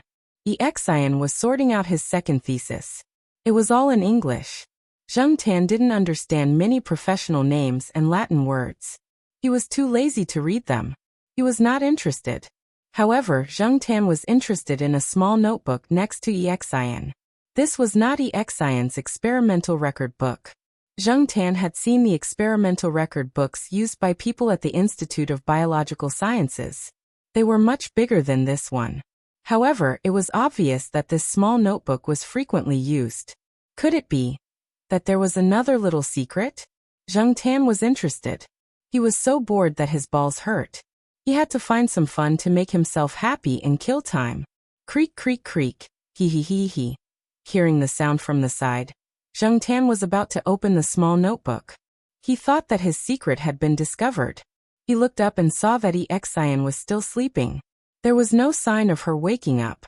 F***ck, she was grinding her teeth while taking a nap. Not only was she grinding her teeth, but she was also smiling. It was very scary. Zheng Tan pulled his ears and withdrew his attention. He hooked his paws and opened the small notebook. A lot of things were recorded in the notebook. The first few pages were brief records of some large academic reports. Although Exian's handwriting was not very good, the format was neat and the records were in order. However, Zheng Tan was still quite disappointed. Anyway, he felt that these things were boring. Just as he was about to close it, Zheng Tan's gaze fell on the edge of the small notebook. It was obvious that the back of the small notebook was often flipped. Therefore, Zheng Tan simply flipped to the last few pages of the small notebook. Then, Zheng Tan saw EXIANs, accompanying records and excerpts. The more he read, the more speechless Zheng Tan was.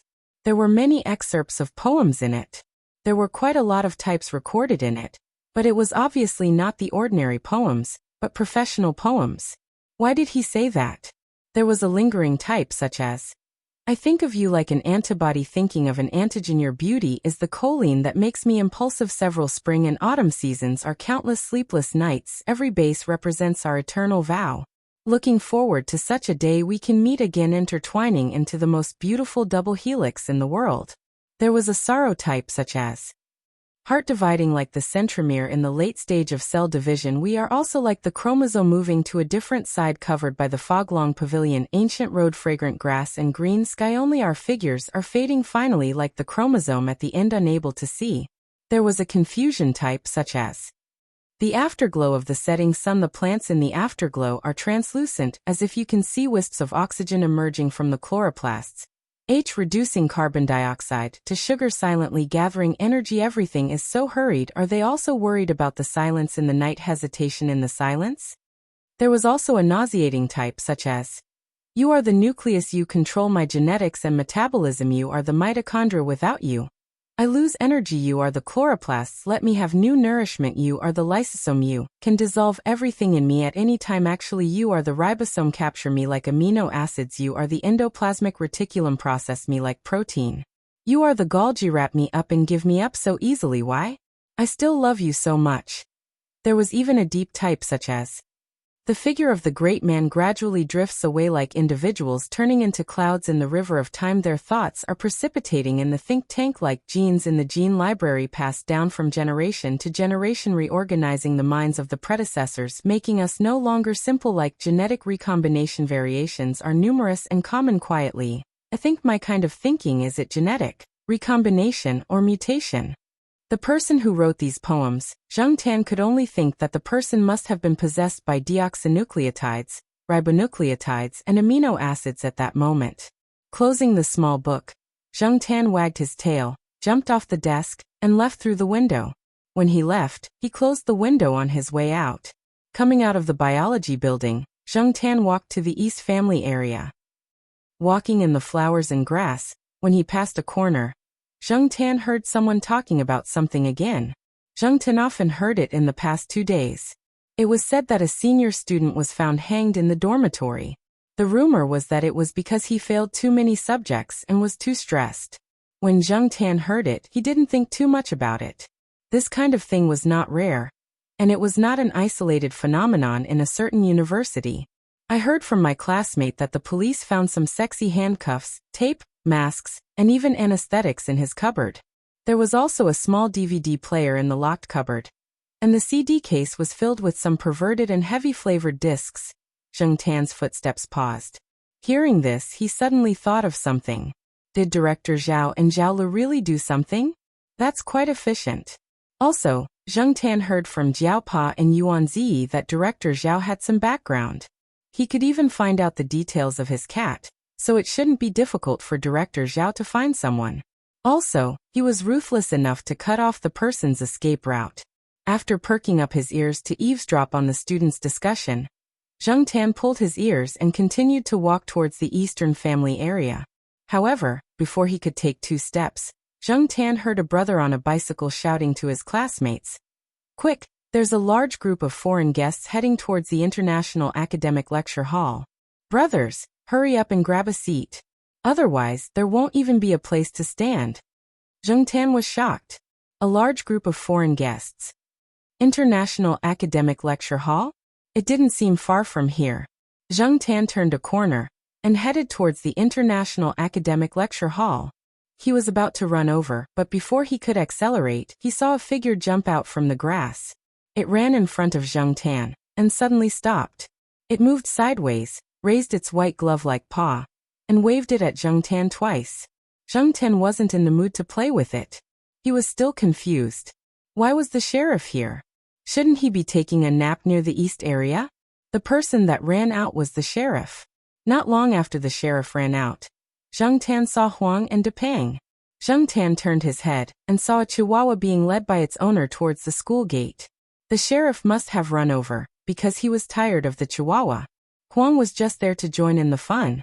Depang was still following behind slowly. Its eyelids were half closed as if it was not interested in anything. Zheng Tan was thinking about the large group of foreign guests. He continued to run towards the International Academic Lecture Hall. Unsurprisingly, the other 3 cats were following behind him. There were quite a lot of people at the International Academic Lecture Hall. Fortunately, there were big trees on both sides of the road in front of the lecture hall. Zheng Tan climbed up a sycamore tree near the entrance of the lecture hall. He squatted on a branch and looked around. The large group of foreign guests didn't seem to be here yet. Seeing Zheng Tan squatting on the branch, the other 3 cats ran over one after another. The 4 cats squatted side by side.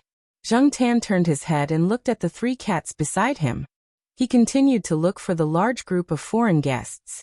There were indeed quite a lot of people outside the lecture hall. After the doors of the lecture hall opened, the people waiting were let in by the staff. The foreign guests arrived 5 minutes later. A few school leaders were there, and the principal personally accompanied them. It seemed that the foreign guests this time were very influential in the academic world. But what about the large group of foreign guests? Where did the large group of foreign guests come from? Most of them were men in their 30s and above. Zheng Tan did not consider that this big wave was not as big as the big wave he was talking about. However, after a careful search, Zheng Tan found 2 good-looking women among the group of foreign guests. Only the 2 assistant blonde girls caught Zheng Tan's eye. Their perky breasts made one's imagination run wild. Zheng Tan was looking at the big-breasted girl when a group of people walked towards the lecture hall. When they passed by the sycamore tree, a middle-aged professor stopped and asked his assistant to take a photo. This professor was also a cat lover.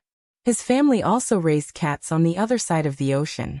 He suddenly saw 4 cats here, and their expressions were quite similar to his own cats. Therefore, he wanted to take a photo. When the professor came under the tree, his assistant came over and took a photo. While taking a photo of the person, he also took a photo of the 4 cats squatting in a row on the tree. At the bottom of the tree, Zheng Tan and the rest were squatting on a branch that was 4 or 5 meters above the ground. In order to take a photo of the person and the cats, the assistant changed several angles and distances. The other people laughed at the side. They didn't disturb him and didn't go up to take a photo. Some people were not interested in the cats, and some people were embarrassed. Didn't they see the people around them laughing? However, no one would have expected that this photo, which included a person and 4 cats, would be enlarged in the future and left on the wall of Tsinghua University's exquisitely decorated academic report hall's celebrity profiles. Below the photo, the text introduced the professor in the photo who won the Nobel Prize in Physics. The background of the photo was the International Academic Lecture Hall of Tsinghua University. However, everyone who saw this enlarged photo would be attracted by the 4 cats squatting side by side on the branch. They would stop in front of the photo for a long time and discuss with their companions what the scene was like when the photo was taken. Why did the 4 cats squat there? Some people guessed that the 4 cats had predicted the future Nobel Prize in Physics winner and came over. Some people guessed that this was a deliberate arrangement by the university. They knew that the person liked cats, so they trained the 4 cats to squat there in advance. Chapter 39. After squatting in the tree for a while, Zheng Tan became impatient. Several people under the tree looked at the 4 of them, as if they were rare animals. Huang and the sheriff would have gotten up and run away if it weren't for the fact that their other 2 friends were still squatting there. As for Depang, it still completely ignored those irrelevant people. After Zheng Tan was swung by Huang's tail again, he looked at it sideways. Huang meowed softly, indicating that it really didn't want to stay here now. Forget it, the big-breasted girl has seen it anyway. Let's go. However, when Zheng Tan was about to get up, he suddenly heard a familiar voice. Looking over there, Lord Zeng was accompanying a foreigner to the International Academic Lecture Hall. He didn't go with the previous group of people. It seemed that the foreigner had gone to the School of Physics, and Lord Zeng had been accompanying him. The two should be familiar with each other. Zheng Tan wasn't interested in Lord Zeng and the foreigner, but the two frequently mentioned a name that caught Zheng Tan's attention. They always mentioned Mary. And when Zheng Tan accompanied Little Zhua by the artificial lake, one of Little Zhua's original materials was written, "For my dear Mary." There were also some blessings at the back.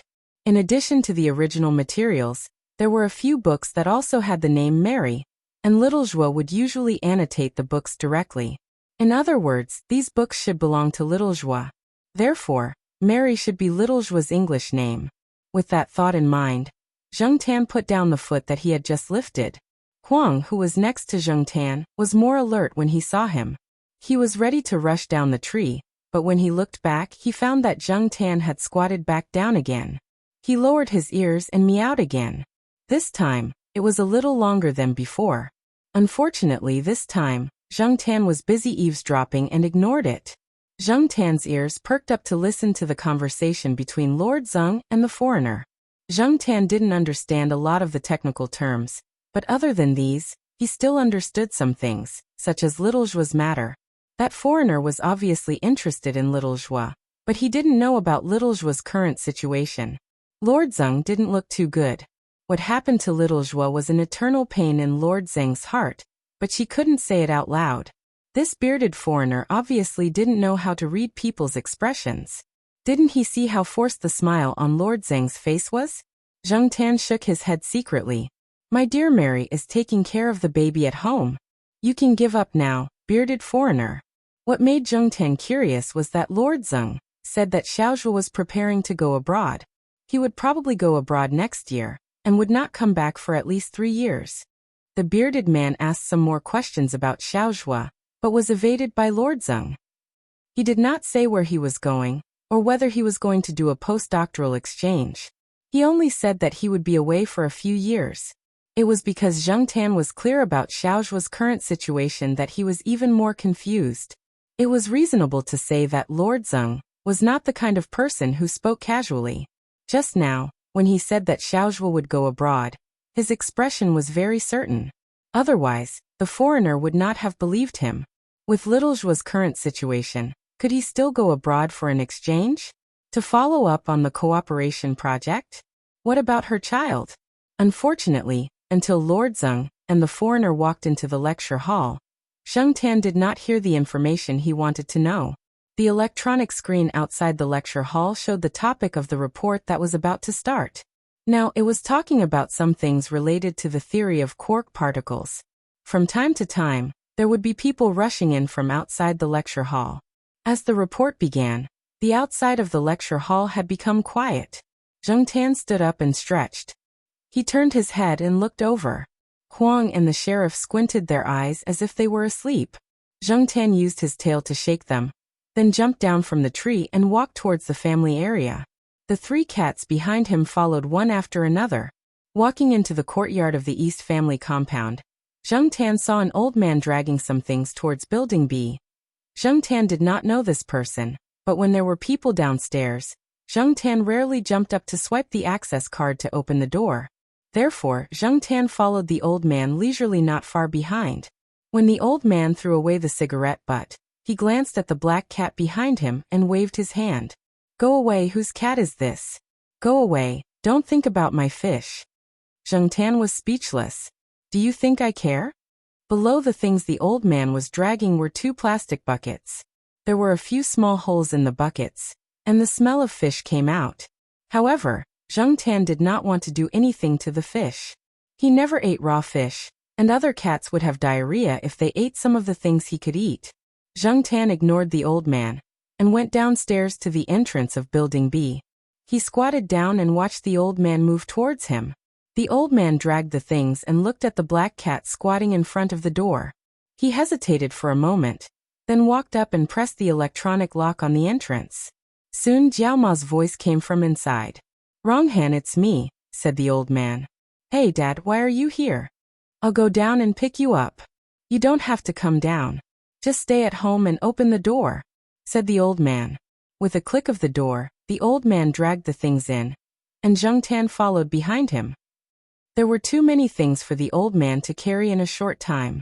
However, since they were already in the building, he was not afraid of theft. He trusted the people here. After thinking for a while, he looked at the black cat that had already rushed to the front. The old man took down a box from the plastic bucket containing the fish, then carried the 2 plastic buckets below, and walked upstairs step by step. Although he was old, he walked steadily while carrying the 2 plastic buckets filled with fish.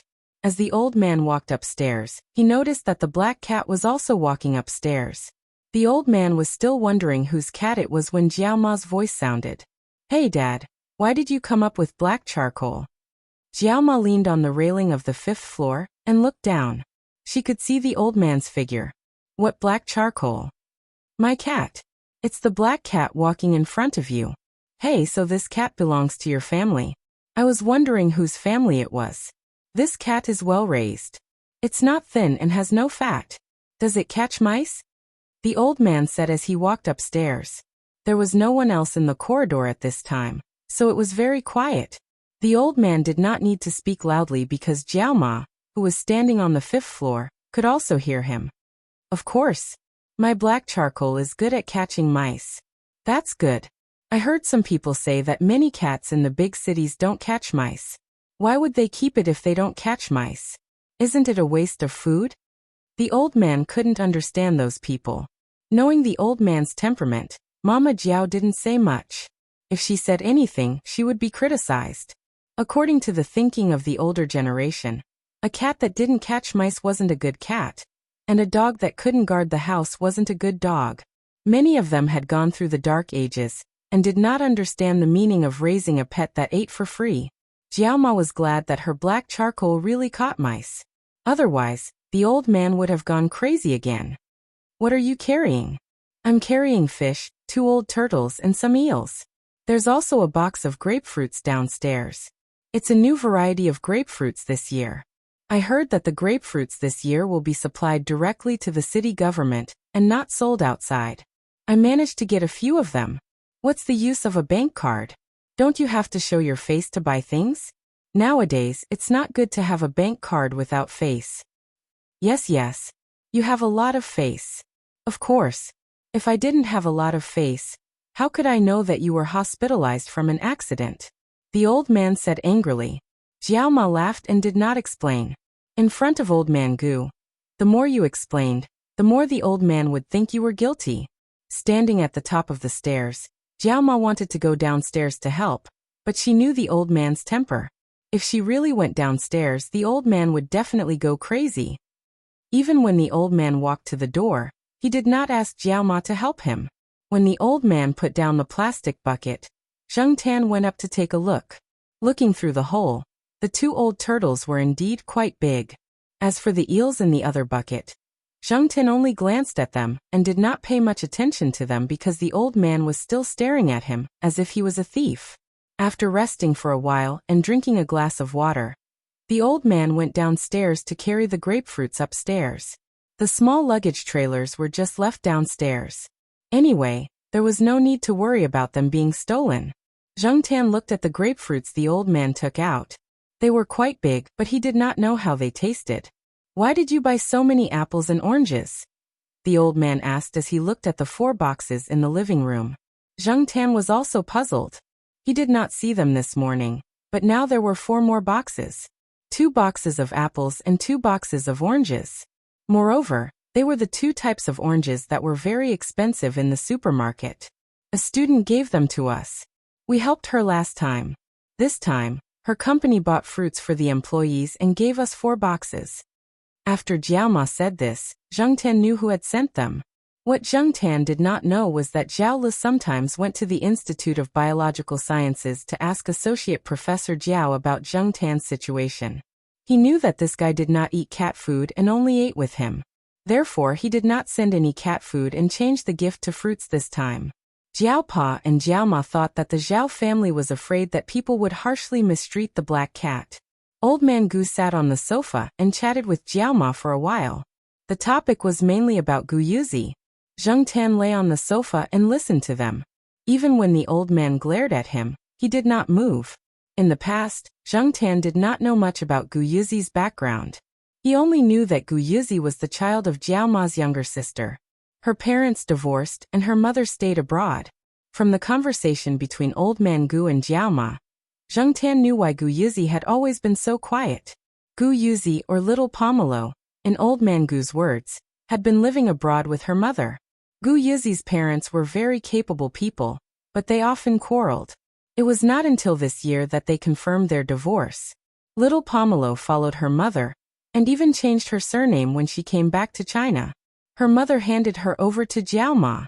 Every month or half a year, she would transfer her living expenses to the bank card she left behind as Little Pomelo's living expenses. When she first came over, Little Pomelo had some communication difficulties. After all, she had stayed abroad for a long time, and was not used to suddenly coming back. Moreover, she was a person of few words, so she was even quieter. However, after a few months of adaptation, Little Pomelo was not as gloomy as before. Zheng Tan felt that he was in the same boat as Little Pomelo. They both had irresponsible parents. One was materialistic and the other was self-centered. They were both young and capable, but cruel and unscrupulous. Zheng Tan had seen many such people. In the next 10 years, such people would grow along with the economic development of China in a J shape. Because he had changed his surname, Old Man Gu directly asked Little Pomelo to call him Grandpa. Old Man Gu only had 2 daughters, and no one called him Grandpa. Now that he had Gu Yuzi, Old Man Gu was quite fond of this granddaughter. When the 2 children returned home in the afternoon, Old Man Gu had already peeled a grapefruit and passed it to the 2 children. Then, he casually put the grapefruit skin over Zheng Tan's head. Zheng Tan. F***ck. Old Man Gu carried Little Pomelo. You've put on some weight. Our Little Pomelo has grown taller. Little Pomelo revealed a rare smile and called out, Grandpa. After eating the grapefruit, dinner was not ready yet, so the 2 children went to do their homework. Go ahead. Grandpa will make eels for you later. Zheng Tan did not want to stay on the sofa and stare at the old man, so he followed Little Pomelo into the room. Little Pomelo was in a good mood today because of Old Man Gu's visit, so she was more talkative.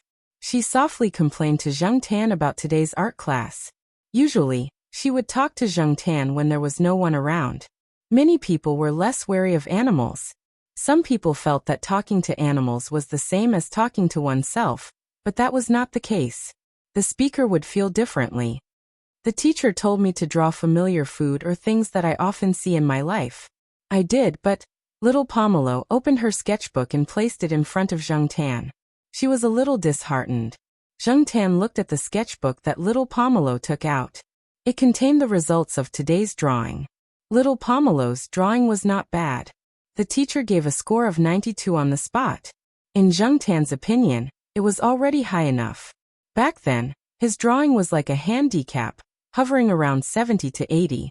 That was the result of the teacher's kindness. However, the focus of Little Pomelo's sketchbook was not on the front, but on the teacher's comments. Although not many second graders were literate, the teachers would still write some simple comments when leaving the results. However, the handwriting was not as casual as the middle school teachers. It was much neater, and they would also annotate the complicated words with pinyin. This was also a process for the students to learn how to read. On the left side of the page that Little Pomelo drew today, there was a red watercolor pen that gave the results and comments. Under the score 92 was written, "Soybeans and edamame are not bad. Keep up the good work." There was also a childish smiley face stamp at the end. "Soybeans and edamame your sister." Zheng Tan looked sympathetically at Little Pomelo, who was frowning. The teacher's comments were too self-righteous. There was no other reason. The drawing that Little Pomelo had drawn was actually the cover of a biology magazine that had been placed on the coffee table in the living room recently. The 2 organisms on the cover were actually Staphylococcus aureus and Paramecium.